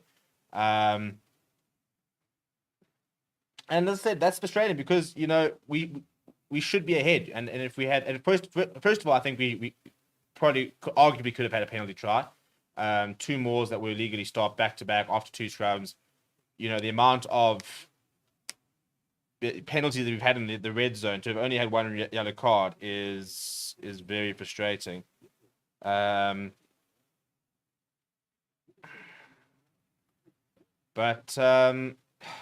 yeah, it's just, you know, we've got to be more accurate. But I just, you know, you sit there going, as I said, and most people that watch will know that I absolutely despise talking about referees. I think it's such a boring thing to talk about. But the Sia Khaleesi high tackle, which was the 3 points that Australia got, I still look at it and think, how is that? I mean, by the time he tackles him, he's about 4 centimeters above the ground. And even then, it's not even like he makes shoulder to head contact or anything like that. So I think that's a very average call. Even the high tackle from Faf de Klerk, you know, when they were up against the line, which would have been a 5-meter scrum, I thought it was a pretty average call. Mapimpi gets absolutely minced by Kurobeti, which initially looked like a very good tackle, and then you go back and check, and it's definitely no arms. They don't even look at it. They didn't look at Oxen Chair's grounding. I thought they might have been grounding, but even then, the fact that the TMO has not been called once for a South African decision, Nick White has bought a yellow card from Faf de Klerk there, which is huge, by the way, because I don't have a scrum off. I don't even know. We probably have to put a player on because we actually might have to. Yeah, we might have to sub somebody on at this rate because, yeah, you know, who's going to play scrum off at this rate? Maybe Warwick Galant. Probably about the only player I can think that might be able to do it. So it's just frustrating because yes, you know, we should be ahead from our own accord, but there are definitely decisions that have not gone our way and the frustrating ones, because I think that there could definitely have been another yellow card for Australia. And I'm sorry, if Kurobeti is a yellow card, it's a no arms tackle, last defender. It's a penalty try. So we would have been level. If that had been a penalty, even if it wasn't a yellow card, it was just a penalty, it would have been a penalty try. So it would have been 10-10. If Pollard could flip and kick, you know, we could be well ahead here, actually, you know. And that's the frustrating thing, is you do feel that Australia probably should have been 7 points. You know, the first try, cool, you know, outscored us, fantastic, easy, cool, whatever. Penalty I thought was very soft, and I think we deserved a penalty try. So we could be sitting at 13 points to 7, which is a completely different game, 10 points to 3 down. So it's frustrating. It's very frustrating. But we need to be more accurate. We need to start scoring. And we need to be better, unfortunately. But yeah, we shall see. That's a big hop ahead. And look, the biggest thing is also no need to panic. Because we have actually dominated them in the last 20 minutes. We haven't been able to score, but we've been all over them. So we just need, if we just convert the opportunities, we should be able to put this game away. But we've now got 10 minutes without Faf de Klerk. So the first things first, we've got to get to this 10 minutes. And Andre Pard actually has to wake up and start flipping playing some rugby. But first of all, thank you so much, Mr. O, for the super chat. Good to finally be watching one of these streams. Frustrating so far, but the ref is not the reason we are losing. Come on, Bokke. Yeah, it's not the reason we're losing, but it's just been certainly been a frustrating game from a refereeing perspective. But anyway, let's go. Let's start operating. There's no excuse and stuff like that. Let's make some tackles. Let's win some penalties. Let's get back into this game. Right, so we've seen, so Stephen Kitsov is on. Looks like the reserve pack, actually, no, I think so. Francois Herbert's still on. So Kitsov and Malcolm Marks are both on.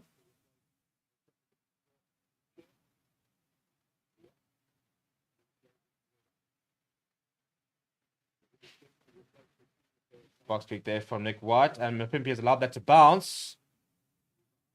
And as a result, Australia come away with the ball. That's really, really poor from Mapimpi. You cannot allow that to bounce. Ikatal. Warwick Galant was well placed. Warwick Galant returns the favour with his left boot. And stands up for Reece Hodge. Reece Hodge lifts the high in the air. It's to be a tester for Damian Willemse. Damian Willemse needs to get himself in a good position. Damian Willemse, that's a very good take from Willemse. Pops it up to Peter Steph the toy. Gives it away to Stephen Kitsoff, who is on for Oxen Chair. A better outing from Oxen Chair this week. So it looks like Willemse could be operating a scrum half. Pollard goes to the boot.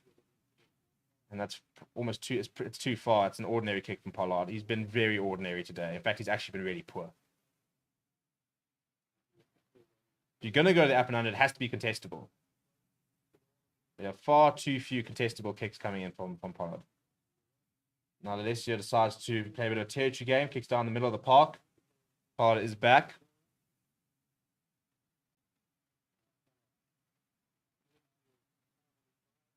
And finds a clearance up towards the halfway line. Pollard, we need a better game from you, chap. I don't know what it is about Australia, but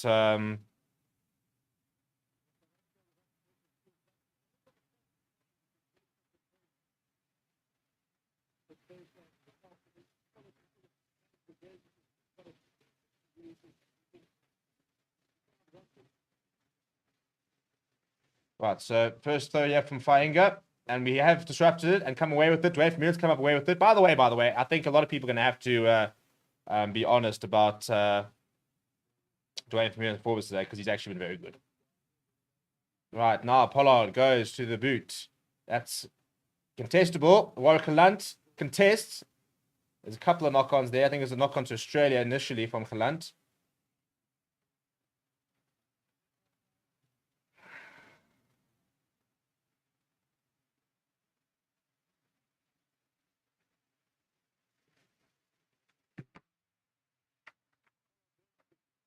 That's a better contestable kick there. Warwick Gelant as well to get ahead there. That's just disrupted by Reece Hodge.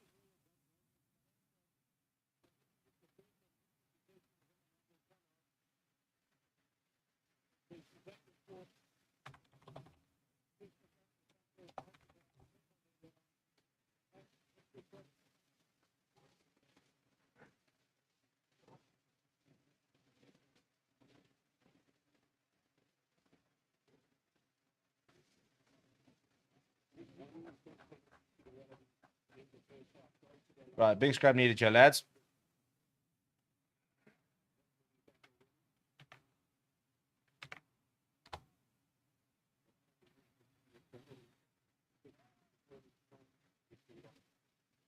Right, first scrum for Stephen Kitsoff. Pretty solid, isn't Nick White? Alessio's first instinct is to kick. And Damian Willemse has to retreat. It's going to go all the way. So Willemse is just going to dap it down. We're going to have a goal line dropout. Just run down the time. Get Faf de Klerk back on the field.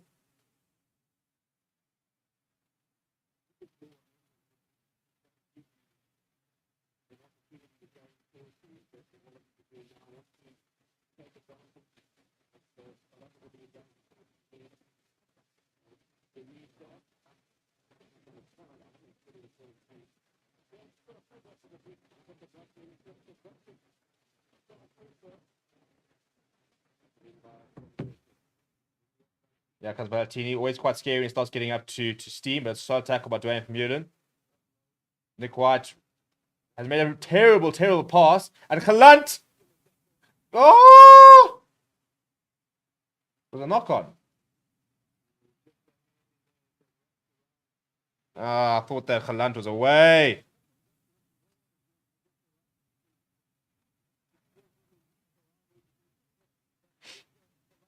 Didn't see the knock on. I thought Gelant was away. Come on, lads. Just get the next 4 minutes. Get Faf de Klerk on. Let's actually start flipping playing some rugby. I'm actually really pissed off if we lose this game because we definitely have not been the worst side. Oh!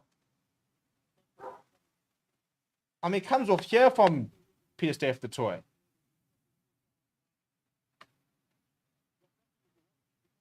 Upper arm. Is that a knock on?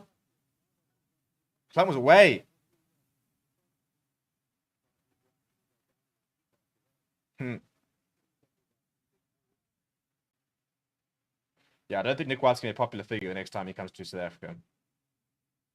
Big scrum needed, chap. They break to Nick White.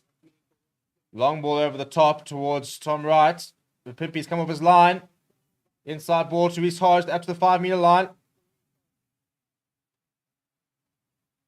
Big counter coming from Sia Khaleesi. Rush defense, then Peter Steph has created a lot of space. Ikatal's almost through. Koroibete has sat down. Pollard, just get him off the field. Get him off the flipping field. Andre Pollard, you are a disgrace. You are an absolute disgrace. You have left 6 points out there, and you have just literally just fallen over in front of Koroibete. Absolute disgrace.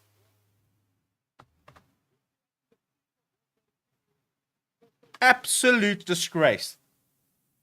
Australian over, and Pollard is doing his best to play himself out of a jersey. I mean, that is absolutely disgraceful.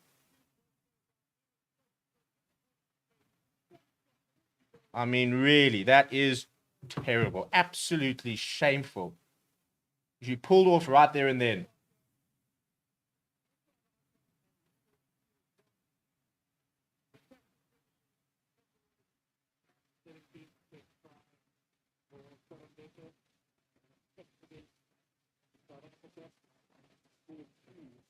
I mean, it has been a terrible refereeing performance, but if you're not going to tackle and you're going to miss 6 points, I mean, really.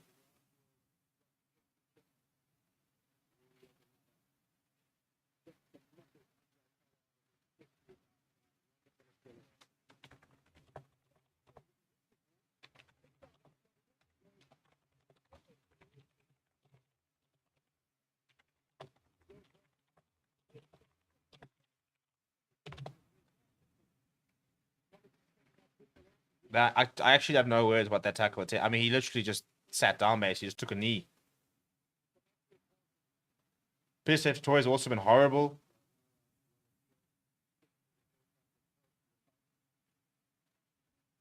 Come on, chaps. You're going to have to make some changes now. You're going to have to take PSF Toy on, who's been pretty nowhere the entire thing. But, yeah, if Andre Pollard plays a full game, I despair. I really do.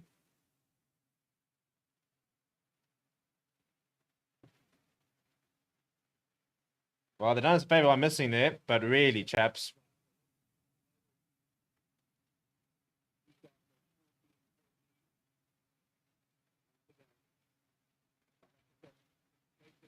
Pathetic. Absolutely pathetic.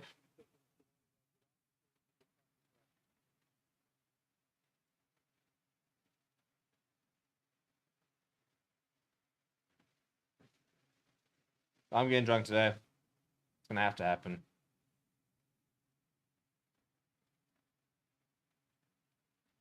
This camera work. I mean, we've got the best scoreboard on the screen while we're having a kickoff with the stupid spider cam. Like, I don't know what's been worse, the Springboks performance or the bloody broadcast. I mean, if this is all stand sport, then you should be ashamed of yourselves. Oh, bless me. Bless the box. Bless everybody. Right, come on, Damien. Let's try and cook something here. Yep, he's cooking. Yep, he's cooking. Yep, he's cooking. And he loses it forward. Oh, every single time we have a good moment, something happens. At least Faf de Klerk's back on.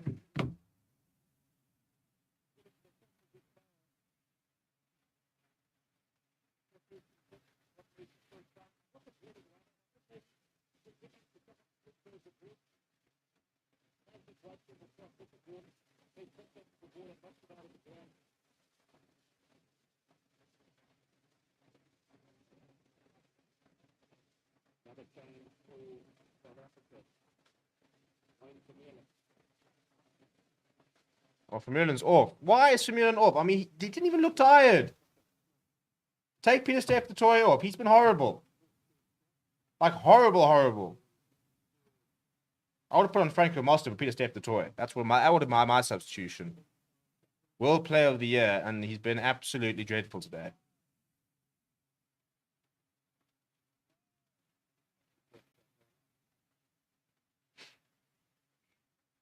Hey, short-arm free kick there from the scrum. Love to see it.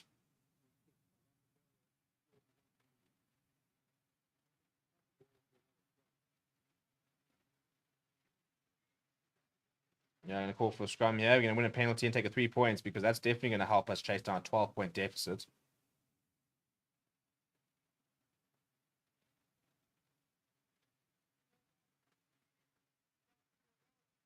Right, well, here comes Darcy Swain.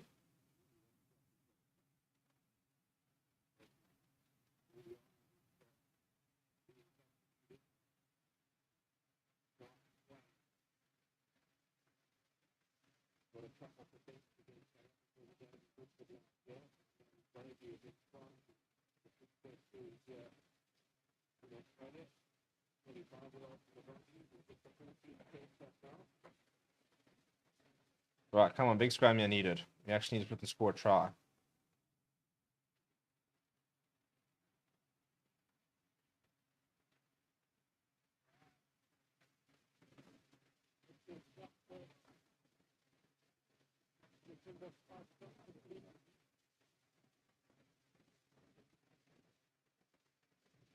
Parker Smith gives it to Paf de Klerk, going down the right-hand side, decides to switch to David Willems, so he goes across to Warwick Land. Warwick Land's got comes and steps inside, slips before the tackle.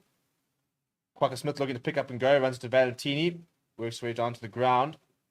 Paf de Klerk gives it to Malcolm Marks. Malcolm Marks puts his head down, nice strong carry from him. Pollard pop up to Stephen Kitsov, he's working hard. Paf de Klerk gives it to Lua Diago. Lua Diago to Damon Willems. He's kind of sails on down the river there, but Willems does well to turn away. That's clear. Pops it up to Sia Khaleesi. Khaleesi's first carry of the day. Tackle, release, ref. They're not releasing. Come on, man. That gives it to Marks. Couple of faces here, and we're going to go to the boot here. You thought about it?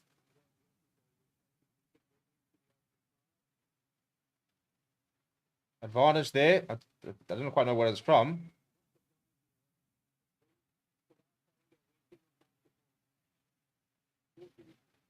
Two goals. Yeah, cleaning out Malcolm Marks. So it's a penalty. We're going to have to go to the corner here. We can't go for 3 points here, chaps. We can't.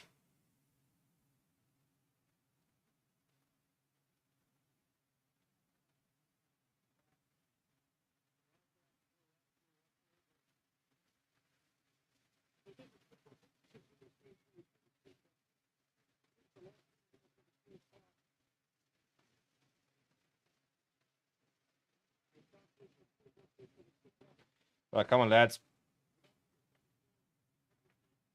We've gone for the corner. Now we need to flip and actually score the try.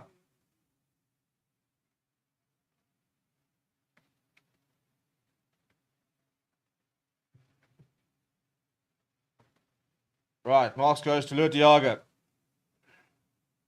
It's a big more defense. It's gone down. And it'll be fucking turned over. I mean, just call the game, bro. Just call the game.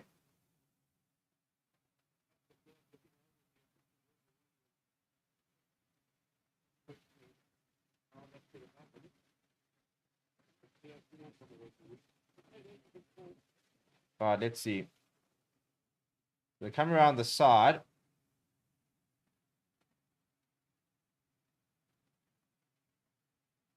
Yeah, this is pretty dreadful.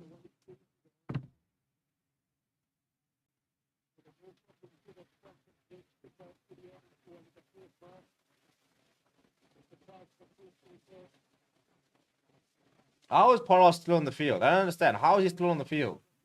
He's played 54 terrible minutes. Terrible minutes.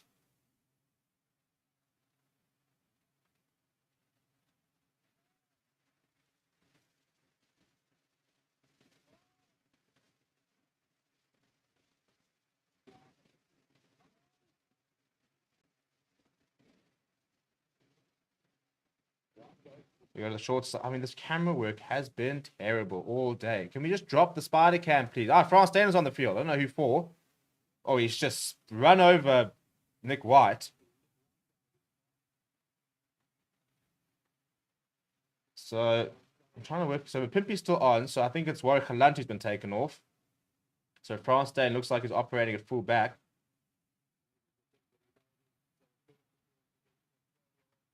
So it's another change made by the box. Again, how Pollard is still on, who knows?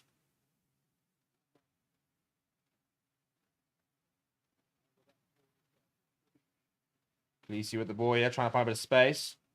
Solid carry by the captain. So the first receiver, Pollard, slow with the ball, man. Come on. And we've lost the ball, man. It's like every single time he touches the ball, something goes wrong. Pull him off, man. He's just caught in possession there because he's too slow. France staying coming back to dot it down. I mean, goodness me.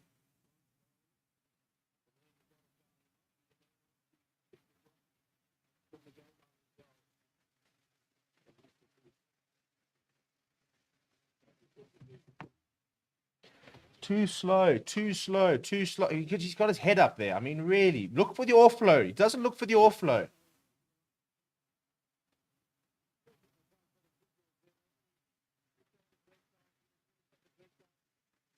Well, Vincent Cocker's now on. Dave Parecki has replaced Bilal Fainga, who was pretty dreadful at line time. Him and those two had not had a good time in the first half.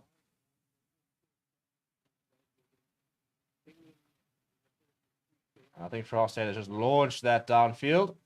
Reece Hodge is going to give this inside to Valentini. He's going to build up a bit of steam. He's going to want him.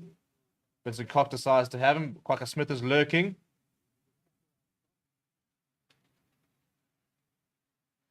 Oh, my living. Let's see straight through and offload.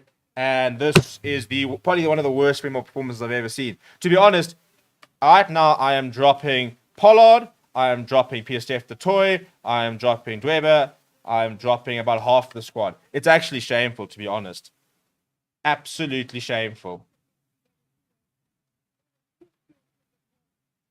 Yeah, Steven Kitsov, no pillar post there, no awareness. I mean, really.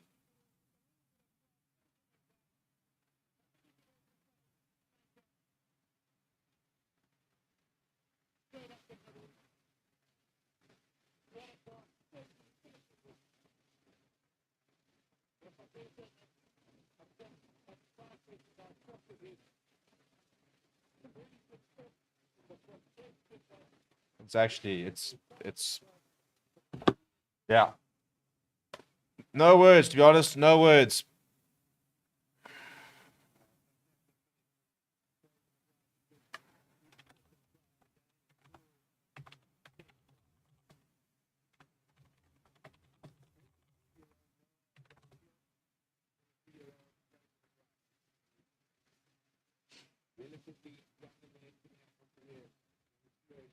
I mean, you got Fraser McWright, who scored a double against us. A brace of tries against us.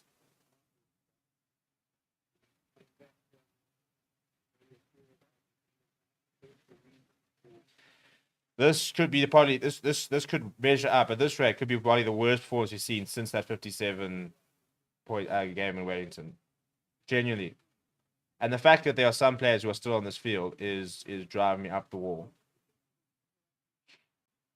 After this, you should be putting. Players should be put on a plane after this. John's going to have to make changes. The coaching staff's really under the microscope now. If we do not see lots of changes, if we don't see, we basically have to see wholesale changes, really. And if we don't see them, it's going to be blood. I mean, Pollard's still in the field. It blows my mind.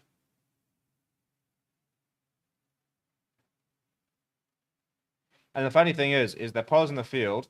Alton Yankees will walk on with 19-point deficit, and no matter what he does, people still won't appreciate anything he does. But the reality is that he should be starting next week. And that's, come on, Jaden Henderson's on the park. France Stain gives it to Damien Zelendi, but apparently there's a knock-on. I didn't see the knock-on. Damien Williamson on the press. Got Damien Williamson on the wing, by the way. So why Damien Williamson on the wing?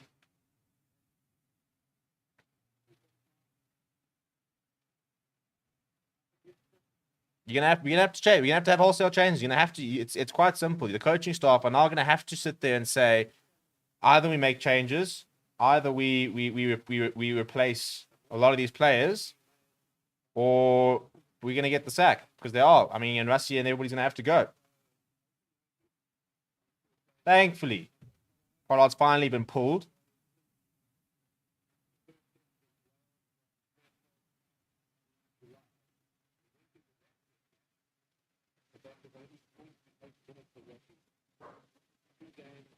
I'll have Dion Free next week. I'll have Pollard. I'm not even trying to put on the bench.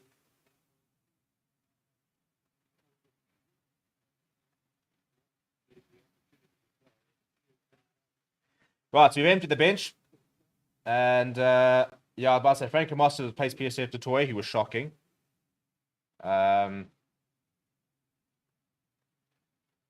you're 19 points to chase in 20 minutes. I mean, it's going to need something special to be able to change that. And France has just knocked it on inside the 22.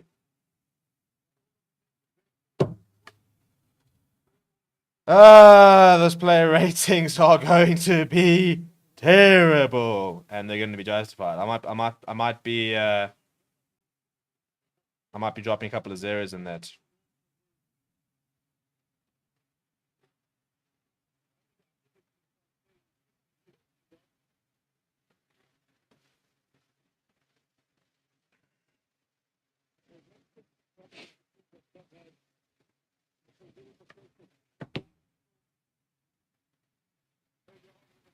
Right, so yeah, I think we're going to have a very fun stream tomorrow where we're going to be able to talk about who we're going to be putting in. Because they're going to have to be a lot of changes. There's going to have to be a gang load of changes for next week. I'd like to see a new halfback combination. Maybe you're going to need a new inside center. Probably need a couple new places in the pack. I mean, you're just going to need changes and more changes because it's not working. It's not working.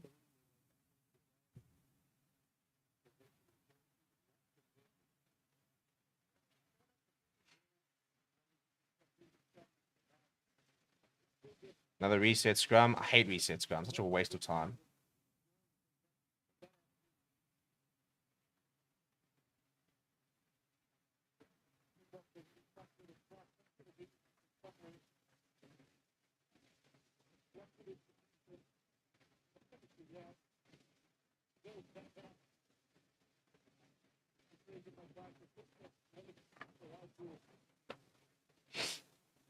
Well, it's an interesting point being made there. My Papa Rumble, and everybody's just melting, having a meltdown, including Just Server, who, I mean, Alton Youngs doesn't even touch the ball, but imagine being so obsessed with a player that you just have to sit there commenting about them the entire time. But he's saying, would it be delusional to see that this is a positive? It's not good, but this is happening now. It's a big change and use the rest of the tournament to build a new successful team and plan. And that's going to be the thing, you know, oh, you've got to be kidding me. I mean, what's it? Alan Alator did that like 4 seconds ago, and they didn't blow that. They're not rolling away.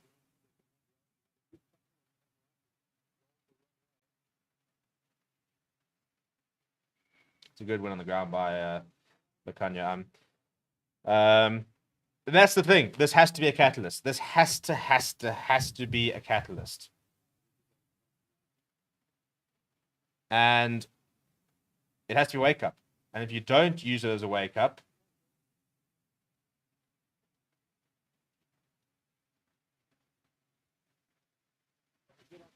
please, as I said, Nick White has milked that penalty. The exact same thing happened 5 minutes earlier. I think it was Alan Alator who also was lying there looking at the referee. But because Faf de Klerk doesn't make a big deal of it, he let it go. So, people, I think we need a lesson in gamesmanship. And actually milk it. Because else you're not going to get any penalties at this rate.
$25 points to 3. As I said, this has to be a catalyst for change. Well, Damian Willems to try and just do things on his own. He's got up there and won his possession back. Come on, the lads. Hendrickson going to Malcolm Marx. Malcolm Marx back on the angle. Solid tackle there. Hendrickson going to Lua Diago. He's actually played well today, to be fair to him. Alton Yankees goes to Damon De Lindy. To the Kanya He's been starred on the ball today. Solid carry from him. Hendrickson to Vincent Koch.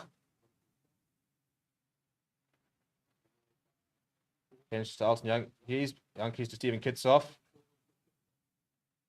Nice and flat. That's the difference. We will see a bit more flat passes. We'll see a bit more. And that's it. Yeah, but it's spinning away up into the 22.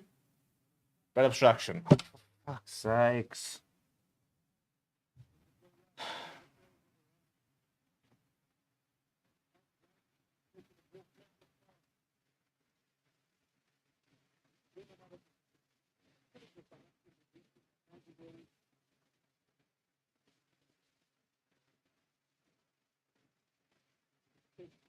Dear.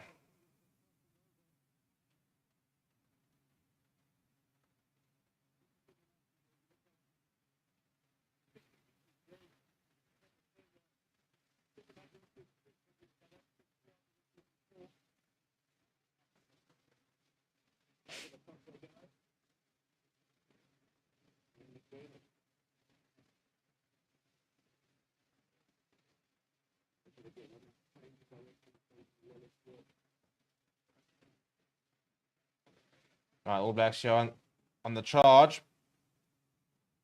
Quacker Smith has gone over there. Quacker Smith has turned that. Oh, no ways! No release. I'm telling you right now. Watch that again. There was release.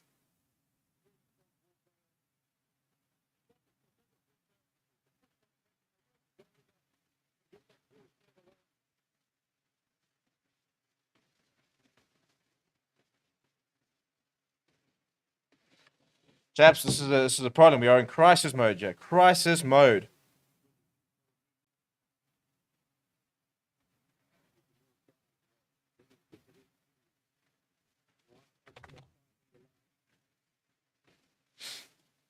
Yeah, I think there's gonna be a lot of changes needed to be made for next week.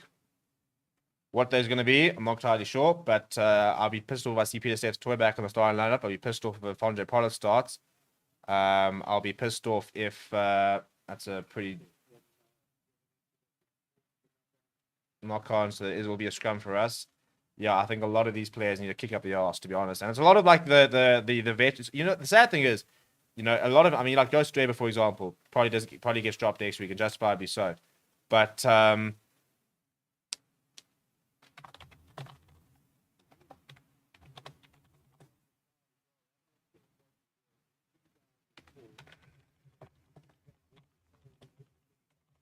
because it's the big names that haven't stood up. I mean, Dwayne Mills Day, he was the target of everybody saying that he shouldn't be playing, and he played very well today.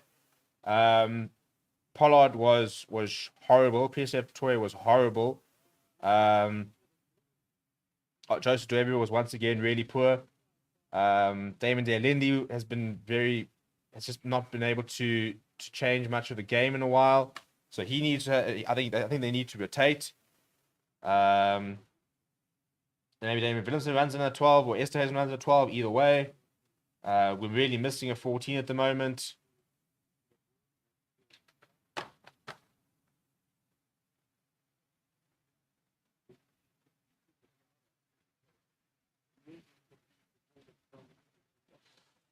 Well, the only good news is that Argentina is beating New Zealand in half an hour. That's the only sort of solace we can take out of this game, is that Argentina are about to go and beat New Zealand.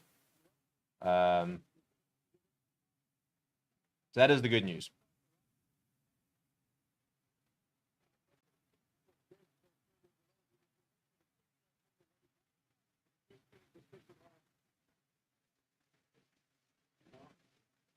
Marks at the back of the... I mean, come on. Valentini's walked straight through there and slowed that ball down. Mr. Ref, can we just make a call at the flip and breakdown? I mean, we've had to pile half our pack in there because Valentini off his feet has walked through and disrupted that.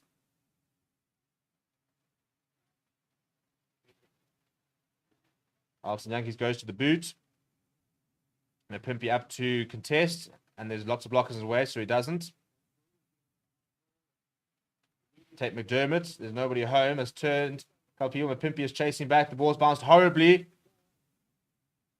And Sia Khaleesi, I think, was Lakanya Am's come away with it. Yeah, Lakanya Am's come away with it.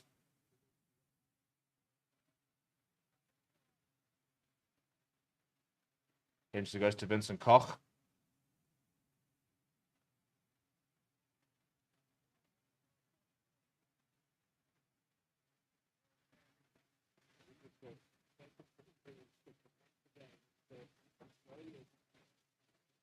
It's a reasonable gospel from Jaden Hendricks, but at this stage we're just... Yeah. I actually just don't know really what to say about this performance. I mean, it's as I said, you know, it's easy to sit there saying, well, the form players should be playing. But I mean, you talk about, for example, even Ruhr should be playing. He said Dwayne Vermeulen was one of the few good players for South Africa. You know, Pierre Steph the Toy needs to be replaced. And I knew you played. So Albert Lowe, for me, gets a run out next week. I would run out Alton next week. I would run out Jaden Henderson. You might as well. I'd run out Dion Fourie at hooker off the bench. I would start. Who else would I start? I'd start maybe Esther Hazen or Willemstad inside center. I don't know if you can play at 14. We don't have any wings. It's a problem. So you're literally looking at Kalant again, or you're putting Jesse Creel there. Those are your only options. If you're playing Willemstad at 14, the question is who you're playing at fullback. Are you going to start Frans Steyn? Probably not.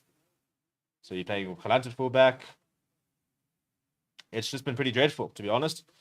Really, really poor. And I feel sorry for the couple players who have pitched up, because I think Evan Etzebeth and Lua Dialga have tried hard.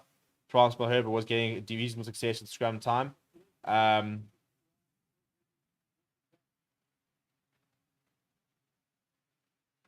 still want to look at this tackle because I still don't think there's any wrap. No, his arm's down by his side. It's down by his side. There's never an attempt to wrap. No, there's no wrap. He leaves it by the side there. I mean, that's terrible.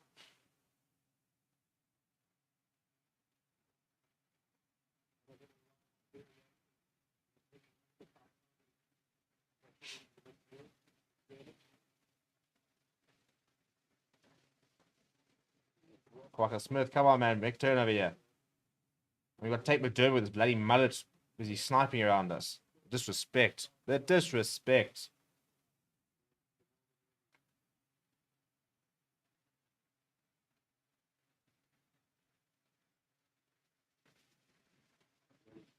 That's a knock on. Turnover ball. Willem's trying to look for options. Willem's stepping and running straight into Rob Liotta. Okay, a knock on. We'll go back to the scrum.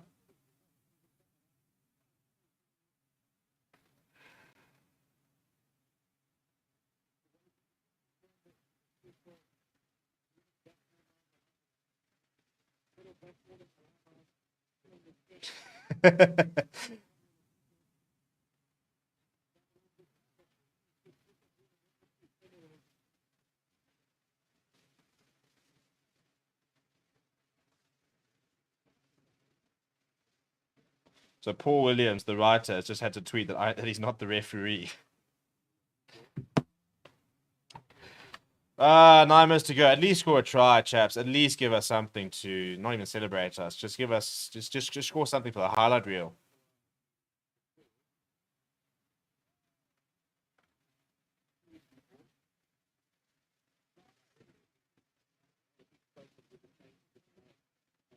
That's another big scrum. Yeah, penalty advantage there. Quacker Smith breaking himself. I'll start Quacker Smith next week.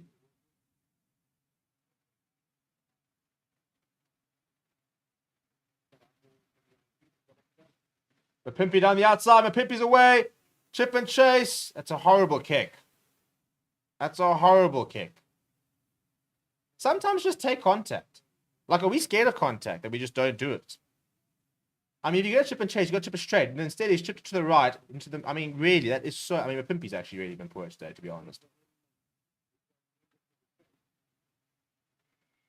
And another penalty there for the box.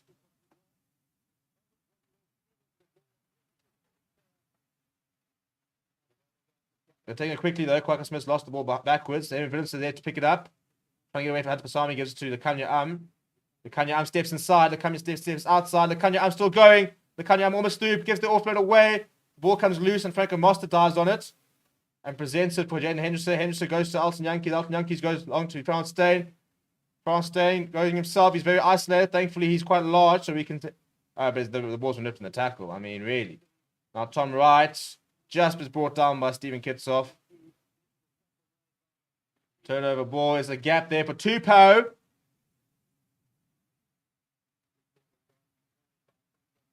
And now we're scrambling once again. And Pimpy's coming inside. Left a bit of space for Tom Wright. Quacker Smith's holding him up. Now the tackle's made.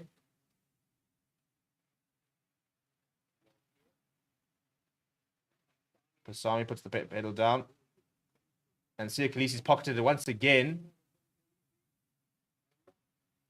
I mean, it's weird because I saw somebody on Twitter saying that Khaleesi needs to be dropped. I feel that he's one of the few players that's actually pitched up today. He's made a lot of tackles. And Vincent Koch and Quacker Smith will go under the poles. Just quickly, drop kick it, guys. We can still win it. There's 6 minutes. Drop kick and be moved. Drop kick is be moved. Let's go. Come on. Come on. Let's go.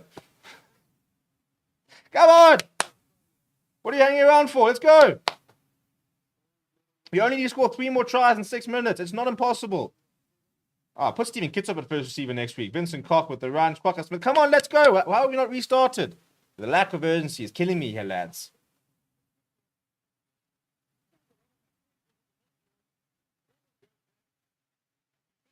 I mean, is it sad that the best inside center work we saw during the match have been done by props?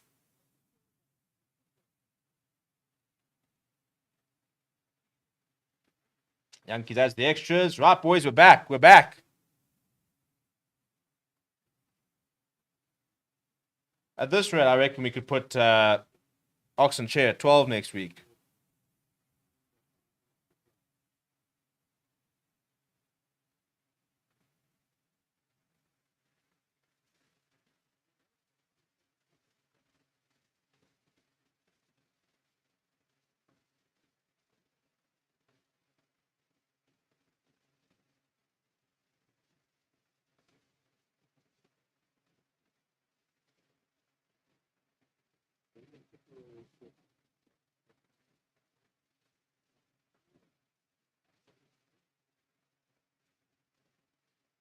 What's the hold up here?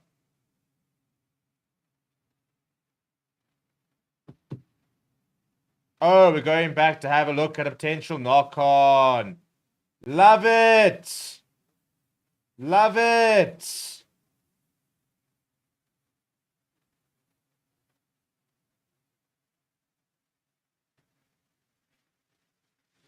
We can't even have a consolation shot.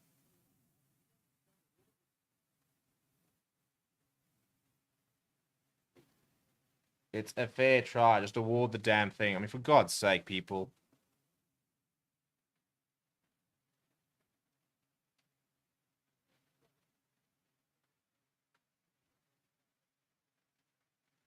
Just award the damn try.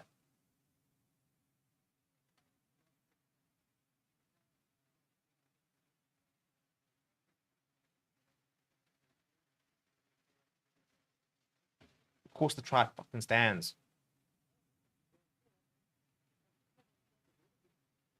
I mean, really, I can't believe we even looked at it. Yeah.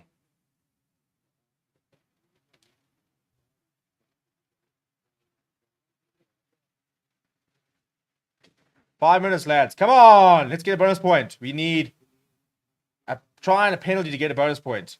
Come on, France. Oh, for God's sake. And Franco Masters lost his footing and got straight over.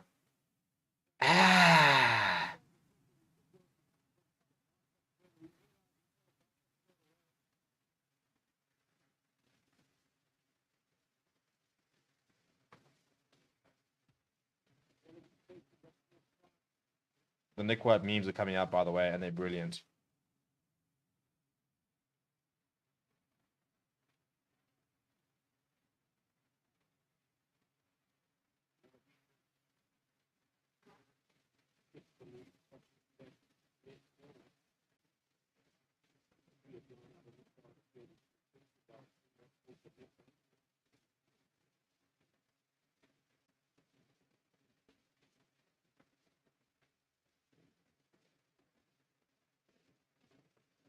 Also, fun fact, by the way, you can still criticize the referee's performance and admit that we weren't good enough because we weren't good enough. By the way, just full fact. I mean, we could have had the best. Oh, that's a bit of a dead tackle. Thank you. A bit of initiative. And a counter-ruck as well. And a penalty advantage. Let's go the length and score. Malcolm Marks gives it to Sia Khaleesi. Sia Khaleesi. And we'll go back for the penalty. Yeah, I think the only players who actually pitched up and played today from the starting lineup are Frans Malherbe, Sia Khaleesi, Dwayne Vermeulen, probably Loot de Jager. Damian Willemse has tried hard. He's tried hard, to be fair to him. That's literally it. Lukhanyo Am's been very quiet today by his standards. Delendi's been very poor. Kalantan had a great game. Mapimpi, I thought, was one of the worst games I've seen Mapimpi play. Peter Steph Totoya was horrible. Even Etzebeth hasn't been great.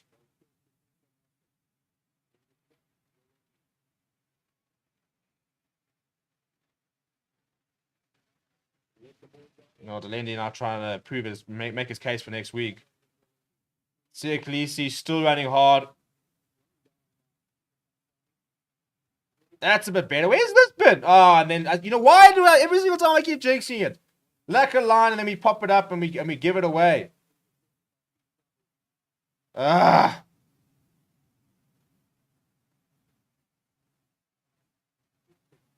France staying, fumbling it there. Now what's he going to do? France, like, I need some flipping urgency from you, Chief. Injury goes to Alton. Alton out to Damian Willemse. Willemse going himself. Willemse needs an offload option. He's got none there. Quick ball needed from Hendrickse. Goes to Alton. Goes to Marks. Marks sits down his opposite number. Gets the offload away. Steven Kitsoff. Where's this been the entire game? Just by the way.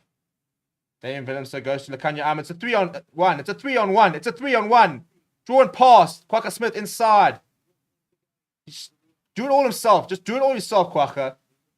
Oh, and the ball's going straight through. Alton Yankees cleaning up. Giving it to Eben Etzebeth. Etzebeth through the middle. He needs support. Up towards the 5 meter. And an advantage as well. Where has this been? This is literally almost to say, like, well, actually, you know, we can do it. Alton Yankees brought down 5 meters short. Henderson goes to Loot de Jager. He was looking tired, to be fair. He has played a full Kwaka Smith. Penalty advantage. Come, lads. Let's actually set up a bit here. Jane Henderson, give us 5 seconds to set up. Eben Etzebeth, put your head down.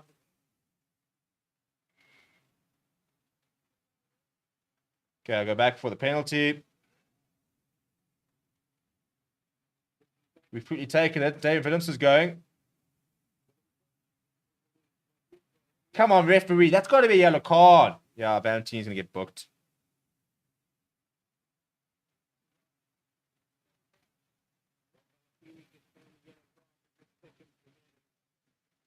Oh, God. And then we've got to watch South Africa. I mean, probably just get hammered by England.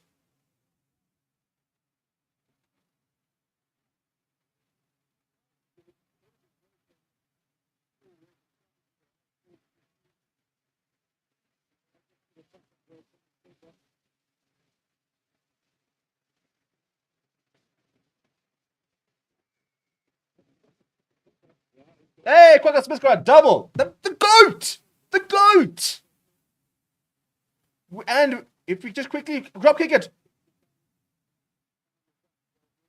Oh, we could have won this game. Well, we have had a bit of a fight back. It's going to end 25 points to 17, but that was a absolutely woeful performance. I think the Ferreira Sports man of the match is probably going to be Kwaka the GOAT Smith, who probably has to start next week. But that has been a shocking performance by the Springboks. Hendricks drop kicked the conversion. And that is it, full time. Right, well, full time, 25 points to 17. Horrible performance there from South Africa. embarrassing even. And it's got to be a wake-up. Got to see a lot of calls. But I'll see you guys in the player rating show, which should be very interesting. I'm going to drop the link for you guys right now, so you guys can go and start ripping people apart in the player ratings. And a crisis mode, I think activated is probably the appropriate response from that. Here is the link to go and vote. Rate the players. Rate the players. But yeah, so it'll take you straight to the stream. So we'll see you guys there in a bit. Please do smash like on the video on the way out and subscribe to the channel as well. Thank you very much for watching. My name is Steven. I'll chat to you guys all very soon.